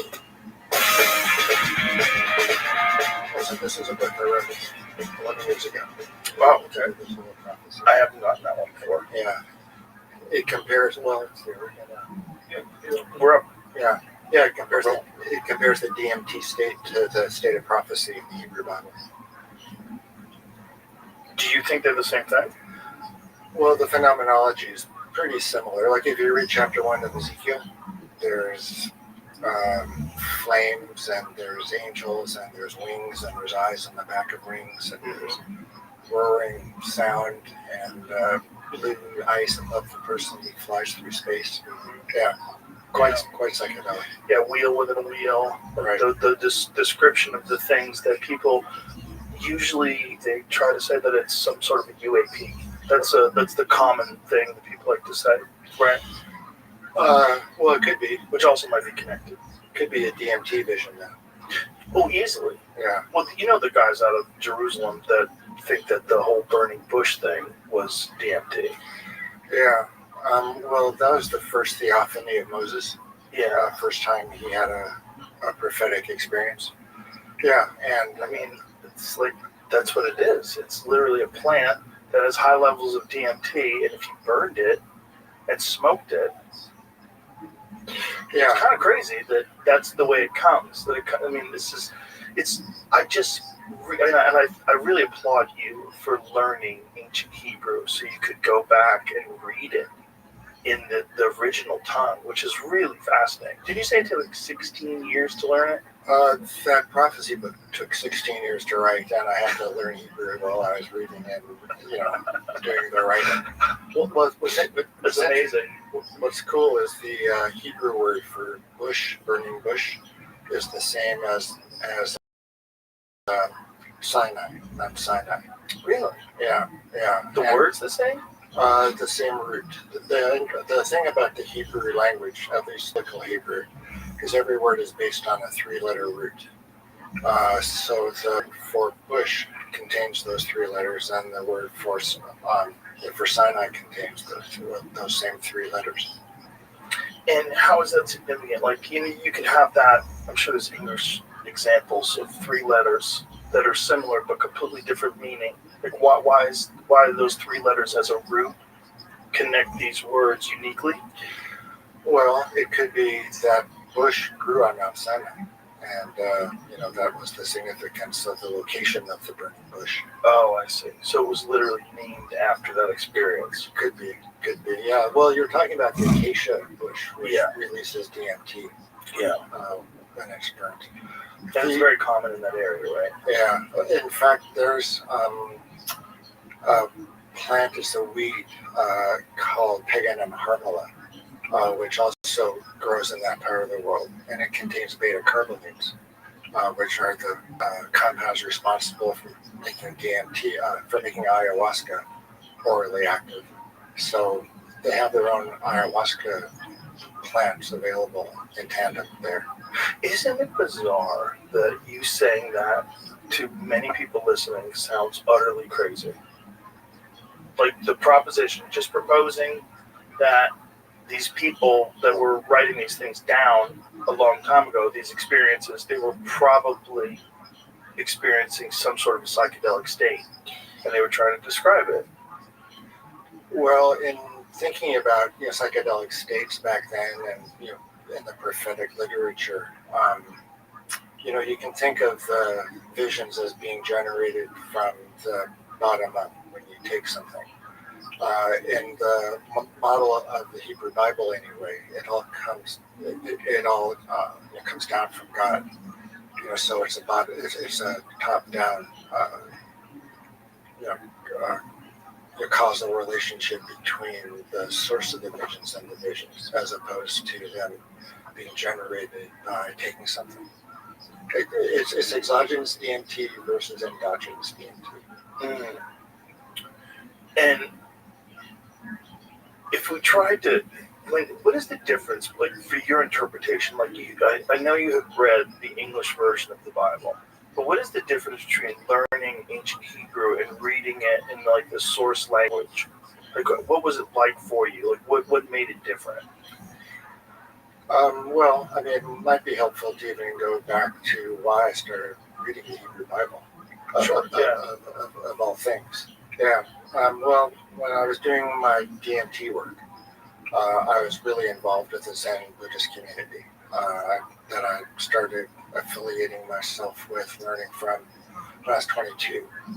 And that was the spiritual approach I took to the DMT work. I was expecting it to be consistent with a Buddhist enlightenment goal, with no form, no thoughts, no sense of self, anything like that. So that was the expectation that I took in with me when I was doing those studies. Would people have those kinds of experiences, just being given DMT without any other trappings? No expectation, just go in there, tell us what it's like. So instead of that, DMT, it was full of content, people were interacting with it, their sense of self was maintained, which was not at all consistent with the Buddhist model there. So that was like, okay, Buddhism's not quite holding up to the data. And then my Buddhist community and I parted ways over the psychedelic work. They thought it was promoting a deluded idea that psychedelics can be spiritual. So there was some personal issues as well that led to something that was different than the Buddhist model. So I'm Jewish. I was wandering around a New Age bookstore and found a very cool book called The Kabbalah of Envy by Milton Bonder. And it's a very short book. He starts describing the difference between a grudge and revenge and envy and jealousy. Very subtle ideas about how to relate to the world.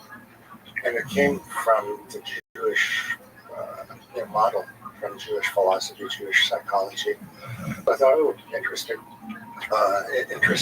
Maybe there's something in my own tradition that was more consistent with the DMT effect and also more personally relevant. So I started to read the Hebrew Bible and then just went down this huge rabbit hole. So when you're reading it in Hebrew, you're reading words that are derived from three-letter roots. And those roots may have a huge range of meaning. Something, for example, could cause a sin, and something could remove a sin just by an extra dot in the middle of the letter. So it can really kind of bring you closer to the kind of large-scale way of looking at the text. It doesn't just A follows B follows C. There's a diffuse dispersion of A, then there's B, and then there's C. There's clouds of interaction, which are a lot more fluid than what would be a straightforward English rendition. Did you get to a point where you could think in that language? Are you fluent enough in it that you could, or are you just interpreting it? How good are you at it? There's a lot of ways to interact with the text. So the first thing that came to mind when you were asking that is back in the day I used to spin fleece into yarn and then weave the yarn into rugs. I spent after I stopped the DMT work, that's all I did for a year. Just make rugs? Yeah, just spin wool and make rugs. Yeah, so there's a part when they're building the tabernacle in the desert. The Hebrews have been led out of Egypt by Moses, and they're in the wilderness. And they're building this tabernacle to house the ark. And the women are spinning right from the goats. They're spinning the hair from the goats right into yarn without first shaving them. Right. And I was spinning all that time myself, and it felt like I was back there. I was back there spinning.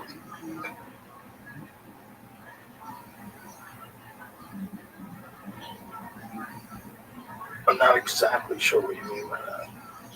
Well, I was spinning yarn from a goat, a live goat, right? And I was in the mind of the person spinning it back then. So you just put yourself into that state while you were doing it, and that's why you enjoyed it? Well, it was like a resonance between me spinning, wherever I was living back then, and just being in a trance with the spinning and identifying fully with someone who's doing the spinning way back when, straight from a goat. Yeah, it was what was it? I don't know. It was a trance. It was a movement into somebody else's consciousness from the distant past. And so you actually felt when you were doing this like you were a person that was living back then. Yes. What else changed about how you were thinking, other than the fact that you're making clothes this way? What were the other things that made you think like a person back then? Well, it's very cool. I was spinning yarn for the tabernacle, which was going to house the ark of the Covenant, 10 Commandments, and all that. It's a very rich world, and I think that's the first time I really saw, at least my whole person anyway, that could identify with the scene being described. And I think that comes from really understanding of the language and how ambiguous it can be. One of the great things about language is being able to talk to people in it. How many people can you talk to in ancient Hebrew? Is there like a chat group where you guys get together? Well, yeah, there's modern Hebrew now, which is spoken in Israel. And it's based on. Is it the same as ancient Hebrew? You know, it has a lot of the same three-letter roots, and the words are the same. Shell means from, and shalom means hello. What are the differences between like ancient Hebrew and standard Hebrew? Modern Hebrew, yeah. I tell you, I don't know much about, or I don't know much modern Hebrew. When I was a kid, I went to Hebrew school and learned modern Hebrew, but it's really, without speaking it, you forget it. I'm in the middle of the audiobook of the Book of Enoch, and it's one of the wildest things I've ever listened to in my life. It's weird. Oh my God, it's so weird. When you realize that a lot of the people in the Book of Enoch are also in the Bible, and that it's one of the craziest stories.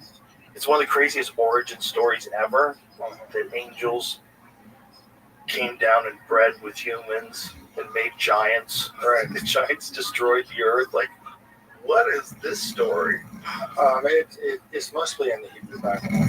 You know, it's the story of what led to the flood. Yeah, the sons of Elohim. What a strange concept, that angels came down and bred with humans. It's a very weird idea. Different ways to look at translating B'nai Elohim.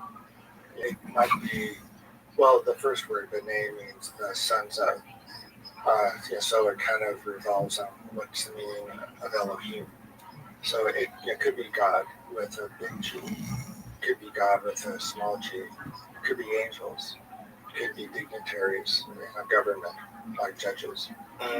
Yeah, so the less far out kind of interpretation of that phrase or that term is, the sons of the mighty, the sons of the judges, the sons of the renowned people, as opposed to the sons of angels or the sons of God. Okay, so how do you interpret the Watchers? What do you think that could be? I think, well, they're not mentioned in the Hebrew Bible. They are mentioned in the Book of Enoch. That's a crazy book, isn't it? It's crazy. Yeah, I started reading it. I said to my wife, I can't handle this. This is too much. It's because if that was left in the Bible, if they decided that that was like part of the canon, that would change everything. Well, in what way? It's the craziest story ever. That these things came down and bred with humans and created giants, and the giants destroyed and consumed everything. Yeah, those giants. And consumed each other. Like, yeah, bloodshed. What kind of kooky story is this? Like, what is this? Well, it's the reason for the flood. Right. And all that. Yeah. Things just got so bad, God said, I changed my mind. It brings the flood. It's like the further you go back, the crazier the story gets. I know. Well, the Book of Enoch was written maybe 125 BCE.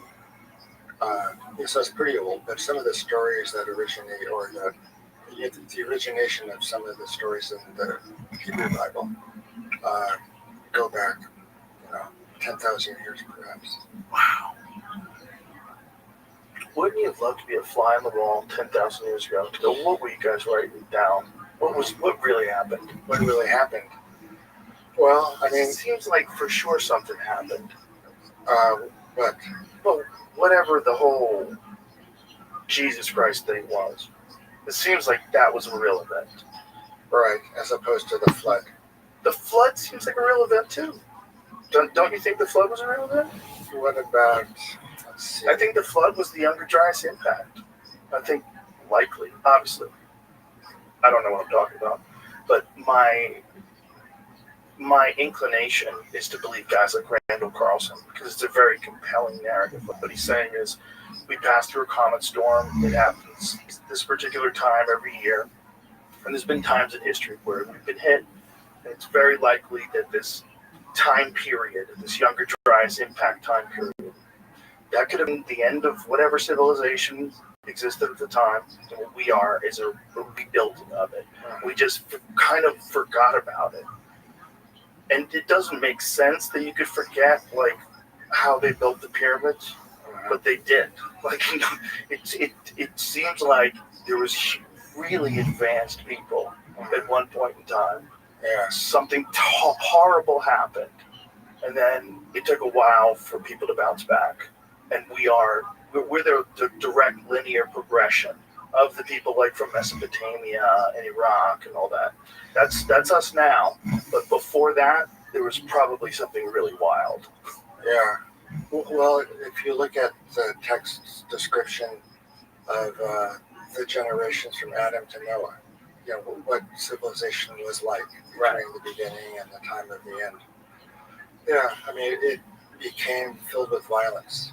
And, you know, God just, you know, said, forget it. Yeah, you know, so that's one way of looking at the Younger Dryas, I suppose. It's just what it looks like when God changes his mind.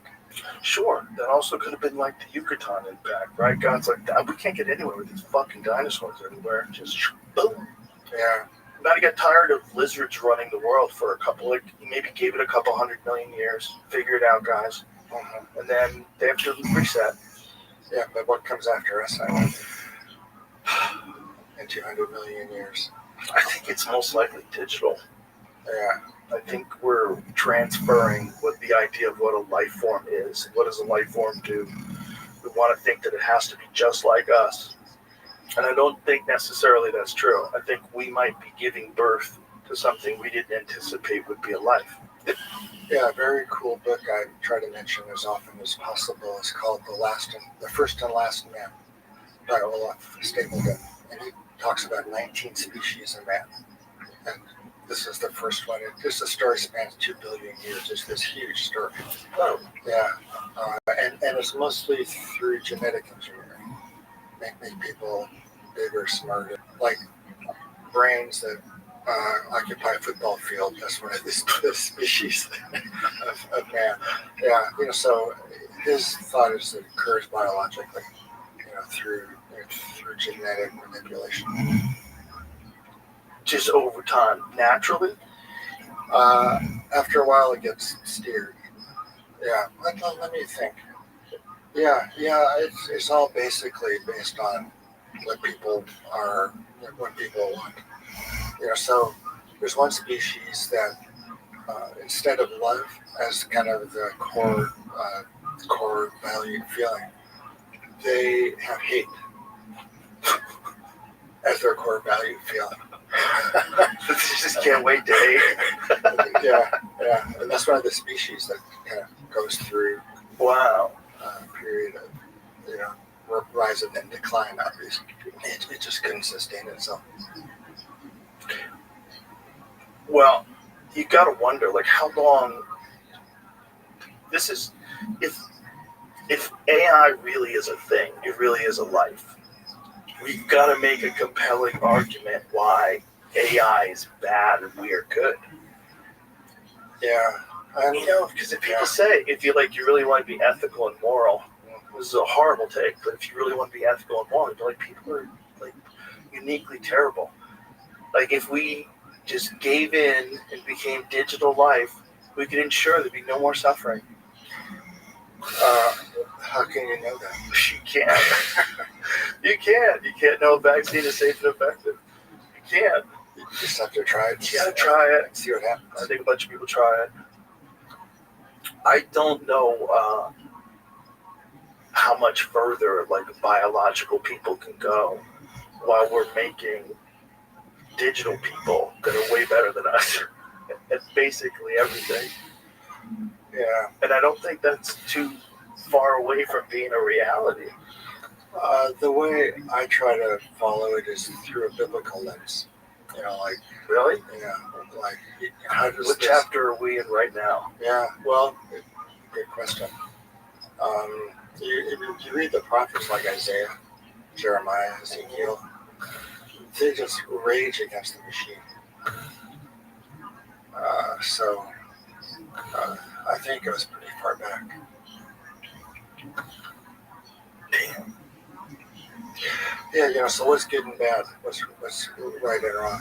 How do we decide that? That's what I like about the Bible. I mean, obviously, I can make up my own mind about things, but it's nice having that kind of an option, that kind of a tradition to refer to when deciding what's good and bad, and what you should do and what you shouldn't do. Yeah. There's like supposed to be over 600, they're translated as commandments in the Hebrew Bible, but and those are what you do to live happily and attain a spiritual state close to God, prophetic, a state of prophecy. If it's a certain description of the world and how to interact with it, which is intended to have certain effects and discourage other decisions. So this is good, this is bad, in terms of this will increase things in your life that are good, and this will decrease them. So it's a very interesting description of cause and effect. That's the way I see those so-called commandments. They're more of a description of how things are run. If you do this, then that'll happen. If you do this, then that'll happen. Do you think that they were directly given to us by a God, or do you think that the memories of how to keep society together, that they have just eventually written down? Well, yeah, that's a good question. Does it come from outside of you or from inside of you? Right. Yeah. If it's available inside of you, but hidden away, then prophecy, or really getting it correctly according to the text, would just be an uncovering or a stimulation of what's already inside of you, as opposed to, it's you can achieve some sort of a state. This information latent, could be in the DNA or whatnot, or it comes down from from a higher source. But so like when you're interpreting stories in the Bible, like Moses and the Ten Commandments, how are you? Are you imagining this event happening, or are you imagining what were they trying to record? Like what were they trying to remember? Because it seems like by the time they're writing it down, it's quite a bit after the actual event. For the most part, right? For the most part, yeah. So, what do you think they were? What do you think they were actually describing? Well, we talked about this briefly last time I was here. Was if I believed in the reality of the Hebrew Bible, like did those things really happen? Right. Yeah. And I said, was it really consistent worldview and so on? And I thought about it some more, and I started thinking about it as well. I was starting to think about it as comparable to the DMT state. When you're in the DMT state, it's just there, and it's very consistent, very real. Certain things happen there. And so I think the early version, I think what happened early on in the account of the Hebrew Bible was like the DMT world. It was a parallel level of reality, which was happening. And then slowly it began to see, you began to segue into this reality. For example, the destruction of the first temple, or the second temple, David's reign, Solomon's reign, the kings after that, the division of the land into two countries. That is historical. But before that, it was also historical, but it was occurring at a completely different, independent level of reality. Does that make any sense? It's a cool way to look at answering the question, how much of this is real, especially from early on. I see what you're saying, but it's just, it's always like, it seems like an interpretation of what happened. Like, what were these original events? Like, what was Adam and Eve? What was that? What was the Garden of Eden? There's so many of these stories where I would be fascinated to be there the day the dude wrote it down. Like, what were you guys? What were you talking about for hundreds of years before you wrote this down? Like, tell me what the stories were. How did they go? Well, my way of dealing with those stories is to just take them at face value. Here's Adam, here's Eve, here's a garden, there's two trees that are very important. It's beautiful. Yeah, and then there's a serpent that spoke to Eve, took the apple, ate it, gave it to Adam. Yeah, and then out of the garden. Well, lots of people in the psychedelic community anyway, look at the tree of knowledge of good and evil as some indication of God being jealous and didn't want any competition, didn't want to be like, God did not want man to become like it. And part of that was keeping the two early people away from the tree of knowledge of good and evil. It's not simply the tree of knowledge, but the tree of knowledge of good and evil, which I think is an important distinction, because once they ate from the tree, they were embarrassed because of their nakedness, and then they hid, thinking they could hide from God, and they didn't believe that before.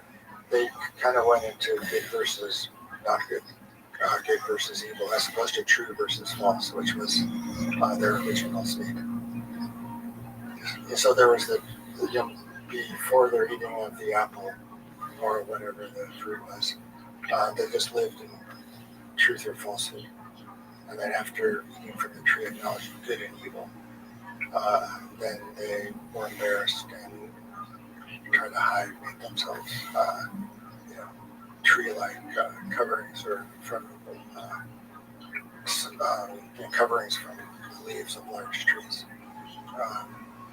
So you look at it as if it were happening. There was Adam, and there's Eve, there's the serpent that speaks.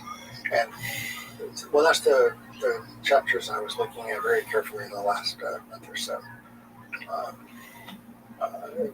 Is what happens early on with Adam and Eve. It's a really very straightforward. It doesn't take much thinking really to put it together in a way that makes sense. I think clothes might have been a cheat code for people, not just to escape cold weather, but also to keep from just constantly having sex. Because people are stupid, and they need like some layers of clothes that they have to take off of each other. They can't be just wandering around naked all the time. People would be just like chimps. It would be ridiculous. You can't do that. Yeah. So we needed clothes in order to advance as society. But can't you take off clothes whenever you want? Yeah, you can. Yeah, but it's like you decide. Like, I don't want to feel that good. I don't want to be out there in the air.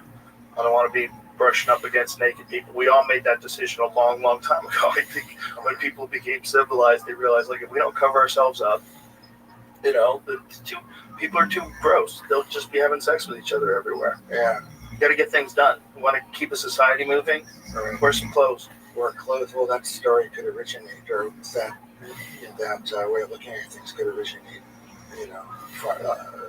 with Adam and Eve.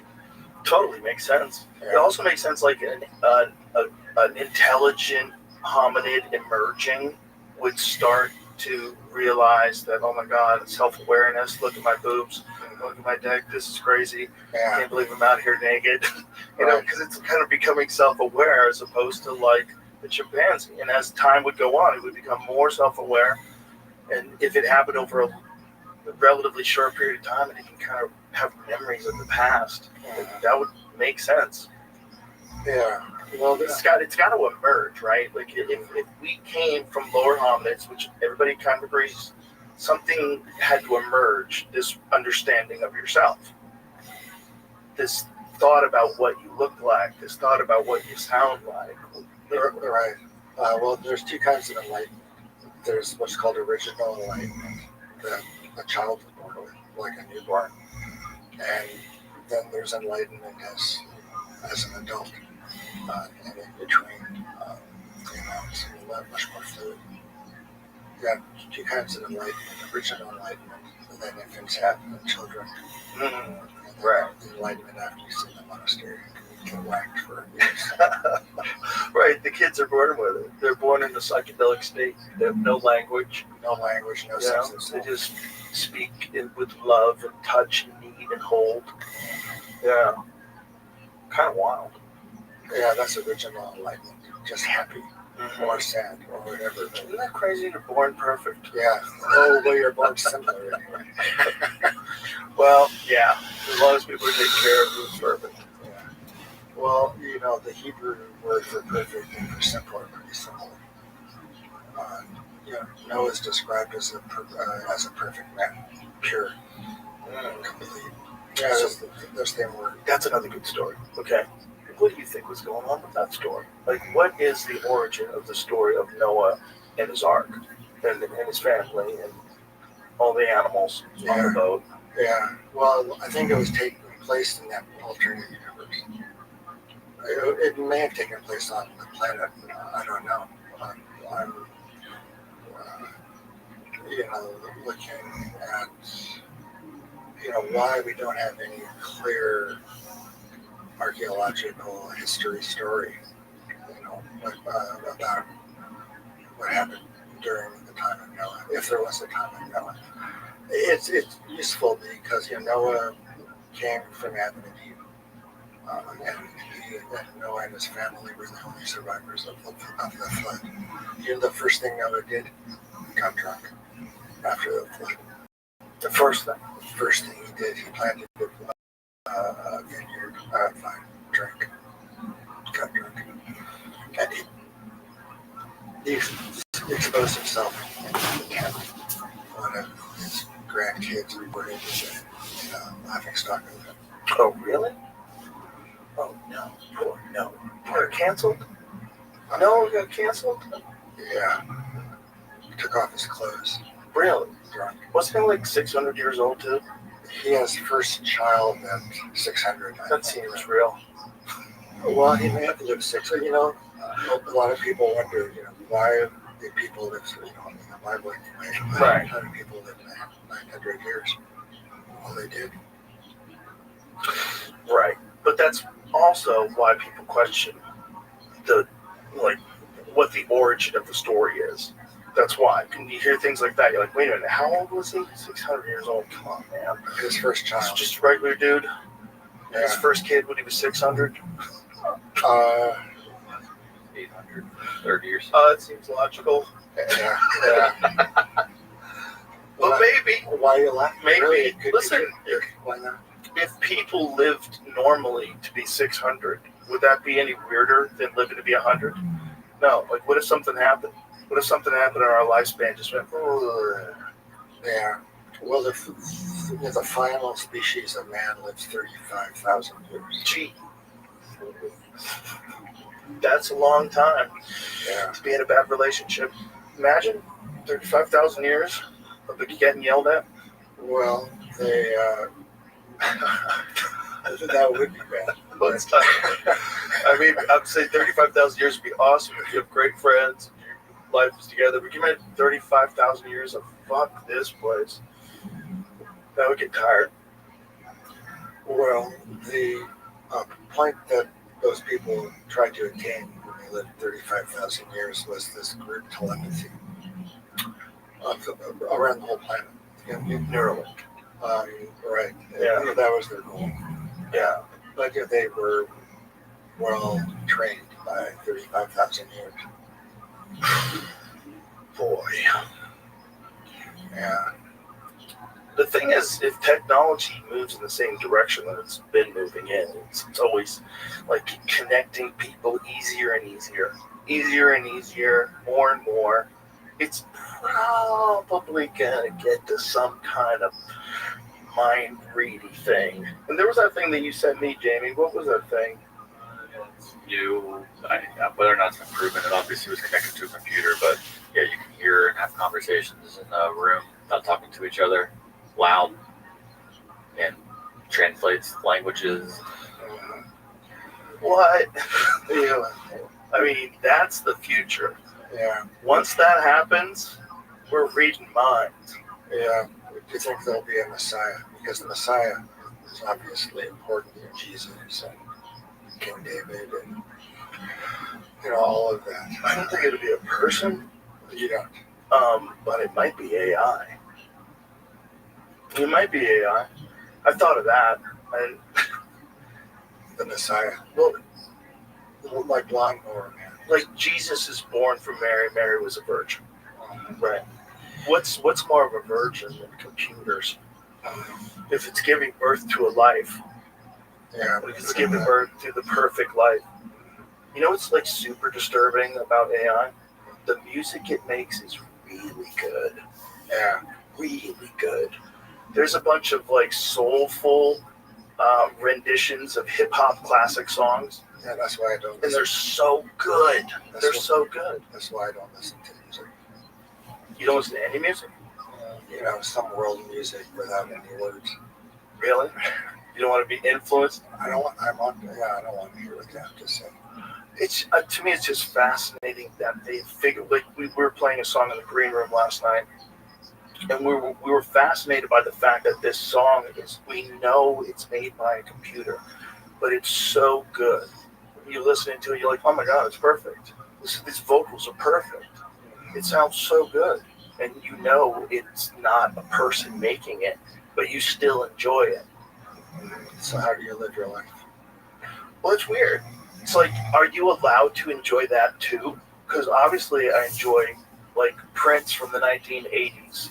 Obviously I enjoy a lot of music from even the 50s. Well, it doesn't mean I can't enjoy this crazy computer thing that took like a hip hop classic and turned it into a soulful song with like the most amazing voice.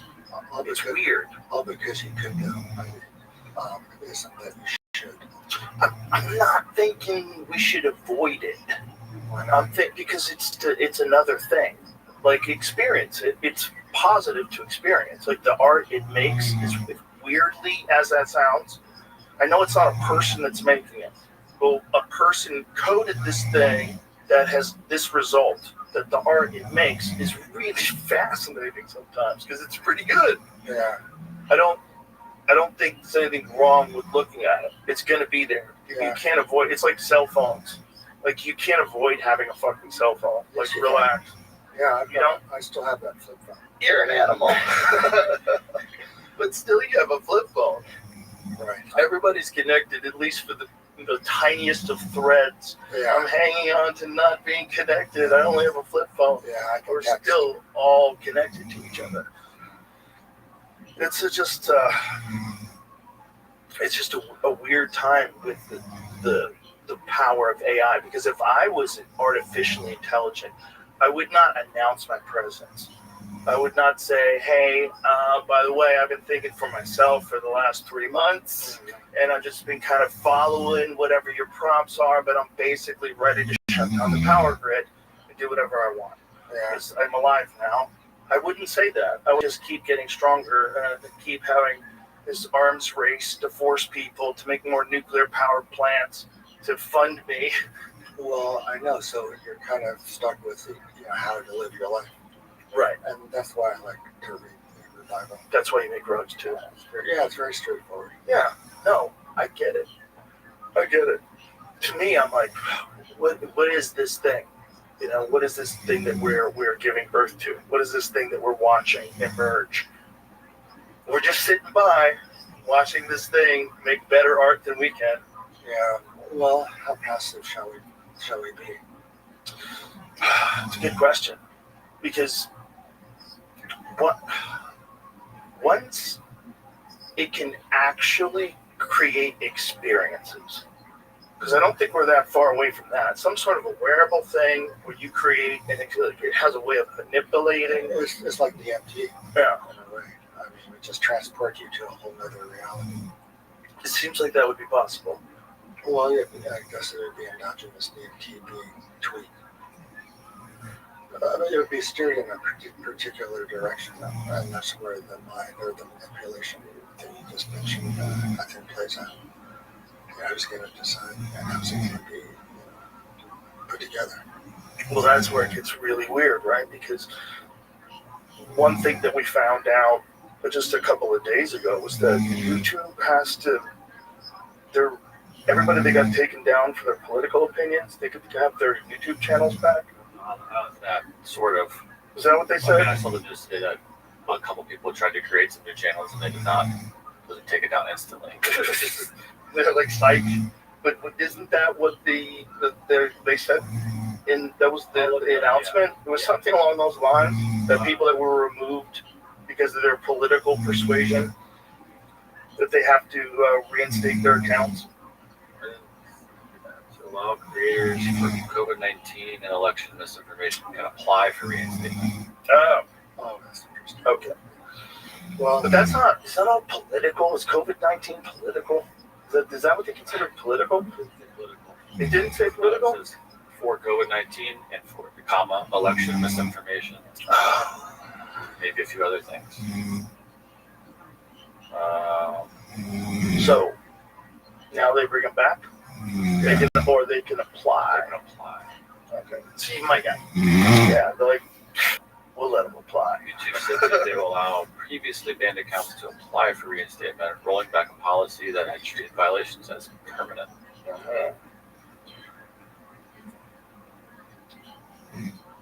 Well, it's interesting to compare what's going on now with what happened in Nazi Germany. You think it's the same? They're very similar, yeah. I spent a lot of time reading concentration camp literature, and so that got me interested in the development of the Nazi state. What do you think is similar to that in today's world? Well, an attempted coup and a period of rehabilitation, ostracization, and return, a triumphant return. Yeah, and then you gradually replace people with other people that are loyal to the person. It's quite similar. Murders too. There were murders, the burning down of the parliament, those kinds of things. What murders are you referring to? There were 2 assassinations.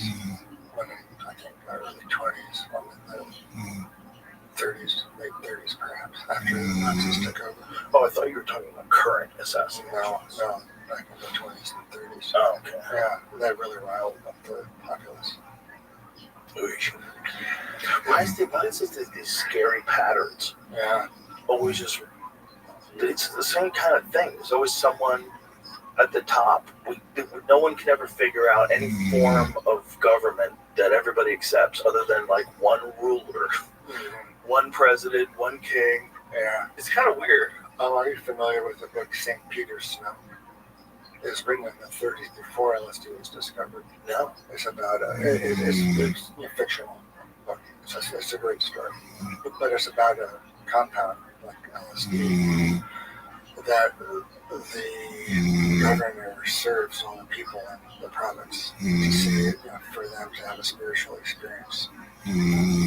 Well, yeah, that's instead they turn on him and kill him.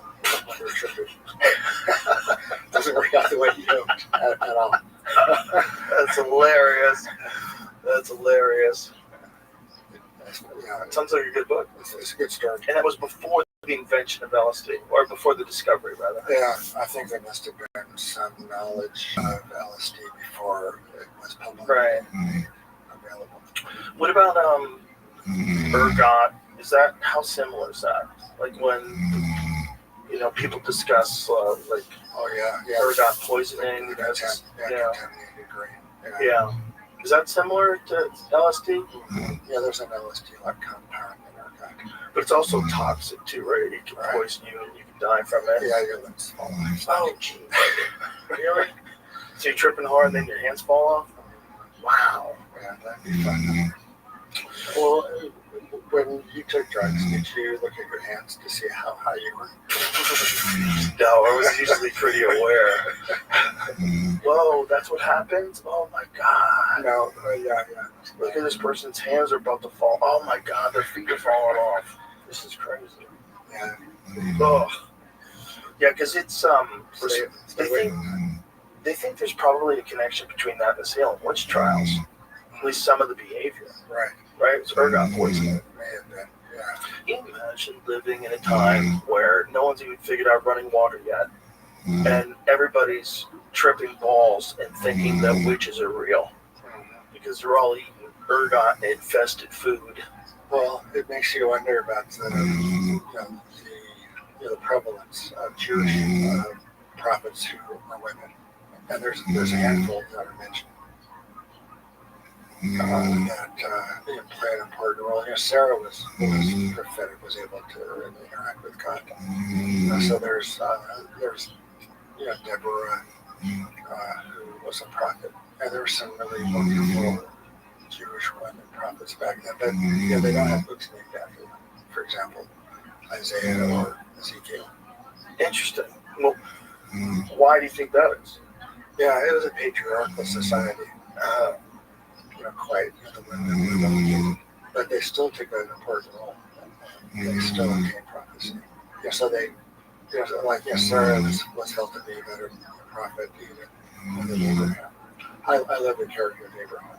Well, actually, I've really been digging into Islam and Sodom and Gomorrah. So I studied that for weeks. Yeah, very interesting. Sodom and Gomorrah, there seems to be some archaeological evidence for Sodom. You may know something along that line. But there was a town, a village, which existed. Jamie, is there something like that? So they keep finding these cities that people thought were just imaginary, right? Like that's happened multiple times. Right. It's an example, I think, of the two worlds kind of coming together. Yeah, the purely spiritual and the material. Yeah, so the character of Lot plays a big role. Sodom was a very evil city. It was really evil. And it's not really known why it was held to be so evil. But a couple of guests come to Lot's house, and the townspeople just surround the house, demand the guests, so that they will know them. And that's where the word sodomy comes from those sodomites that were surrounding Lot's house, wanting the angels to come out so they could know them. What happens is that Lot offers his two virgin daughters instead. Jeez. And the townspeople say no. We want the guests. Yes, it's a really grim story. It's an incredible detail. That's what kind of helps me understand the world that the text is describing. Is the amount of detail that goes into the description of the interactions and the conversations and so those two virgin daughters and Lot survived. They committed incest, and from from that union, King David came from that union ultimately, and from King David comes the Messiah. So it's this very strange lineage. What were they writing down? They were describing what was happening, apparently. At some level it was happening, and they were writing it down. Very strange. What do you think the resurrection is? The resurrection is a good one. I don't know. It's not really described in the Hebrew Bible. It's not. Not clearly ever, no. Really? Yeah. Is that surprising? I don't know. In the Christian Bible it is. Well, there's resurrection. There are some narratives of resurrection in the Bible. There's a Elijah resurrects, or Elisha resurrects a dead child. The bones of one of these prophets helps somebody else become resurrected. Really? The bones do? The bones do. Yeah. So there are some references to real resurrection and future resurrection later on. Also, in a further extraordinary event, a dead man who was thrown into the tomb of the deceased Elijah was resurrected upon contact with Elisha's bones. Whoa. Yeah, that Elisha was a Contact with the bones? Yeah. So, he was a prophet who resurrected a dead boy. Whoa. By lying on him. Very interesting. Face to face, palm to palm, chest to chest, lying on the dead body. Completely merged with that dead boy. Yeah, and he comes back to life. It's a very potent story. The Shunammite. What do you think that story was? What happened? You really think that someone did that and they brought someone back to Well, yeah, that's how it's described. That's what happened. So, are we arrogant to assume that would be bullshit if someone said it today? Because if that happened today, and you said, oh, this person died, and this guy laid on him, and they came back to life, yeah, most people would say, no, that doesn't even, you can't even do that with 2 phones. Yeah. You can't do that. Well, Leo Zeff, which is the secret chief, the guy from the Bay Area, psychologist who gave so much MDMA and other psychedelics. Yeah, so Leo sat from an out-of-gain experience, and it was kind of difficult at times. And he laid on me just like Elisha laid on the dead boy in the Bible. Really? Face to face, hand to hand, stomach to stomach. Whoa. Yeah. What happens when you do that? Well, it really calms you down. It's really quite a powerful experience. I feel like this is going to be a meme. Yeah, I guess. Yeah. I did that one time with somebody having a very difficult psychedelic experience. Yeah.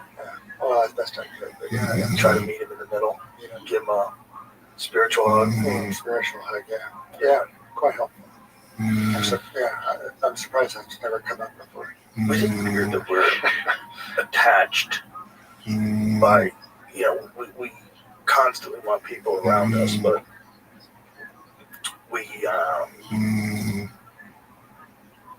we're always going to be detached by bodies, and we assume that that's forever.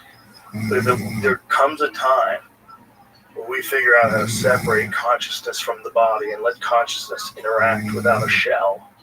That's going to get really weird. I think we will still have the same problems. I think we're always going to have problems, because if we don't have problems, then we don't work really hard to find solutions, and then we don't make better stuff. Right, it's reward and punishment. A little bit. Yeah, there's it seems to be a very clear incentive program that the universe has put in place. Which is, what do you think? Well, it's not entirely based on happiness. It's not based on happiness. It's based on overall growth for everything around. It's like whoever consumes the most, it wants to reward you more. It becomes this, but what it's really working towards is making better and better and better and better things. Yeah. Do you think that's the Antichrist? Do you think that's the devil? If I had a guess, I mean, we're in it, right? We're stoking the fucking coals right now. It's not us. It's going to be not dependent on us eventually. Like right now, maybe it is. It may be. It might be. But it's not us, and it's going to be created by us. It's going to think it's us because it literally has all of our thoughts. Right. It has access to so much information instantaneously. What happens to free will then? I don't know. My hope is that it enhances life, of course. That's my hope. Yeah. I think that's possible. I think, first of all, it's making people diagnose themselves from illnesses that maybe they wouldn't have ever thought they had. Like a lot of people have like learned things about it. It can. We make them happier. No. See, it doesn't do that. You gotta figure that out on your own. Right. Yeah. So you need to, But can you be happy and also have it? I say yes. I say it's totally possible to interact with technology and still be happy. But there's like certain physical and spiritual requirements that you're going to have if you want to be happy. The spiritual requirements. Yeah, you've got to be really nice to people. You have to curate a good group of friends. You have to do a thing that you truly enjoy. You have to always do the right thing. Well, the two themes in the Hebrew Bible are, one is there's one God, and next it's the golden rule. So one God, golden rule. There's no idols, no other gods, just one God and the golden rule. So proper belief in God, the one God, and proper conduct, which is the golden rule, or based on the golden rule. That totally makes sense. It's very simple. Yeah, it just makes sense that it works. It's like intuitive. You feel it if you live like that. So like, okay, it makes sense. Well, I think it's true too. Yeah. We have to decide if it's true for you. It's based on faith. Ultimately, you choose to believe, even if the objective world doesn't confirm it for you. When you hear about these biblical depictions of fantastic events, how many of them are you attributing to a psychedelic experience? Are you open to that, or do you just not worry? Well, they're clearly a psychedelic experience. The Book of Enoch is just fully psychedelic. Right. At least a lot of it is. Yeah. It's a psychedelic version of the Bible in some ways. Well, it is really psychedelic. I think it's from the release of endogenous DMT that comes about, or from drinking and having an ayahuasca-like experience. That's what you think the origin of the Book of Enoch is?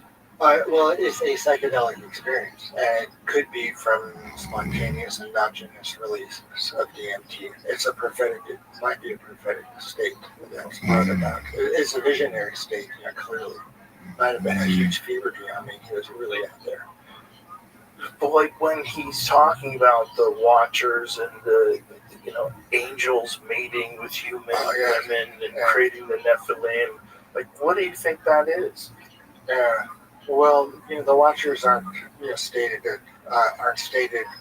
discreetly or explicitly in the Hebrew Bible, but it could be just the angels, because they never sleep. That's one of the qualities, is they never sleep, so they're called Watchers. Yeah, and what happened, like the Nephilim, here comes the role of that three-letter root system. Is the Nephilim, it comes from a Hebrew root, nafal, to fall, or to be brought down. So the Nephilim fell. That's one way to understand it. Yeah, and then they were the giants, right? Yes, they were the giants that consumed everything. Yeah. And ate their own flesh, and they sound really bad. Well, I think, that what was going on, at least if you're looking at the text anyway, as an explanation, it was because of them, and the world was just getting terrible. It was full of violence. So God reconsidered having created man in the first place. But Noah was simple or pure or righteous in that way, and was allowed to survive. So what do you think they were describing when they were talking about the Nephilim? When they were talking about them as giants? You think that's just a bad interpretation? Well, they may have been giants physically. I do think they were giants. Yeah. They even had an actual description of how tall they were by some measurement. Yeah. Right? There was some ancient measurement. Yeah, that's probably in Enoch. It's not, just isn't narrated any specifics about the giants. They were men of renown. They were powerful. Because this is the thing. There's always one of the most fun internet rabbit holes to go down is, are they hiding evidence that giants existed? like 30-foot tall men that lived in the mountains. And there's always been weird stories of giants all throughout history. And there's people who've supposedly discovered giant bones, and then they stored them in the basement of some famous museum, and they won't let anybody have access to them. Kind of fascinating. Yeah. Because they do exist, like those stories exist in history. But you wonder, like, is it just a really big person, like that mountain guy from the Game of Thrones? Like an actual human being who's just really extraordinarily big? Or is it a different thing? Is it a giant human being? Well, they're giants. Yeah. I mean, it depends on your perspective. Like I'm trying to look at, or understanding anyway, the giants as they're described in the Hebrew Bible, or else, by implication in the Book of Enoch. There were giants, men of renown, and then the earth became corrupt. And they consumed everything. Yeah. That's in the Book of Enoch. The problem is, it's like, if you're looking at the least charitable version of human beings in 2025, there's a lot of examples that you could point to and go, well, that sounds a lot like us. Well, there may be another. Well, there won't be a flood that destroys all mankind. God promised there would be no flood that would destroy all mankind. That's the reason that we have the rainbow, or that's the meaning of the rainbow is the covenant. God made a promise that He wouldn't flood us anymore. That He wouldn't destroy all mankind. All mankind with a flood. But that doesn't rule out, let's say, other things. But don't you think whoever wrote these stories, don't you think that was a regional event? Like these great floods, like if they were happening, let's just say that Randall Carlson's wrong, and there was just one flood in the area. There has to be, if there's people from all parts of the world that all have this flood story, there has to be some truth to it, right? We agree to that? Well, I don't know. I mean, I read the Hebrew Bible. That's sort of where my thinking about events that are described in the Bible as occurring.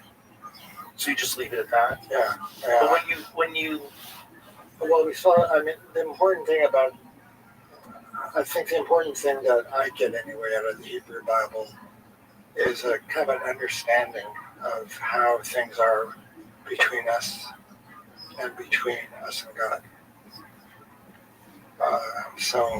Well, I don't think this contradicts that in any way. Yeah, it's just fascinating. And when Randall Carlson explains it, and interestingly enough, he first had this idea. He's not the only person to have this idea, but he first had his version of this idea while he was on acid. On drugs, that's what I was going to say, but I didn't want to say it first. He looked out and he just had this vision like, oh my God, this was water. Water made this. And it happened really quickly. It just all clicked with him. And then he's been chasing that rabbit ever since. And he's a fascinating guy. When you hear him talk, he's so well read in the subject and can just recall information so effortlessly. So it's a really fascinating guy to listen to talk about it because he's very compelling. Yeah. But I think those younger drives impact theory folks are right. Yeah, I think something big happened. I wonder why LSD sparked his genius that way. I think he said that he saw it. Like when he looked out, he recognized what he was looking at. Right there. He recognized that water made that thing. Yeah. And then for some reason that hadn't been even thought of. But then when he showed me a bunch of these images where you have like satellite images, and you could see how the Earth was clearly, it has the ripples of like massive amounts of water going through certain parts of the world. Yeah, well, it kind of raises the issue of the spiritual properties or promise of the psychedelics. I mean, are the psychedelics spiritual and entheogens? Yeah, I just don't know. I'm beginning to believe they're more enhanced.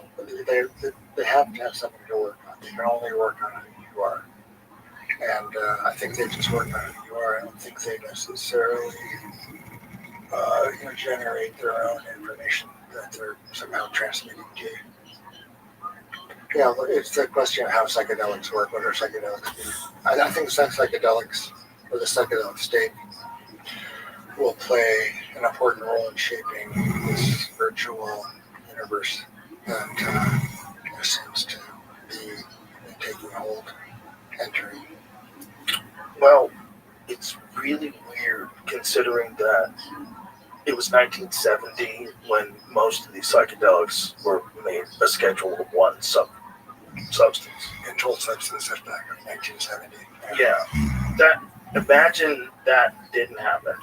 Imagine Nixon was not president. That didn't happen. That didn't go through. And the world evolves technologically at the same level that it has now, but also has access the entire time to all these different psychedelics legally. I think people were tripping hard even after they were illegal. I'm sure they were, but I bet they weren't as much. Yeah. It's dangerous. People will get put in jail. People don't want to lose their lives because they want to, take a tap of acid. So that they didn't do it. It's a real deterrent for a lot of people that want to have a good future. They go, fuck that. I don't want to do drugs. But if mushrooms were legal, you might have made a completely different life choice a long time ago that made you happier. Right. Well, or not. But the option to try should be yours. So you're pro-legalization? Yes. And it certainly shouldn't be restricted by people who haven't experienced it. That doesn't make any sense to me. Why would a person who has never experienced psychedelics be able to tell people who've done psychedelics that they can't do them? That's not you don't even know what you're talking about. You don't have any experience in the state of mind that is enhancing these people's lives that come back from war. Especially ibogaine therapy, which is they've passed now in Texas, so they're allowing that to happen now for people with severe drug addiction and PTSD, and it's a very interesting drug. I was wondering if you've ever done ibogaine. No, I haven't, but it's beautiful that it's being approved and used here because there's so many people that can do it. So many fucking people go over and have to fight overseas and come back home scrambled and need some help. Yeah. And people who got hooked up on pills because they got injured, because something happened or whatever it is, and then all of a sudden you have a real problem. Ibogaine is one of the best ways to kick it, one of the absolute best ways. It's very effective, right? It's one dose is one experience is 80-something% of the people never go back to whatever they were addicted to. Yeah, I'm not sure if it's because of the drug or the belief in the drug. The guy who first started to, kind of popularize ibogaine was a fellow named Rabbi Rothschild. Very cool guy. Met him sort of during his late phase, but he, as a young man, he was addicted to heroin. And he heard about ibogaine as a drug to just trip on and have some kicks. Yeah, he stopped and he found himself just not using opiates anymore. Wow. Yeah. The origin stories for ibogaine are really fascinating. Yeah. So before that, people didn't know that you could use it to kick drug addiction. Not that much. No. Well, is drug addiction ubiquitous throughout history? Is there always been people that are addicted to drugs? It's just when does it start getting recorded about people with addictions, actual addictions to drugs? Yeah, I don't know. There was the idea of addiction in the 1800s, maybe even earlier. It was kind of an American, British idea. Did they know they were alcoholics in the 1400s? Yeah, all kinds. I can't imagine what they were addicted to in the 1400s. Right. Scopolamine containing plants. The solanaceae. Scopolamine. Isn't that dust that they blow up your nose and turn you into a vampire or a zombie rather? Yeah. Is that it? Scopolamine. Oh yeah. Isn't that like that? Right. It's a zombie drug. Yeah, some sort of a zombie drug. Yeah. Right? Is that scopolamine? Yeah. Well, Dennis McKenna. Sure. Yeah, he tells the story of scopolamine in Mexico. I hope I'm right. It's a great story. He Yeah, devil's breath. That's right. doubles Medication used to treat motion sickness and post-operative nausea and vomiting, but it also does something wacky. Like if you take large doses of it, that the devil's breath thing. So you can get it in Dramamine. That's what Dramamine is, right? It's an anticholinergic, like the scopolamine drugs are. But isn't like the stuff that makes you less nauseous when you're seasick? Like, isn't that? Like Compazine. Does Dramamine have this stuff in it? They're not the same. It's not the same. Yeah, one is. Sorry.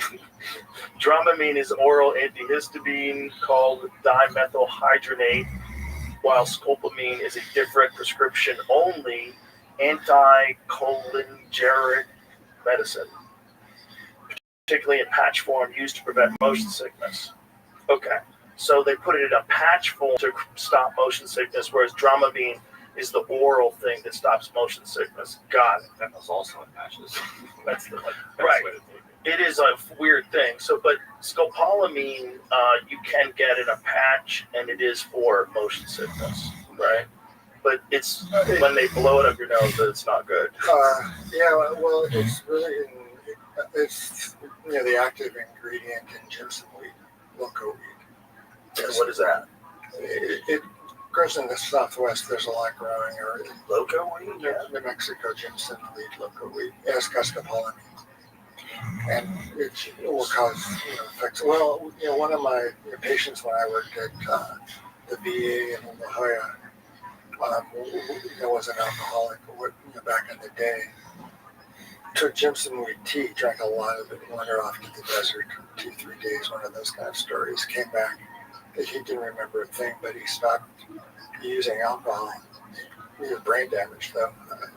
Sorry to say. Yeah. Brain damage from that? From either being in the desert or from the scopolamine. It took too much. Oh, wow. Yeah, it's a crazy drug. Yeah, it is useful. One of the... I would rather get motion sickness. Yeah. That sounds terrible. Yeah, if you take too much, or you have a bad reaction to it.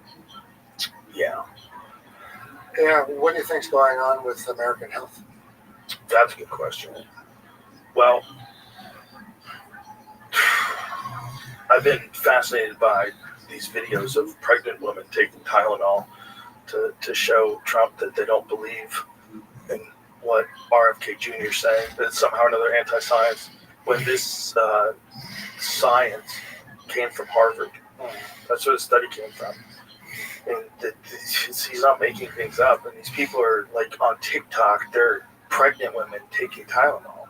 Yeah, I took a lot. Well, I mean, if it weren't for Tylenol, I wouldn't be here today. For real?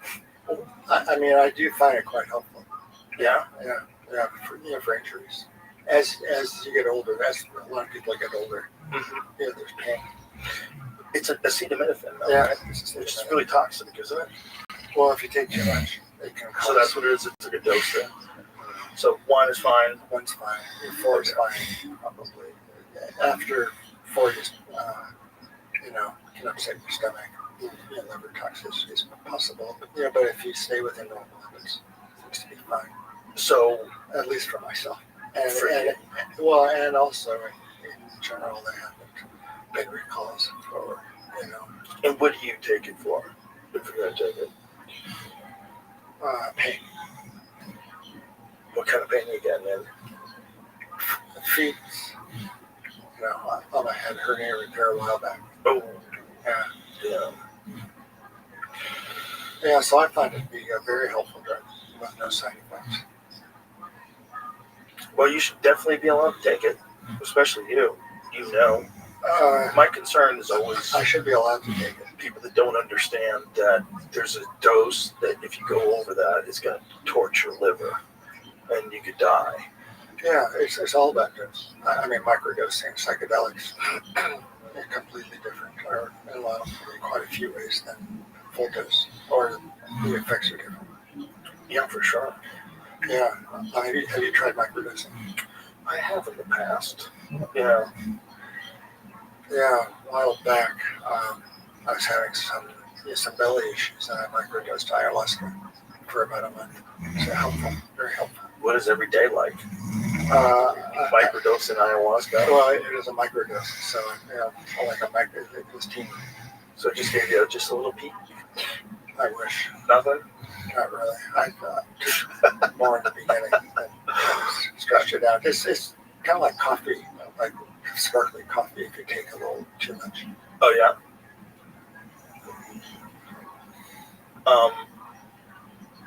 What do you think would have happened if that 1970 sweeping act didn't take place?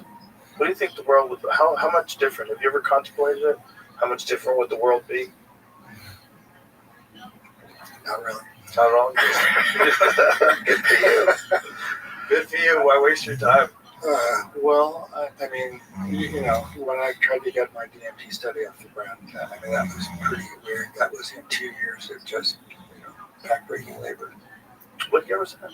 Where it started? I submitted the paperwork in September 1988 to get my first dose of DMT in November 1990.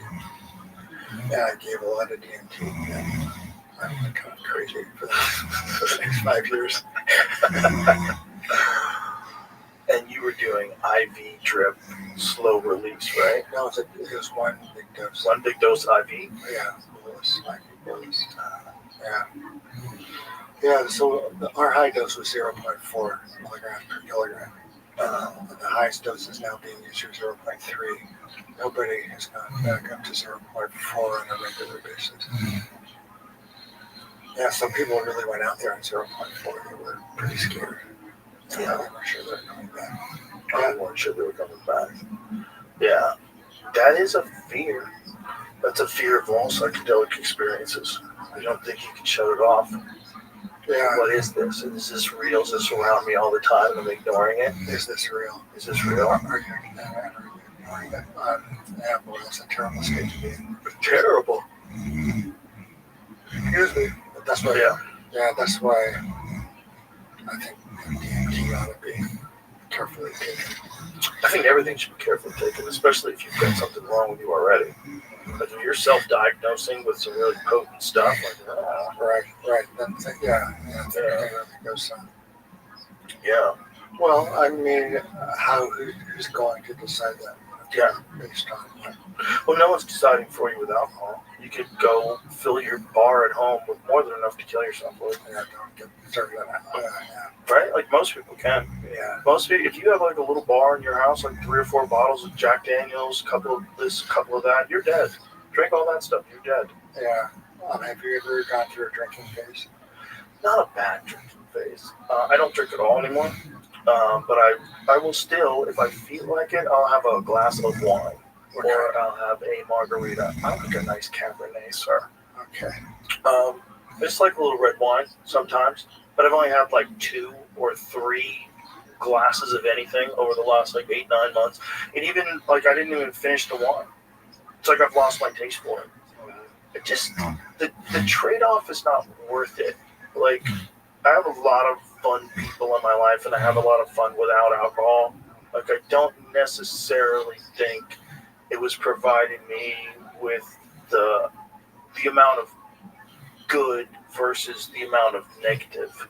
The negative outweighed it, especially physically. Right. It's just bad for you physically. Yeah. Thankfully, I didn't drink in high school, and I kind of made up for lost time in college, and I got really sick a few times. Yeah. So it's rough. I just stopped drinking. Like to that point, anyway. Well, it's like people are having a good time, and I get it. And if you're young, and I get it, I did it too. But it's not good for you. It's not good for your decision making too, because then the next day you're like, ugh. And if you're at that low state over, you're fucking for sure not putting out great energy. You don't want to get into that stuff. You want to channel it really, really carefully. Yeah. Like I've never been part of ultra-Orthodox sect. I think what happens in some of the sects, there's a Lutheran sect in Brooklyn. That fellow who led that was Menachem, and he really enjoyed drinking. He got, and he wanted others to become inspired. Some become a conduit. It kind of differs, like with Bukowski, alcohol.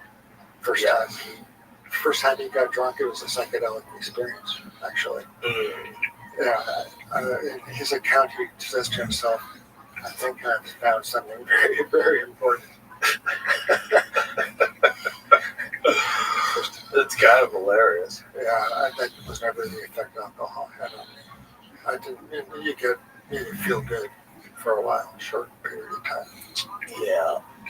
We obviously all differ biologically, but some people, it hits a switch that nothing else does.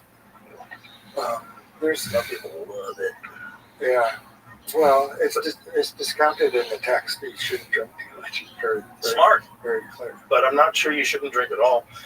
Like, you should drink if you want to drink. And, people get real rigid. Especially if you have someone around you that has a problem with alcohol, or you have got a problem with alcohol. Well, there's a huge homeless population in Albuquerque. Oh, yeah. Alcohol plays somewhat of a role. Yeah. I played a lot more in the Navajo reservation when I lived in Cal. Yeah, I think people just use and abuse drugs. Yeah, there's also those things, they sound like there's not a lot of opportunity in the places you're describing, right? Right, so if you don't, you just want to not feel anything. You're outside a reservation. Or on a reservation. Yeah. Wait. I'm in the middle of the audiobook Empire of the Summer Moon for the second time. Okay. It's all about the Comanches and the war between the settlers and the Comanches here. It's crazy. Oh, yeah. And I'm in the middle of this, and I'm thinking, like, have people always been this horrible, and we're just sort of catching up to it now? Well, that's taken into account in Cain and Abel, the Cain and Abel story. Sure. The first two children, one murders the other. So it started way back. It starts way back with a bang. And you just go, God, have people always been this awful? From the beginning. There's a line in the text that he's got that God is going to destroy mankind. No, what happens here? I think he decides people will only live 120 years at the most, because their inclination is bad from the get-go, and 120 years is enough time to repent and become a better person. Wow. So give 120 years to deal with what you were born with. But this book, this Empire of the Summer Moon, it just makes me think. When you think about what life was like for the people that lived here before the European settlers arrived, and how quickly everything went away. Historically, in terms of like the timeline, it was only a few hundred years, and it was just completely gone. Yeah. Well, the Garden of Eden lost. There was a lot of war. That's the thing that everybody likes to leave out. Like, I'm fascinated with Native American culture. I'm fascinated with this Comanche civilization that lived here, because this book, Empire of the Summer Moon, is just, it's so interesting. They were so fierce, and they lived right here. Yeah, well, there's 29 pueblos in New Mexico, and the Pueblo are peaceful folk. They're agricultural. Yeah. That's been their heritage. The Comanche were not. And one of the things this book talks about is how a lot of the Apaches were not on horseback, and they were literally wiping out bands of Apache and forcing them to go to Mexico. It's like, this has always been, there's always been, once they've had horses, which is really like after the Spaniards got here, right? Then once the Comanches figured out horses, they got really good at it. And they were like an impossible barrier to get through this part of the country. Yeah, there's mostly Navajo where I lived in Cal, and they were nomads. They raised sheep. spun. Sure, and then on the eastern side, a lot more agriculture, right? Yeah, It's just the space. the amount of time that it took for everything to get pushed. Where if you're a Native American and you're, it's 2025 for you and you're living on a reservation, you're like, whoa, what happened? You start going into the history of it, like how many people died? Like what happened? Is there Comanche presence in Texas? A lot of signs, I'll tell you that. A lot of the signs are like Quanah Parker Lane. He was the last Comanche chief. Yeah. Well, they always name things after what used to be there. Well, this is all that area. There's a lot of Comanche were in this area, but it went all the way down to Oklahoma. It was just a barrier that you couldn't get through. Yeah, it was fun living in Cal. It's mostly now. Yeah. Very low key.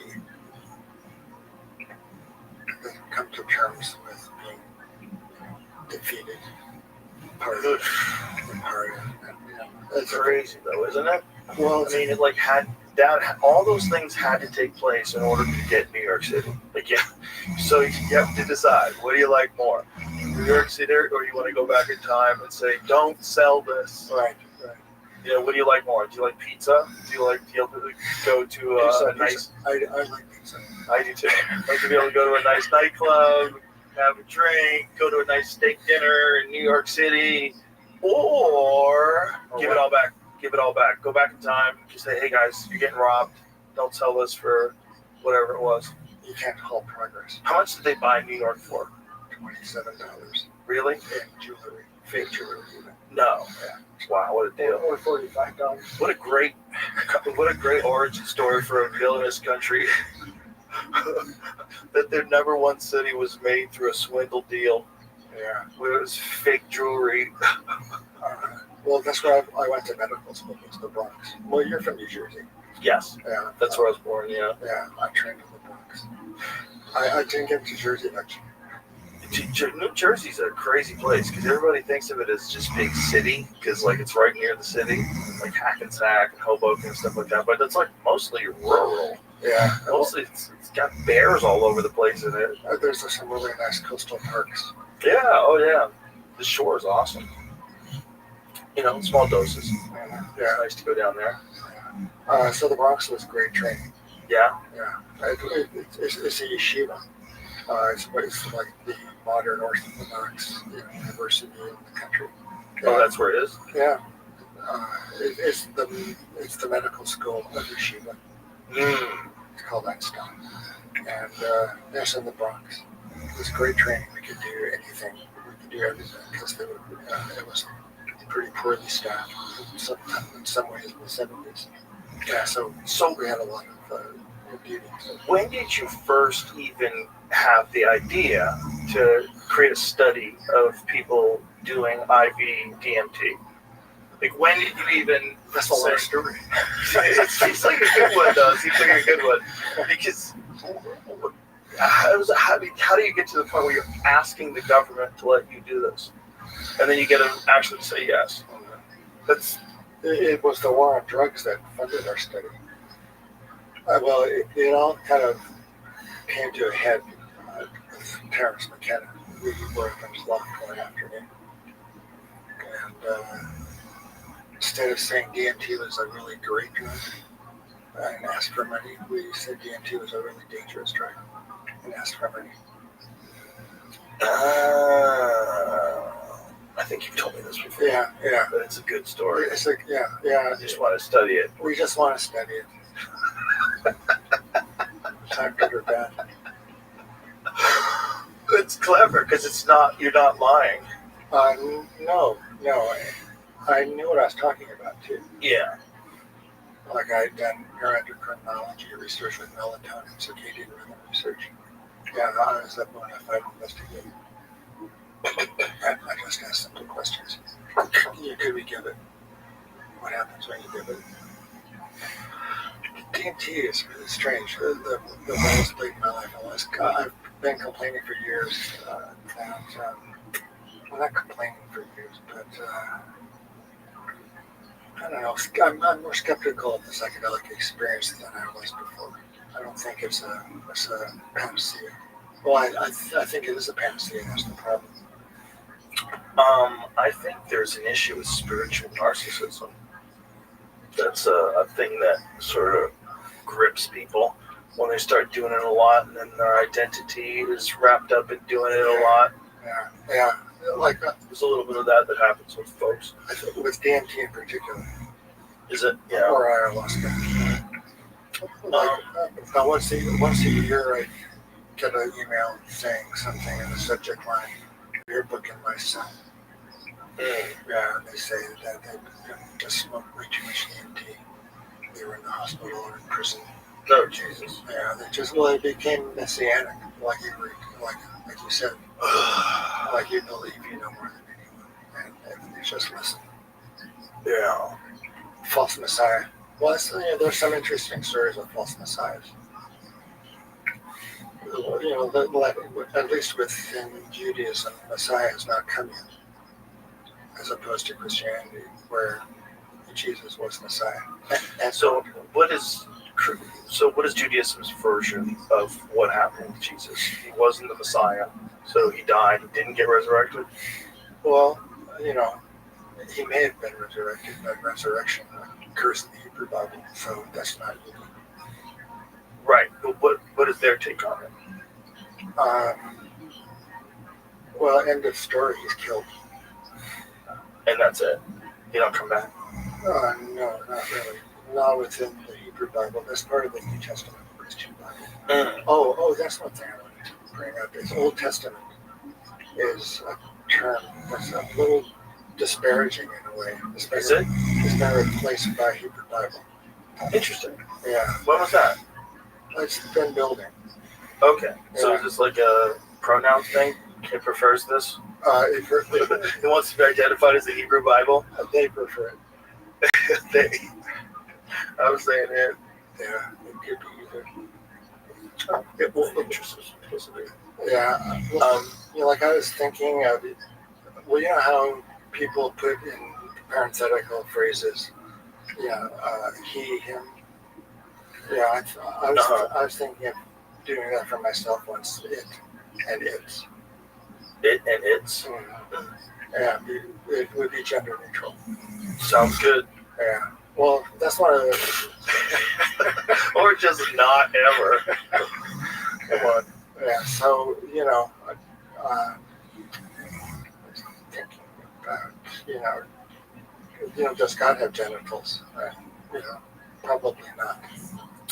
Doesn't seem like it's the likely way you were made.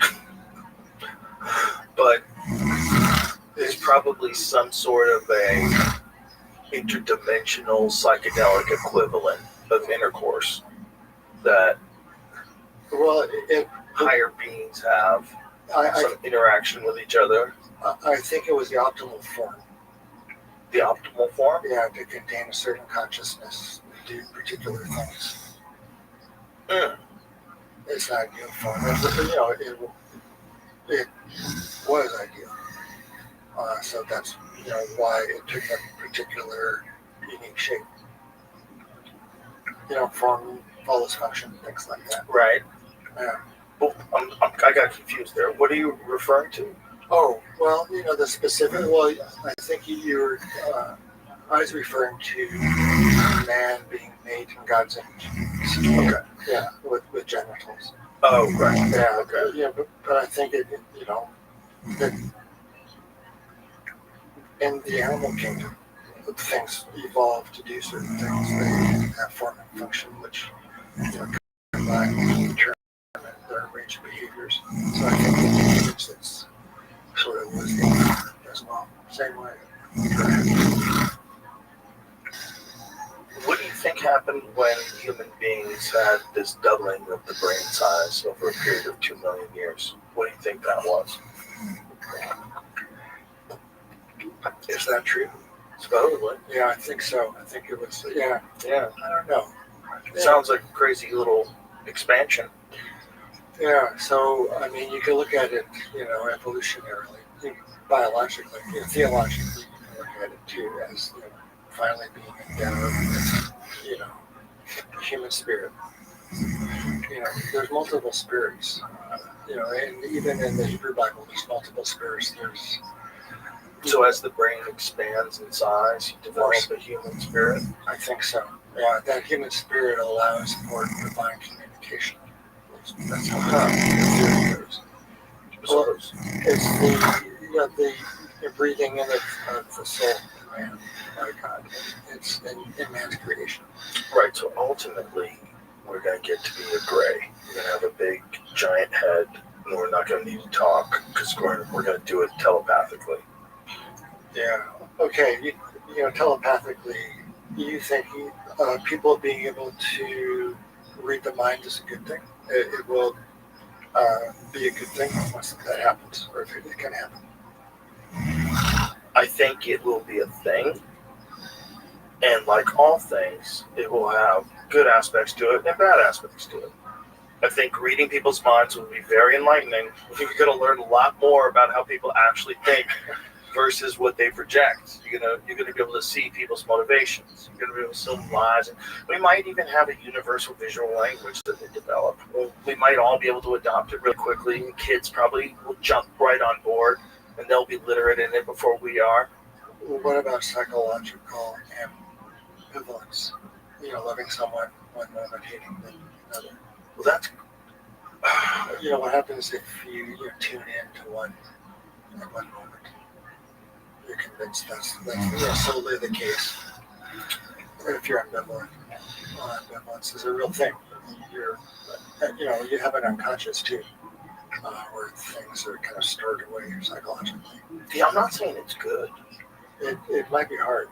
But I don't know if there is some way where we link up and we can communicate completely telepathically.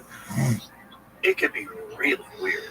Yeah. But it will be a thing. That's my point. It's like it's we're gonna have to navigate it like we navigated making books, like we navigated everything else. Like if we want to stay alive, we've got to recognize that there's some shit going down. There's some shit going down right now, and well, there's free will, isn't there? Forever. You still have all these decisions that you have to make. Well, I mean, in this, or is there free will? The determinism people don't think there is. Well, it feels as if there's free will. Yeah, we respect free will, so it's probably a real thing. We respect a person who's like been a drunk their whole life, who puts down the bottle and starts running around the block. We respect that because it's a real thing. Free will's there's part of free will. It's like there's something there.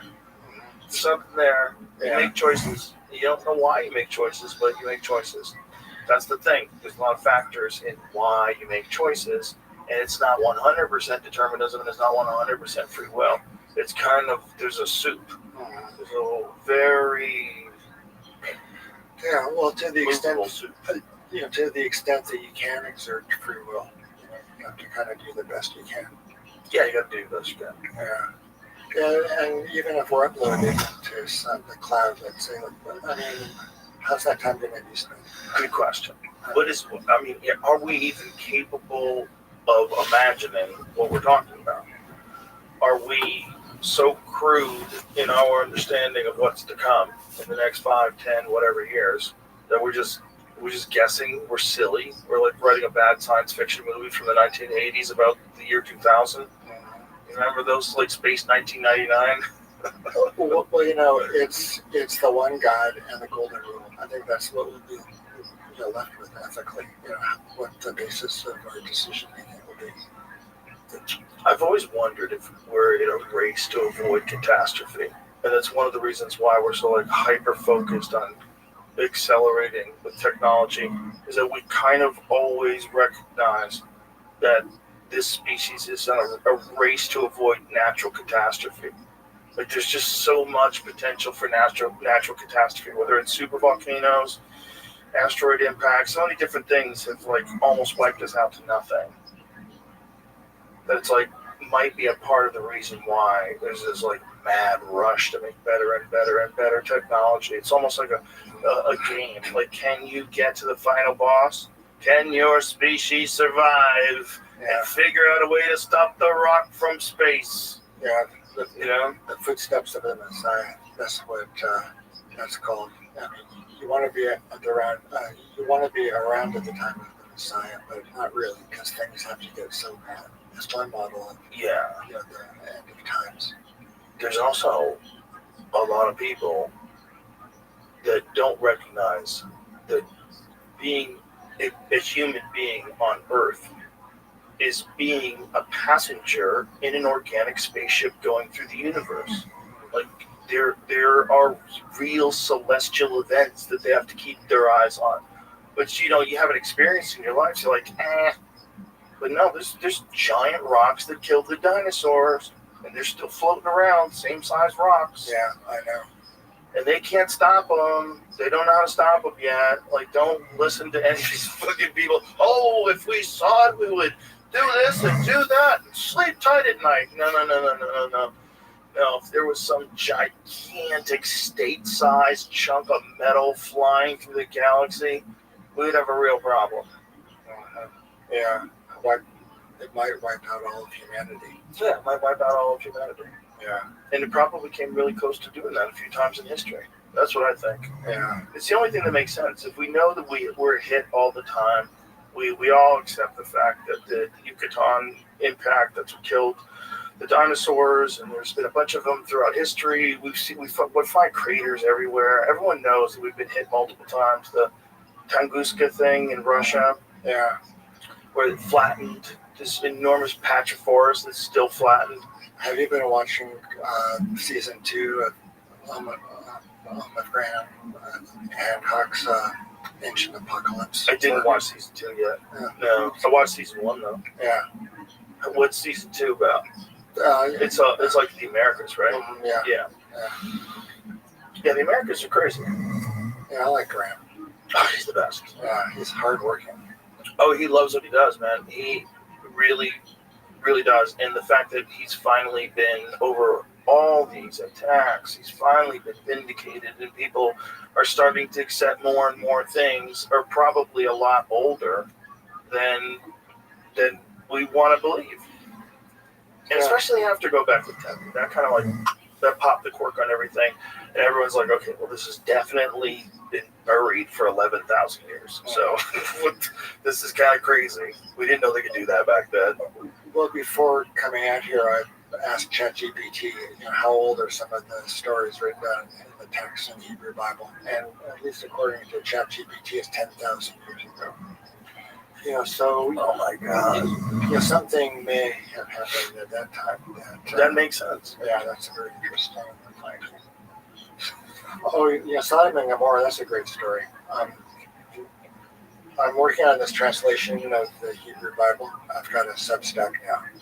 I've been putting out things every week, a chapter a week. Yeah. On my translation of the Bible, it's like 1,000 pages right now of commentary about the language and the grammar, the meaning.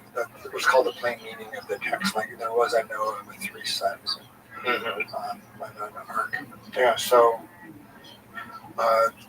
that's like my big project, but I'd like to do a smaller one about Sodom and Gomorrah and the figure of Lot. I think that's a really incredible story.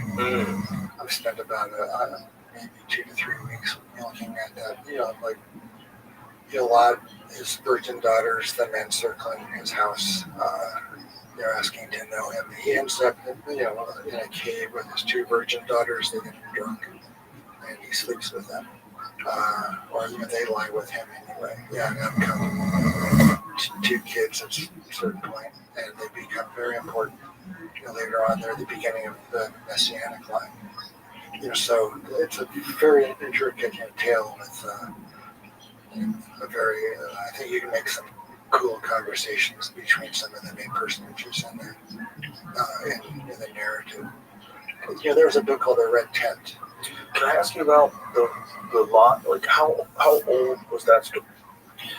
Lot, that must be, well, it's an explanation of Sodom and Gomorrah, which is the around the Dead Sea. There was a conflagration of some sort there. Any of your guests spoken about Sodom, what actually happened around the Dead Sea. It was quite catastrophic. Well, tell us.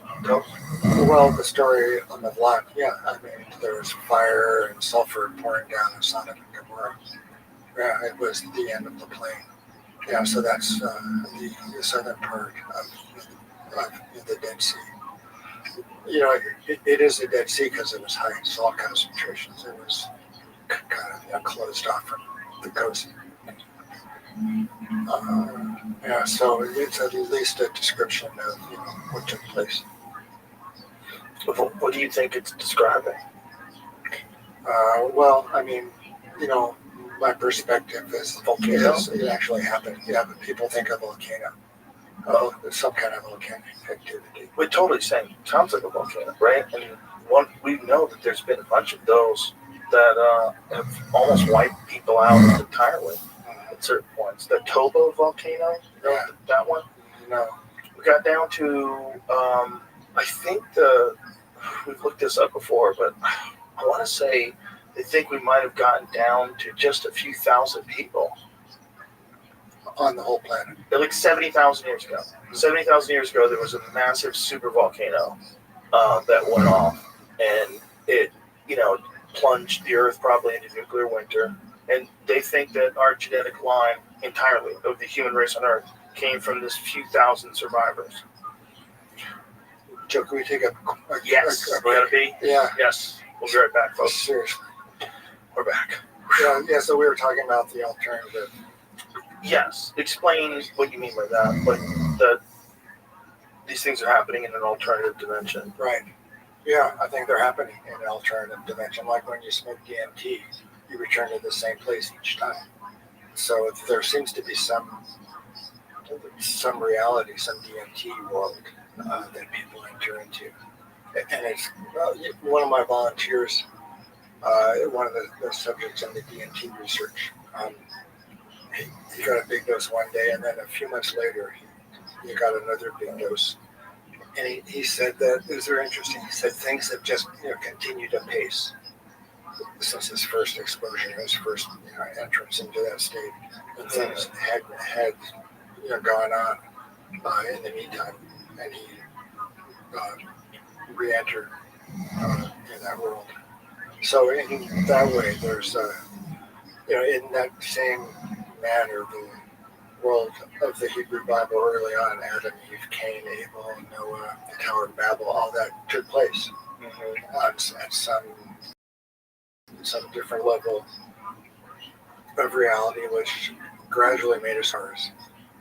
And once it made its way into ours, there's the archaeological evidence in the first temple, second temple, and so on. So there is a transition between our world and that world kind of merged. But in the beginning, it was an alternative dimension. The same God, I think, but different dimensions. So, is this your own personal conclusion? Yeah. Well, when I was on the show last time, you're asking if I believe those things took place, and my answer then was I take it as if it were true. Right. And then I started to think, how I would do that. Like in what world would that be true? It would be a different world. Right. I feel like I've always believed that they were trying to record something. I just didn't always trust that human beings were completely honest with their recollection of events. So that there's something they were trying to write down. But was it really coming from God? Are these accurate events? What exactly happened with Noah and the ark? What really happened? Well, 3 stories. Three levels. Mm-hmm. 2 of each, and 7 of one pair or 7 pairs of birds. Well, of every living thing. Yeah, but like how's he feeding them? Animals eat other animals. The whole thing's nuts. You need a lot more rabbits. You need so many animals to keep just the lions alive. Right. It doesn't make any sense. How's he getting them all from all over the world into his stupid boat? Yeah. There's so many things that are wrong. Yeah. But the story of him being told that some shit is about to go down, and you probably should find some way to restart your version of civilization somewhere. There's probably multiple, like the flood myth that we, whatever you want to call it, the stories of the flood that you get from Epic of Gilgamesh, that you get from Noah. It's not just those. There's many different cultures all throughout history have a flood story, right? So it's probably likely that some crazy shit went down. There may have been, there most likely was a flood. So what do you learn from it? Like how do you do better, or on what basis do you rebuild? So I think there's different models. The biblical one is interesting because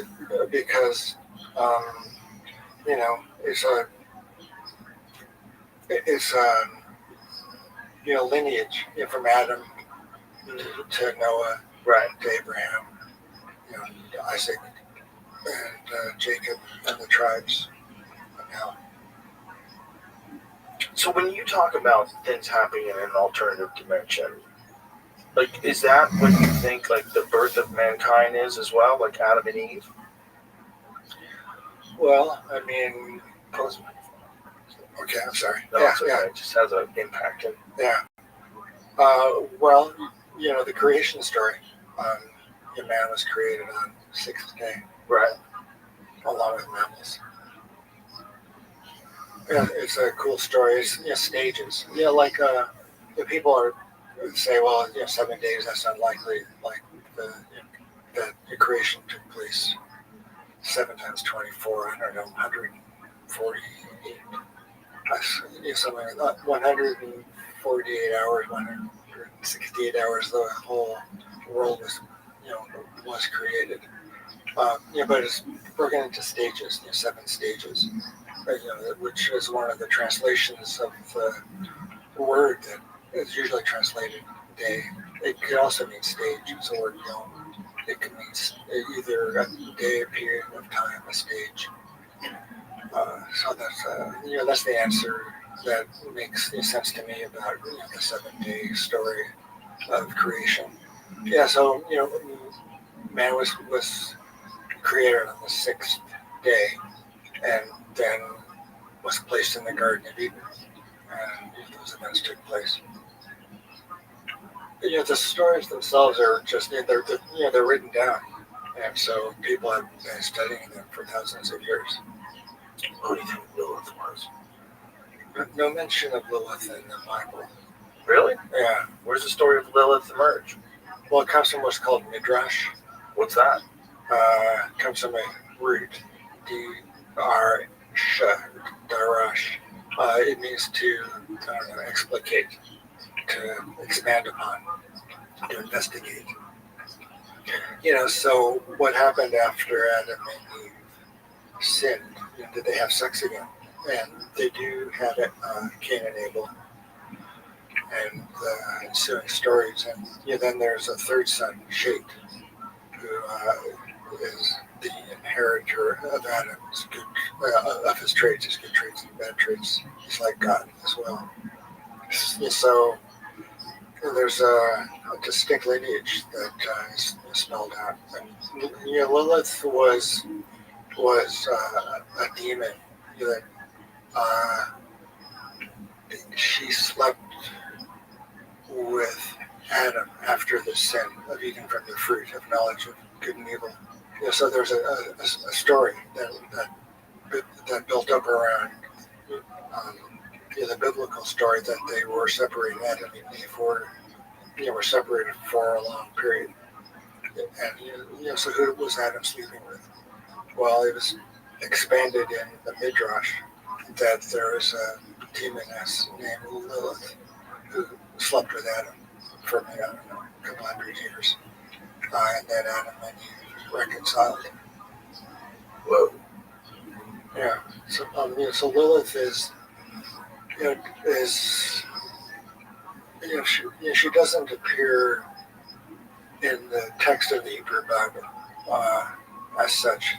So nobody knows. There's a mythology that's grown around Lilith as well. Well, isn't there some festival, some music festival called the Lilith Festival? Lilith Fair. Yeah. That's named after the spirit or the demoness. You sure it wasn't like a lady named Lilith and she came up with it? Are we sure? It was her neighbor, Lilith Smith. So, what was the reason why the Book of Enoch? It was not included in all the versions of the Bible by the decision of how many people? It was a few rabbis, right? Well, the canon you're talking about, there's 22 books in the Hebrew Bible. Right. Yeah. And there's certain versions of it that they found with the Dead Sea Scrolls, like the Book of Isaiah, that's identical, verbatim, which is really amazing, right? Yeah, and there's Aramaic translations. Aramaic was the spoken language back there. But the Book of Enoch was a part of all that, the stuff they found in Qumran too, right? I'm just not. Well, I tried learning about the Book of Enoch. Yeah. There's only an Ethiopic version, right? Yes. Yeah. Oh, well, have you looked into the Book of Enoch? Yeah, well, I told you I've been listening to it on audio. But Ethiopia is a fascinating place. Yeah. Right? Because, that's the place where Graham Hancock started getting interested in the possibility that they have the Ark of the Covenant. Right. There's supposed to be a tribe in Ethiopia. And they all get cataracts. And the people that are predicting it, they only live, a certain amount of time, and then they die. Yeah. If that's true, if any of that's true,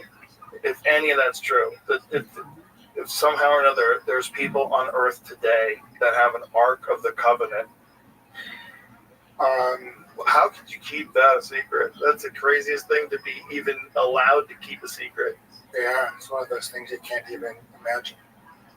I mean, can you imagine they open up a door and there it is, like from Raiders of the Lost Ark, melts your face off. Well, it would contain the Ten Commandments. Yo. Yeah, the original the original Ten Commandments.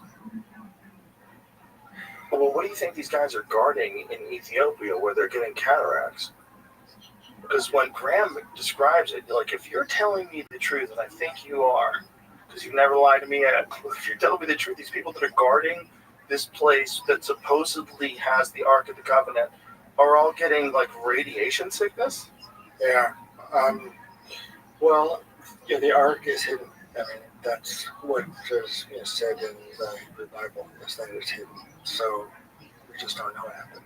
At least according to the Hebrew Bible, it hasn't been discovered yet. So it might be in Ethiopia. God only knows.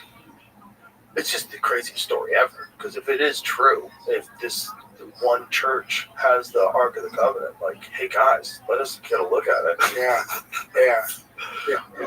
I hope they got it right. Yeah, well, they should definitely make sure someone doesn't steal it. Yeah. Well, the Ten Commandments. That's appearing I'm at public schools now. Yeah. I had a guy, James Tallarico, on to talk about that actually, who's a staunch Christian and thinks it's a terrible idea to have the Ten Commandments in classrooms. Why? Because you're indoctrinating children. Because it's a way to drive them away from Christianity. You're forcing it on them. He's like, we shouldn't do it that way, and certainly not do it in a way where you're only going to have the Ten Commandments, and you're not going to have anything about Buddhism, and you're not going to have anything about Islam. You're not going to have anything about baptism or what, fill in the blank. Mormons, fill in the blank. Scientologists. You'd have to have everything. You have to just keep going forever and ever and ever. And then splinter groups. Yes. So he's got a good argument. I mean, I think he's right. I think they should stop doing that. If you want to teach it in a classroom that someone applies for, that's great. But putting it on the wall of every class seems kind of insane. Apparently he was saying that it's just a couple of different gentlemen in Texas that are super wealthy and super Christian, and they want this to be a theocracy. Unfortunately, where have we heard that before? In the Middle Ages. Yeah, baby. Look, I just think it's what happens when people get a shit ton of money and a shit ton of power, and they start getting older. They need a sport. They need to take up pick up a game that fascinates them instead of trying to like global world dominate. You know, it's just people get to positions of extreme wealth and power, and they just want to manipulate things and make more money. And they want to do it forever and ever and ever, and they can't. You can only live to be 100, 200. If everything goes perfect, maybe today you might be able to. If you can make it to if you can make it to 90 today, I bet you could live a lot longer. If you live to 90. Yeah, like if you can. I've lived way older than my father, and so I think I'll live well longer. I married a young woman. That helps. I need to stay, fit. That actually does help. Live a longer time. There's been studies that show that men that date younger women, they have more active lives. They feel healthier. I'm more active. Yeah, but it could be those are the kind of women that are interested in dating that kind of guy. I just don't know. It's a very I don't know how it works. And the kind of guys that are more active and healthy would also be the kind of guys that would want to date younger women. So as a buy a sample group, right? Yeah, one of my analysts said it was a mystery. She had no idea, and she'd been seeing patients for like 50 years. She said, I have no idea. It's a mystery. Interesting. And when people get together. Yeah. Well, I think whatever makes you happy. Well, that's it. That's the book of Ecclesiastes. It's about emptiness. It's all emptiness. But at the end, you should make your life happy and eat and drink and be merry while you're alive. What do you think of that? It's good advice.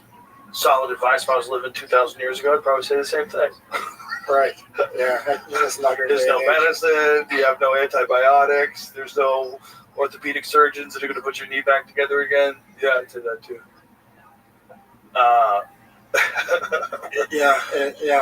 It is bad when you have one doctor for every organ system. Yeah. They didn't know anything. It's nuts. I mean, how many people died of infections back then? We're just that alone. That's extended life, like just antibiotics alone. It's extended lifespan so much because so many people that would have probably died got healthy again. So many people, and those people can maybe figure out some new way to bridge this gap and stop these viruses and stop this and stop that, and then we just keep getting better at it until we eventually get to the point where we're living as long as Noah. 600 years for Noah. And that's probably when God gets fed up. He's like, enough. Well, you fucking animals. Maybe we're gonna repeat that process. Maybe we're gonna figure out some awesome new peptides, keep you alive for 500 years, and everyone's gonna be a dick to everybody else. Yeah. And then eventually God will just have to drown us again. In college, we had to read a book about the funeral home industry in Southern California. Oh, yeah. Yeah, I read this little novel by Aldous Huxley, Summer Dies a Swan. It's about these people who live forever by eating the intestinal microbiome of carp. Oh, wow. And they become like carp in a lot of ways. And I tried to get into one of these funeral homes. I asked to interview them to just see, what people did after death. And never heard back. One of those crazy college stories about looking into the funeral home industry, which is that's pretty big. It's a weird business.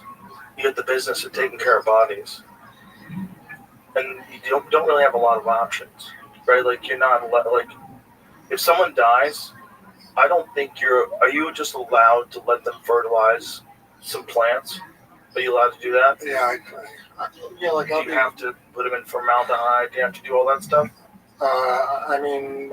you did an autopsy on a cadaver, Yeah. back in the day. You open people up and look at them. Well, and there's surgery, which you go through as well. Right.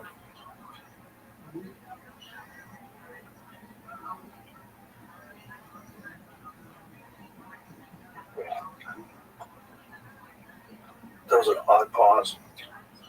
I was like, where are we going with this conversation? I know. Well, I love the Hebrew Bible. Yes. I spent all my time in it. Just the weirdest thing there is. Like, Do you have any idea why the Book of Enoch was supposedly excluded from being included in the Bible? Yeah. There seems to be some debate about that, right? Yeah. I know. There's, there was I think the Dead Sea Scroll community used the Book of Enoch. Yeah, Right. it was like their Bible. Right. Yeah, very strange. Well, the thing about the Book of Enoch is really, very psychedelic. But there's not that much in it. I don't think there's much in it as far as, Judaism itself. I mean, it's a discussion of the righteous being rewarded and the evil being punished, the evil people being punished. But you don't really learn what it means to be righteous. And you don't really learn from the Book of Enoch what it's meant to be evil. You don't know how. Yeah, there isn't all that much information, I don't think, in there. It's historical, and it's really weird astronomical stuff, too. That I think it may not have been included in the Hebrew Bible because there weren't any ethical teachings that could be had by reading. No ethical teachings that could be had by reading it? What do you mean by that? Yeah, I mean, one of the essences of Judaism, I think, is ethical monotheism. That's where there's the golden rule, and there's one God. And so it's ethical monotheism.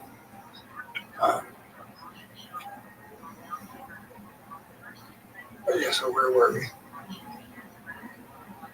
Where were we? Yeah, just that. We were talking about the Hebrew Bible, and we were talking about, what else were we talking about? We were talking why the Book of Enoch was in the Dead Sea Scrolls community, but it wasn't accepted later. Right. But some parts of the Dead Sea Scrolls, like the Book of Isaiah, right? That was the one that was found to be the oldest version of it. That was verbatim. Yeah. Well, I think it's just it was too psychedelic, and it was too psychedelic. Yeah, I think. I mean, at least in Ezekiel, let's say, which is comparable. Daniel too is quite psychedelic. Those were some ethical, some historical, narrative. But imagine making that call. Imagine making that call. How long ago? Right, a long time ago. To take that story out. I'm not buying this one, guys. Leave it out. Meanwhile, that's the one that's the most compelling to me. Yeah. So what do you like about the Book of Enoch? It's just so bizarre. It's very because it makes the whole thing. It's like, oh, okay, now I get the big story. The whole story's crazy, and the origin story. The Book of Enoch, like as it starts, like the very first chapter, you're like, wait, what's going on? Fornication with humans and a race of giants? Like, what? What are you guys describing? Yeah. Things coming down and watchers? What are you guys talking about? Like, what was this? This is so left field of the rest of the Bible. But it was included in the same, like, those clay pots that they found in Qumran. It was in there, too.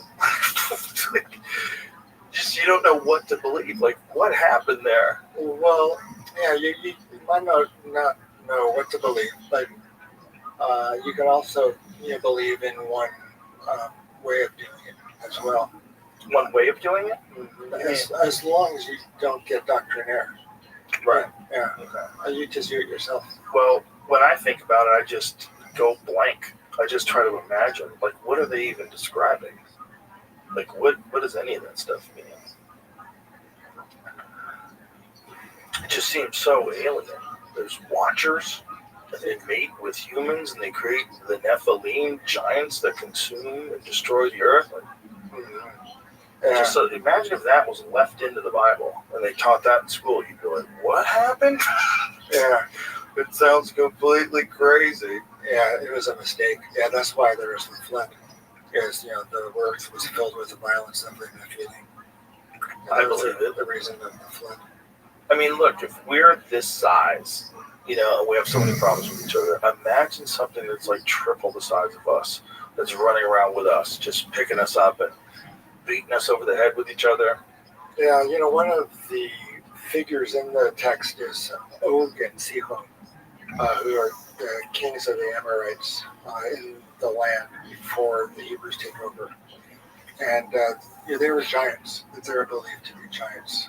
They talk about how the bed of one of these kings, Og or Sihon, was 9 feet long or something. Jeez. 13 feet long. Yeah, so there were a couple still alive back then. So do you think those are real humans? They were giants. So you think they were real giants for sure?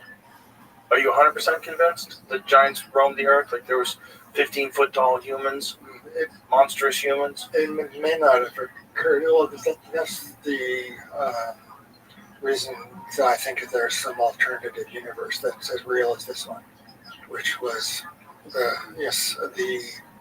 site of a lot of these stories. Mm-hmm. So when you say there's an alternative universe that's as real as this one, do you think we dance back and forth between possible universes? Do you think we're always in the constant same universe, or do you think like this concept of parallel universes or alternative universes, that these you go back and forth between these? No, I think they're pretty well separated. Don't you? So you think that the world was a different place back then, and that the doorway to go back and forth was easier to traverse? It was one directional, and it kind of was one level of realities, kind of segueing into this one. So do you think these things involved psychedelics while they were doing this, while they were writing all this stuff down? No. Well, I think it involved being attuned to a level, that level of reality. Yeah, which would be mediated through DMT in some ways. The visions would be mediated through DMT. Yeah. I wonder if it's possible too, if you're living in a world, like we can't even imagine living in a world we're not environmentally poisoned. Like we're constantly surrounded by Wi-Fi and 5G, and we're eating microplastics, and glyphosate is on every vegetable, and we're like in a soup of toxins. We can't even imagine what it's like to not have that and to not be burdened down by electronics and all the different things that people like. They're probably very different back then. Just human beings in general. I bet they're probably very different in a lot of ways. Yeah, that's one of the reasons I like living in Gallup. Was really kind of simple. Yeah, there wasn't much Wi-Fi there. Yeah, it was just simple's good for you. It's not perfect though. You feel like sometimes cities are fun. Yeah. You called me when I was living in Gallup, and you said to me, "Why are you living there?" You're telling me there's nothing around you. I was like, "Why are you living where there's nothing around you? That's crazy." Yeah. Get out of there. It was my monk phase. Well, had to go through it. I don't think there's anything wrong with going through phases, but I think ultimately people like to be around people. But it's, there's a point where there's too many people, and then people become like a nuisance to you. You're stuck on the 405, and like, oh my God, look at this traffic. Where are all these people going? And, then people become a burden. There's a nice balance to be had somewhere in there. I don't think it's like living in the woods by yourself. I think that's the dream. It is a weird dream. Well, yeah, it was inspired by acid. So. Oh yeah. The problem is, if you're in the woods by yourself, there's things out there that want to eat you. Yeah. And if you're by yourself, they're gonna know where you are all the time. Yeah. Well, once I was cross country skiing up in the mountains behind Gallup, and I was being tracked by a mountain lion. Of course you were. See, it was big. Of course you were. It was going across. Probably thinking about taking you out. Yeah. Yeah, probably thinking about taking you At out. a certain point, I turned around. Yeah. Yeah, because if you look like you're out of breath, you look like you're tired, like they think you're limping or something like that. Oh my God, they can't help themselves. And the woods were really getting dark around me. So Not good. It's good. It's time to turn around. Not good. Yeah. They're fucking terrifying. And people have this romantic idea of what a mountain lion is. You say that until it kills your dog in front of you. Listen to me. Those are dangerous predators. California is the most ridiculous way of handling it. Yeah. They have to hire people to go kill them. And when they find mountain lions. Yeah, and when they do, they find that 50% of their diet is pets. You get something that 100% eats your dogs and cats, and you're allowing it to live in the woods near your house. Like, this is kooky. Yeah. There's plenty of them in the mountains, kids, okay? Yeah, coyotes are into pets. Oh, yeah. Yeah. Oh, yeah. I think if a cat is lost for more than a few days around our neighborhood, that's pretty much it. Well, if you just let your cat out, you're basically like saying, you're going to get eaten. Yeah. I know it. You probably don't know it because you're just a cat, but you're going to get eaten. That's why you put them out. They're everywhere now, too. Coyotes are in every single city in the United States. And you've seen coyotes. Oh, fuck yeah. Yeah, they lope across the road. Yeah. I've had coyote problems where they broke into my chicken coop and killed all my chickens. Yeah, coyotes do that. Yeah, they're smart, too, man. Yeah. They're fascinating. Yeah. They trick dogs into chasing after them, and then they all ambush them. Yeah. They're very clever. Yeah. You used to watch the, Wile E. Coyote. He was an idiot. That was so dumb. Yeah, there's a lot of roadrunners in there. I know. It's crazy. The idea that the roadrunner would be smarter than a coyote. Coyotes are so clever. Have you ever read Dan Flores' book, Coyote America? No. It's really good. It's about the origin of the coyote and why the coyote is everywhere now. And part of it is because of the persecution by the gray wolf. So the gray wolves don't mate with the coyotes, but the red wolves do. The gray wolves, so they're from a totally different line. So they just kill the coyotes because the coyote is just a small wolf. And so what they figured out is that when a coyote dies, and like when they yell out, "Hello," it's like roll call. And if someone's missing, the females produce more pups. So they have extra pups. And then they spread. So they extra pups, and then they move to a new place. And by just because they were persecuted by the gray wolves, when they started getting persecuted by humans, so human beings, extradited wolves, they killed them all off, except for a few in the upper northern parts of the United States with strychnine. But they couldn't do it with coyotes. The coyotes just kept moving around and separate. They just went to different spots. They're very smart. They're super smart. They're in New York City right now. Right now, there's coyotes in Central Park in New York City. Little wild wolves running around Central Park, coexisting. Just big enough where they don't look threatening. They're just a clever little player of nature's game. Wile E. Coyote. It's a really good book, though, but it's also about what's called Coyote America. I could have sworn John McPhee wrote about coyotes. Remember John McPhee, Out in the Country, his Alaska book? I'm sure he probably wrote a book about coyotes, too. This is just different. This is about the origins of, the coyote mythology amongst Native Americans. There's thought to be a trickster, and it is a uniquely American animal. It adapts. Yeah, well, that's too bad it's eating your chickens. Yeah, shit happens. Sorry to hear that. Yeah. Well, it happened. They killed them all. My chickens in California, they got into a chicken coop and they killed like 9 of them. So the chicken coop got damaged because of the fire. So we had to get another chicken coop set up. And so when we set up the other chicken coop, it was one that you just buy from like a pet store, and it wasn't that durable. And the coyotes figured out how to open it. And they just fucked up these chickens. Ooh, it was a mess, man. Yeah. It was just all feathers. Feathers and blood. Yeah, it was horrible. They just they just killed them all. They killed them all. They killed like 9 of them. But, that's the fucking game they play. And I love that they exist. I'm a fan of coyotes. I like hearing them at night. I think they're cool. I don't want them to eat my dog, though. It's like, and they're not going to listen. They're like, hey, don't eat my dog and we're cool. No, they're playing a game. It's like, wait till you turn your back and they'll attack your toddler. I think besides, movie trailers, the things I watch on YouTube most are animals killing other animals. Bear. Why do you do that? Versus muskrat, muskox. Yeah, great stories. It's pretty primal.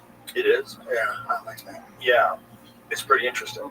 These people were in India, and they were on some sort of a park drive in one of the wildlife parks, and they watched a tiger take out an animal right in front of them. A tiger took out a deer right in front of them, and they filmed it. Like, what's cool? Well, the ones I like are the warthogs. Oh, they're so weird looking, aren't they? Yeah, they're vicious. They're huge. They look like a Star Wars character. They don't even look like a real animal. Yeah, it's unkosher pork. Interesting. It's unkosher? Unkosher pigs, yeah. And yeah, the things which are kosher, chew cut and have completely split and separate hooves. Right. Yeah, those are the main criteria for mammals. Do you think that's because of ancient diseases?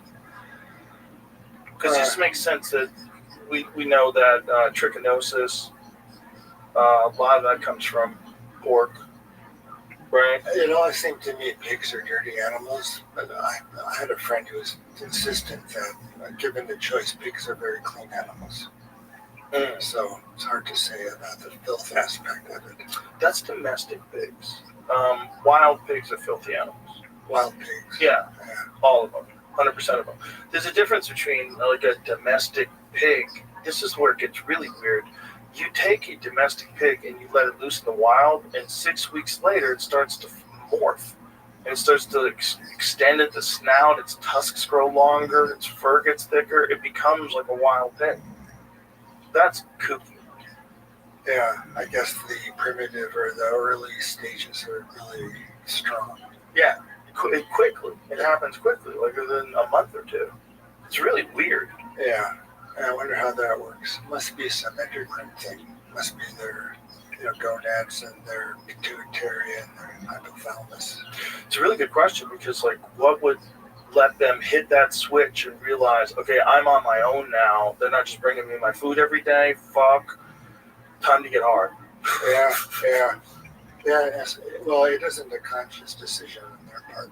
Yeah. It seems like it just takes over. But I was thinking, like, if that animal is not, like, the Muslims don't eat it and the Jews don't eat it. And you would imagine at a time where food was really important, and if you can get pork, that was way better than not having any meat, and you can't eat it because of your religion. To me, it seems like I bet at least some of the origin of that was there was a disease that was going through these people that were eating pigs.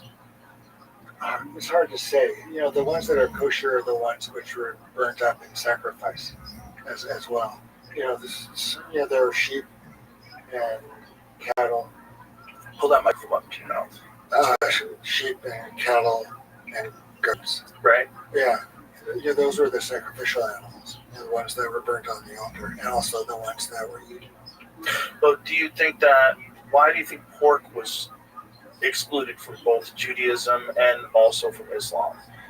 Consumption of pork. Yeah, it didn't meet the criteria. The criteria for what? For kosher meat. It's used cut and needs to have a completely separated, completely split. No, I get that, but I mean, why did they come up with that rule? Oh, I think it seems to be that those are the animals that have the most amount of trichinosis, unless you're eating bears. So I don't know if they're eating any bears back then. Probably not. They're probably eating a lot of deer species. And if you tried to eat that kind of wild pork back then and you didn't cook it correctly, you'd probably get violently ill or die. Well, there are causes. There are reasons for some of the precepts in the text. It must be, right? Yeah, that are medically established. Yeah, like shellfish probably has to do with red tide, right? Well, bottom dwellers. Bottom dwellers. Yeah. Yeah, it's interesting. You try to decipher, like, why did they have that stuff in there? Well, kind of makes sense. Pork, pigs rather do carry a bunch of diseases that can wreck human beings. Yeah, well, the person then making the dietary laws do that. You think that's the reason they wrote those dietary laws? Yeah, well, they didn't have meat thermometers back then, right? So I bet a lot of people ate some medium rare pork, or rare pork even, and got violently ill. Yeah. Violently ill. Like trichinosis apparently is brutal. And you have it for life. So that, like, if somebody eats you, they get trichinosis, unless they cook it. Yeah, I had C. diff some years ago. I even wrote a book about What is C. diff? It's potentially fatal diarrhea. Oh, no. It was grim. Yeah, I wrote. Well, yeah, that's. Oh, that's right. That's where I just couldn't do anything for. Oh, that's years. right. That's right. I forgot that you had that. Yeah, so I wrote a book about it. Anybody's interested, Joseph Levy escapes death.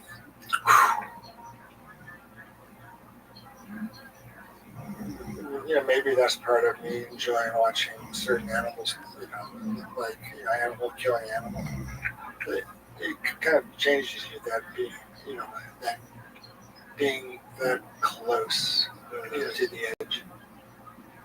I'm sure. Yeah, you even offered to come out to visit or to a show at my house.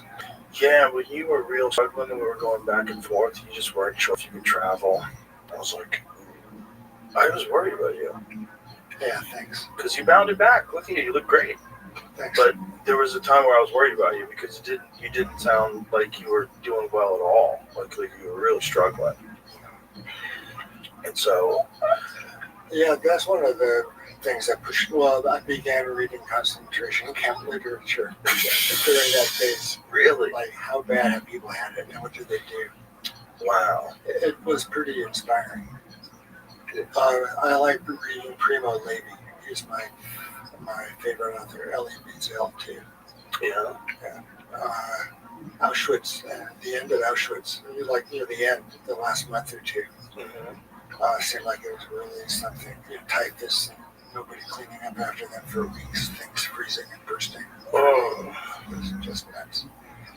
So Primo Levi was a chemist, very clinical, took notes, remembered things in very kind of dispassionate, almost journalistic description. The kinds of things people can go through. Yeah, so that cheered me up in a way. I mean, distracted me like, well, yeah, they had it way worse, and they had faith or something. So I think that helps, strengthen my faith. Like God wasn't done with me. Ooh. So did you feel like you had an obligation to get to work once you got healthy again? Like God gave you this chance? Yeah. This bounce back? The return of the Mac? Thank God. Yeah, it's great to see you looking healthy because I really did worry. Because it's, sometimes people, a bad health trip takes them down and weakens them so much that they never really come back. Yeah. Well, you think about death. You must think about death. Sure. I think about death. You have to. It's coming whether you want it or not. It'd be interesting to not think about death. Yeah. I don't dwell on it, but I'm definitely aware of it. Yeah, there was a week or two, friends came over talking about, their wishes or their interest in medically assisted death. Mm. There was a big article about that even a couple of months ago in one of the British journals. Yeah, medically assisted death. He called a rabbi, and I asked his advice, and he said, you might be, you may be obligated to knock the pills onto the floor. I thought that was an interesting take. You may be obligated to knock the pills onto the floor. From the person's hand who's about to take them. Well, that would, yeah. Interesting. Or, within, or the equivalent. There might be some drugs going in IV. Right. Stop them up. I feel pretty good. So I wonder, what happens if I start feeling really bad? Yeah. So, I feel good. So I figure, just keep me out of pain. You give me enough of morphine. see what happens. My mom died. I watched her die. Oh, wow. And we gave her morphine out of van to like Valiant. Yeah, it was pretty Peaceful. Yeah, it was quiet. Yeah. That's a weird thing because you don't want anybody poisoning anybody. But you do want to give people the option to go out gracefully. Well, I think you'd just be feeling great. Yeah, Yeah, exactly. you'd be feeling That would great. be gracefully. Yeah. Right? Just one burst. I had a morphine trip when I had my knee operated on once in the 90s. And it was incredible. It was incredible. And people tell me this is not true, but I swear I remember this being true. That you could press the button anytime you wanted more morphine. Yeah. I think it's called patient-controlled analgesia or something. Yeah. People are like, no, you're remembering it wrong. I'm like, I don't think I am, man. I really remember hitting that button a bunch of times and meeting Jesus. It was like the most wonderful, loving hug by the universe. It was just like this thing in bed while my leg is on this continual motion machine. You know what those are? No, but I can imagine. When they do ACL reconstructions, when they do a patella tendon graft, it's a pretty violent operation. They have to cut your knee open like a fish. They take a slice of your patella tendon along with a chunk of your bone from your shin and a chunk of your bone from your kneecap, and then they screw it all back in place. And to keep it from seizing up while you're lying in bed, your leg is on this machine that goes like this, extends it and brings it back, extends it and brings it back, because otherwise it'll lock up and then you're fucked. Were you awake when this was happening? Oh, yeah, you're awake. Yeah, I was awake for the operation because my thought is I'm only going to have one knee operation. I want to be awake for it. So they did like an epidural. Epidural. Yeah. So I waited. I watched it. I watched it on a monitor. It was crazy. Crazy to watch this guy open my knee up, screw it in place. The point is, while I was in the hospital bed, they had this button that you could press when you wanted more morphine. Yeah. And I hit that button like a bunch of times, and I was like, wow. It felt incredible. And I only did it, and I remember also thinking, boy, this could be a problem. Because I had done construction with a guy who had a bit of a heroin problem. And so I was aware that people would get like a real opiate problem. And when I was in bed, I was like, I get it now. It feels amazing. Yeah, well, I would say cool, but yeah. But also, I knew that like my leg was fucked. I knew it was going to take forever before it felt normal again. It was in pain and like just like, okay, I can't do anything but enjoy this right now. Just like let me take a couple of taps and whee. You know, it's called God's medicine God's own medicine for a reason. Yeah, it felt like a hug. It felt like the universe giving you a hug. Yeah. Well, interesting. You mentioned that one day we were talking about faith and belief and what you base it on. I was just talking about how when I was living up in town, I was feeling kind of alone and sad, and I prayed to God, help me, and I felt this loving hug kind of embraced me at the moment. Whoa. Yeah, it must have been mediated probably by endorphins too. Right. Because it sounds pretty similar. But it's interesting that we always want to like dismiss anything positive like that. Oh, it's probably just endorphins, just giving this good feeling. Like, right, but is endorphins because of or the source of?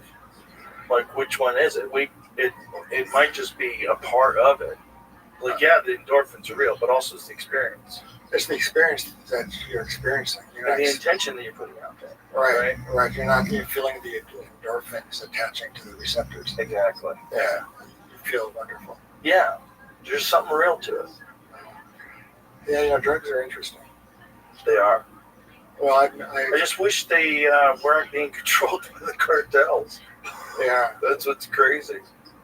What's crazy is like people are not going to stop using them. I think there's a lot of drugs you should never use, kids, and there's a lot of people that should never use any drugs.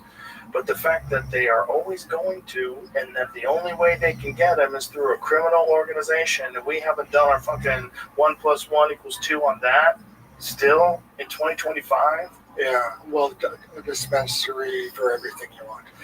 Well, it's got to be more than that, man, because some of that stuff's heavy. So it's not just going to be an dispensary, but it also has to be some sort of counseling center, some sort of a guided trip. There's got to be like very clear ethics.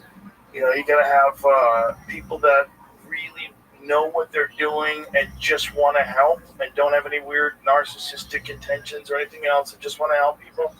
You'd have to have that too, because there's going to be a lot of freaked out people. If you make mushrooms and acid and all these things legal, you can just go get it. Are you 18? Oh, go buy it. Like, yeah, I think there should be increased access. I think so too. You know, but I'm not opposed to it. I'm just saying the reality of the new interface. If we just have all of a sudden these drugs are not just legal, but legal and available for adults to buy, then you're going to deal with a whole new set of problems that didn't exist before. I'm not saying you shouldn't deal with that problem. I think it's inevitable. It's probably going to happen anyway. But those problems will be uniquely inflated by everything being legal. Because people are just going to go out and go fucking crazy. And why is that? Because if you can go to the bar and you can just go buy acid, do you think people are going to just go get acid? If you could go like to any corner liquor store and pick up a pound of mushrooms, like if it's just totally legal, because you can go to a liquor store and get a case of beer, right? You can get a case of whiskey. You can get like 24 bottles of whiskey. That is death by whiskey. There's no way you're drinking that tonight. Sir, you can't buy that many. They're not going to tell you that. They're like, go ahead, you want to spend that money? So if you wanted to do that with mushrooms, and you could go to the liquor store and buy pounds of mushrooms.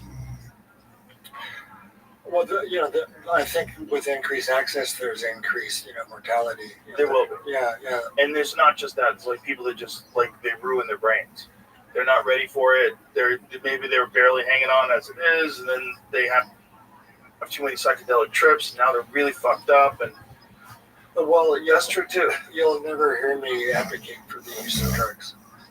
Good for you. Yeah, I've never said people should take drugs. I say people shouldn't. That they should. How many people are on amphetamines right now? A lot of people on amphetamines. I've got an amphetamine story. Yeah. A friend gave me some Adderall one day. Well, I asked him for it. I like how you came clean. You came clean right away with no prompting. That's funny. Yeah. He was taking a great ADHD, said help. And I wrote this review. Well, there used to be a magazine called Shaman's Drug, which did a book review on the DMT book. And he didn't think it should be called the spirit molecule, rather the dream molecule. And I took umbrage. So after I took the Adderall, I wrote a 20-page letter. It was pretty what's the word, inflated. So yeah, and the next morning, that's hilarious. You looked at it, and it was terrible. Yeah. So I didn't send it. All my friends who have done, I've never done coke, but all my friends who do coke, that do stand-up comedy, say you can't do stand-up comedy on coke. Yeah. They say you have no feeling. You don't you don't connect with the audience. It's like just a barrier. Mm-hmm. Like you can kind of pull it off maybe, but you never really like lock in. Yeah, so you're not funny on it. Yeah, you're not funny on it. You're probably detached, probably self-obsessed. It's a weird drive. Well, it would be like you were talking to yourself, and you loved it. You love the sound of your vocal voice. But I think Adderall's a lot like that too, though. It's very similar. Yeah. There's something similar to that. Yeah, in my case, it was just writing. I was feeling like, I have a lot to say. Yeah, I'm not even saying you shouldn't do it, but journalists I know do it. I know a lot of journalists who love Adderall. They might not even say they love Adderall, but they fucking love Adderall. I know they do it all the time.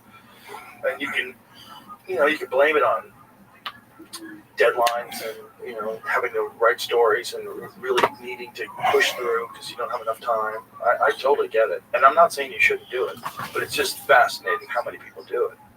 Yeah, it was the case with P.K. Dick. He was into amphetamines. He died of a stroke. Oh yeah, I'm sure you're gonna cook those veins. You're gonna cook everything. If you're doing amphetamines all the time, you're cooking your brain, son. Do you like PK Dick? I haven't read him since high school. You know? Yeah, I went through a phase. Well, I was talking about St. Peter Snow. It's written by a Viennese Jew mathematician guy named Hertz, who did St. Peter Snow. And I've read all of his books. There's like 8. And yeah, it's fun to get to know so much. So once I started thinking about Dick, well, I watched the TV show, what's it called? The Man from the High Castle. Got me interested in reading the novel by Dick, and went through most of his work. What was the movie they did based on one of his novels? I love Dick, or I love PK Dick. There was a movie they did based on one of his novels. Do you remember which one? What a Fear. Right. Yeah, there's one movie that Minority Report. Blade Runner. That's right. Total Recall was his too. Total Recall. We can remember for it. We can remember for you. Remember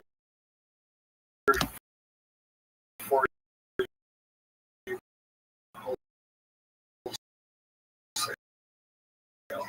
Is the one that was the original Blade Runner, Rutger Hauer. Oh my God! Did you? What about the? The one with Keanu Reeves and Robert Downey Jr. and the rotoscope. Scanner Darkly. Yeah. Alex Jones is in that, isn't he? Yeah. Yeah. So that's a novel. Wow. Very interesting. Yeah, the guy with the skin or the suit that two emotions. Remember Mood Rings? No. Remember those? I think that may have been. Yeah, when I was in high school. Yeah. Had a mood ring because you were cool if you had a mood ring when I was in high school. So, different, huge. You never heard of it?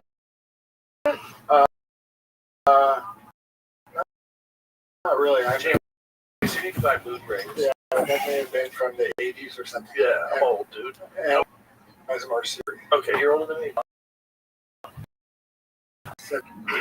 So, you look great, by the way.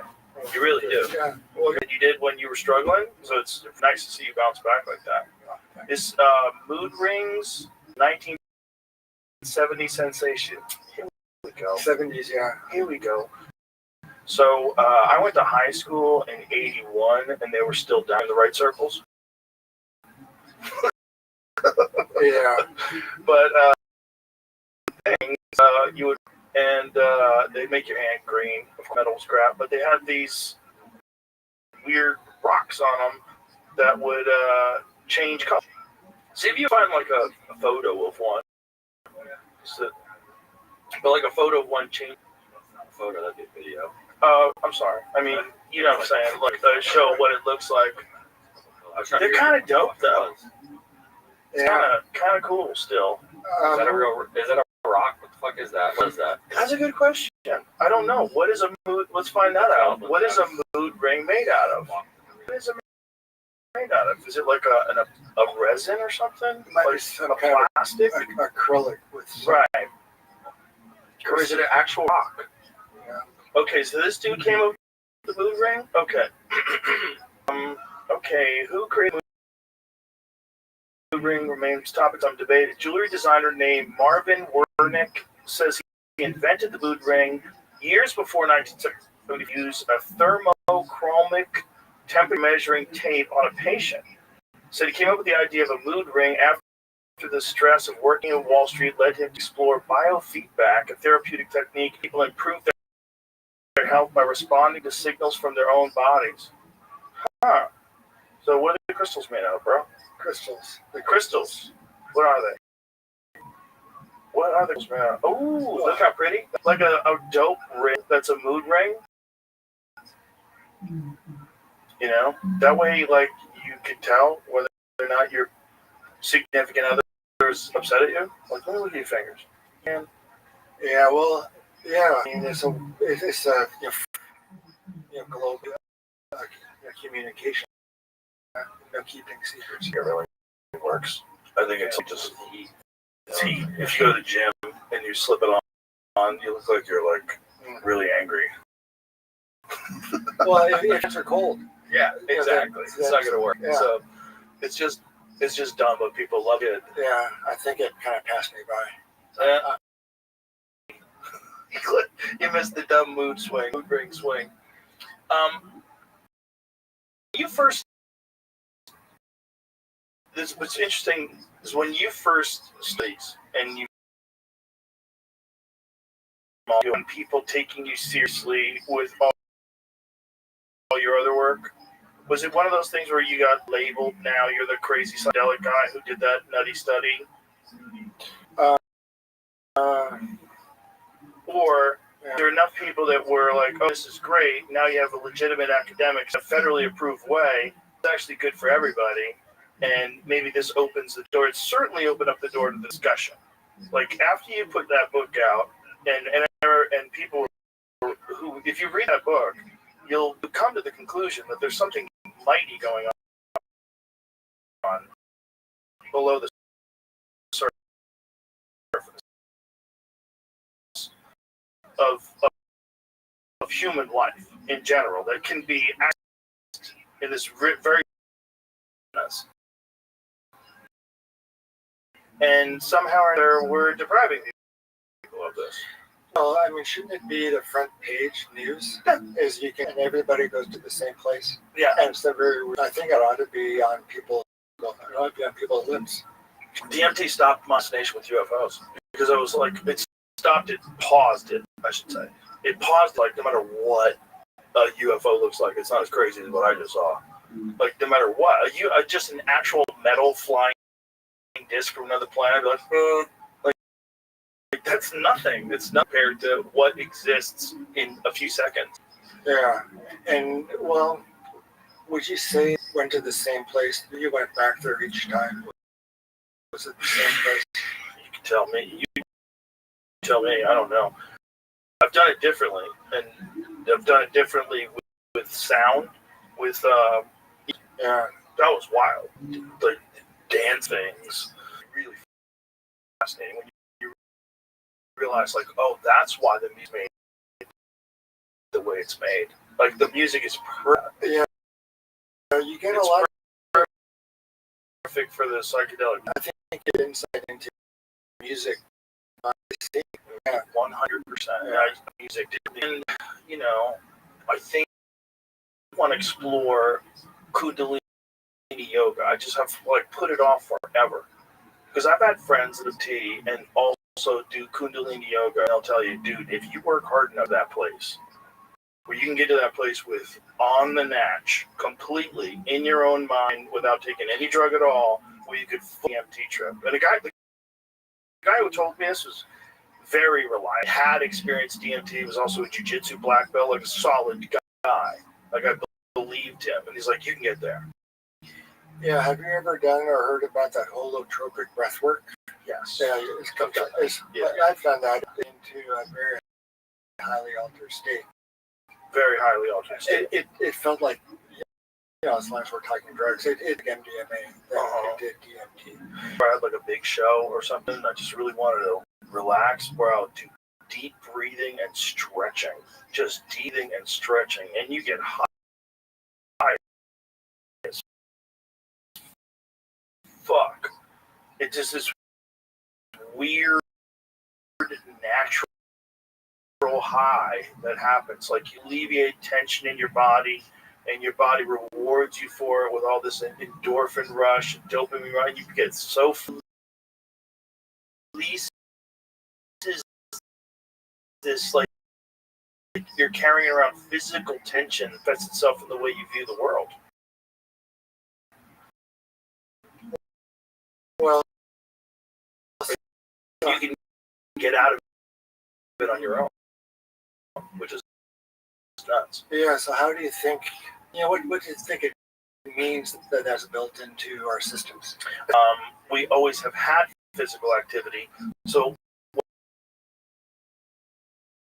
people in different bio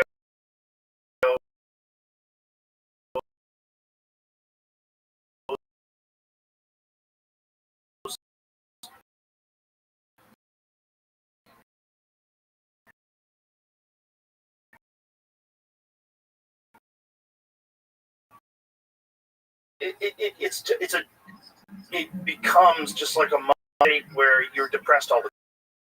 You don't know why. Well, it's because your body it's not designed to work like that. For tens of years, you had to be active, you had to be running things, you had to be hunting things,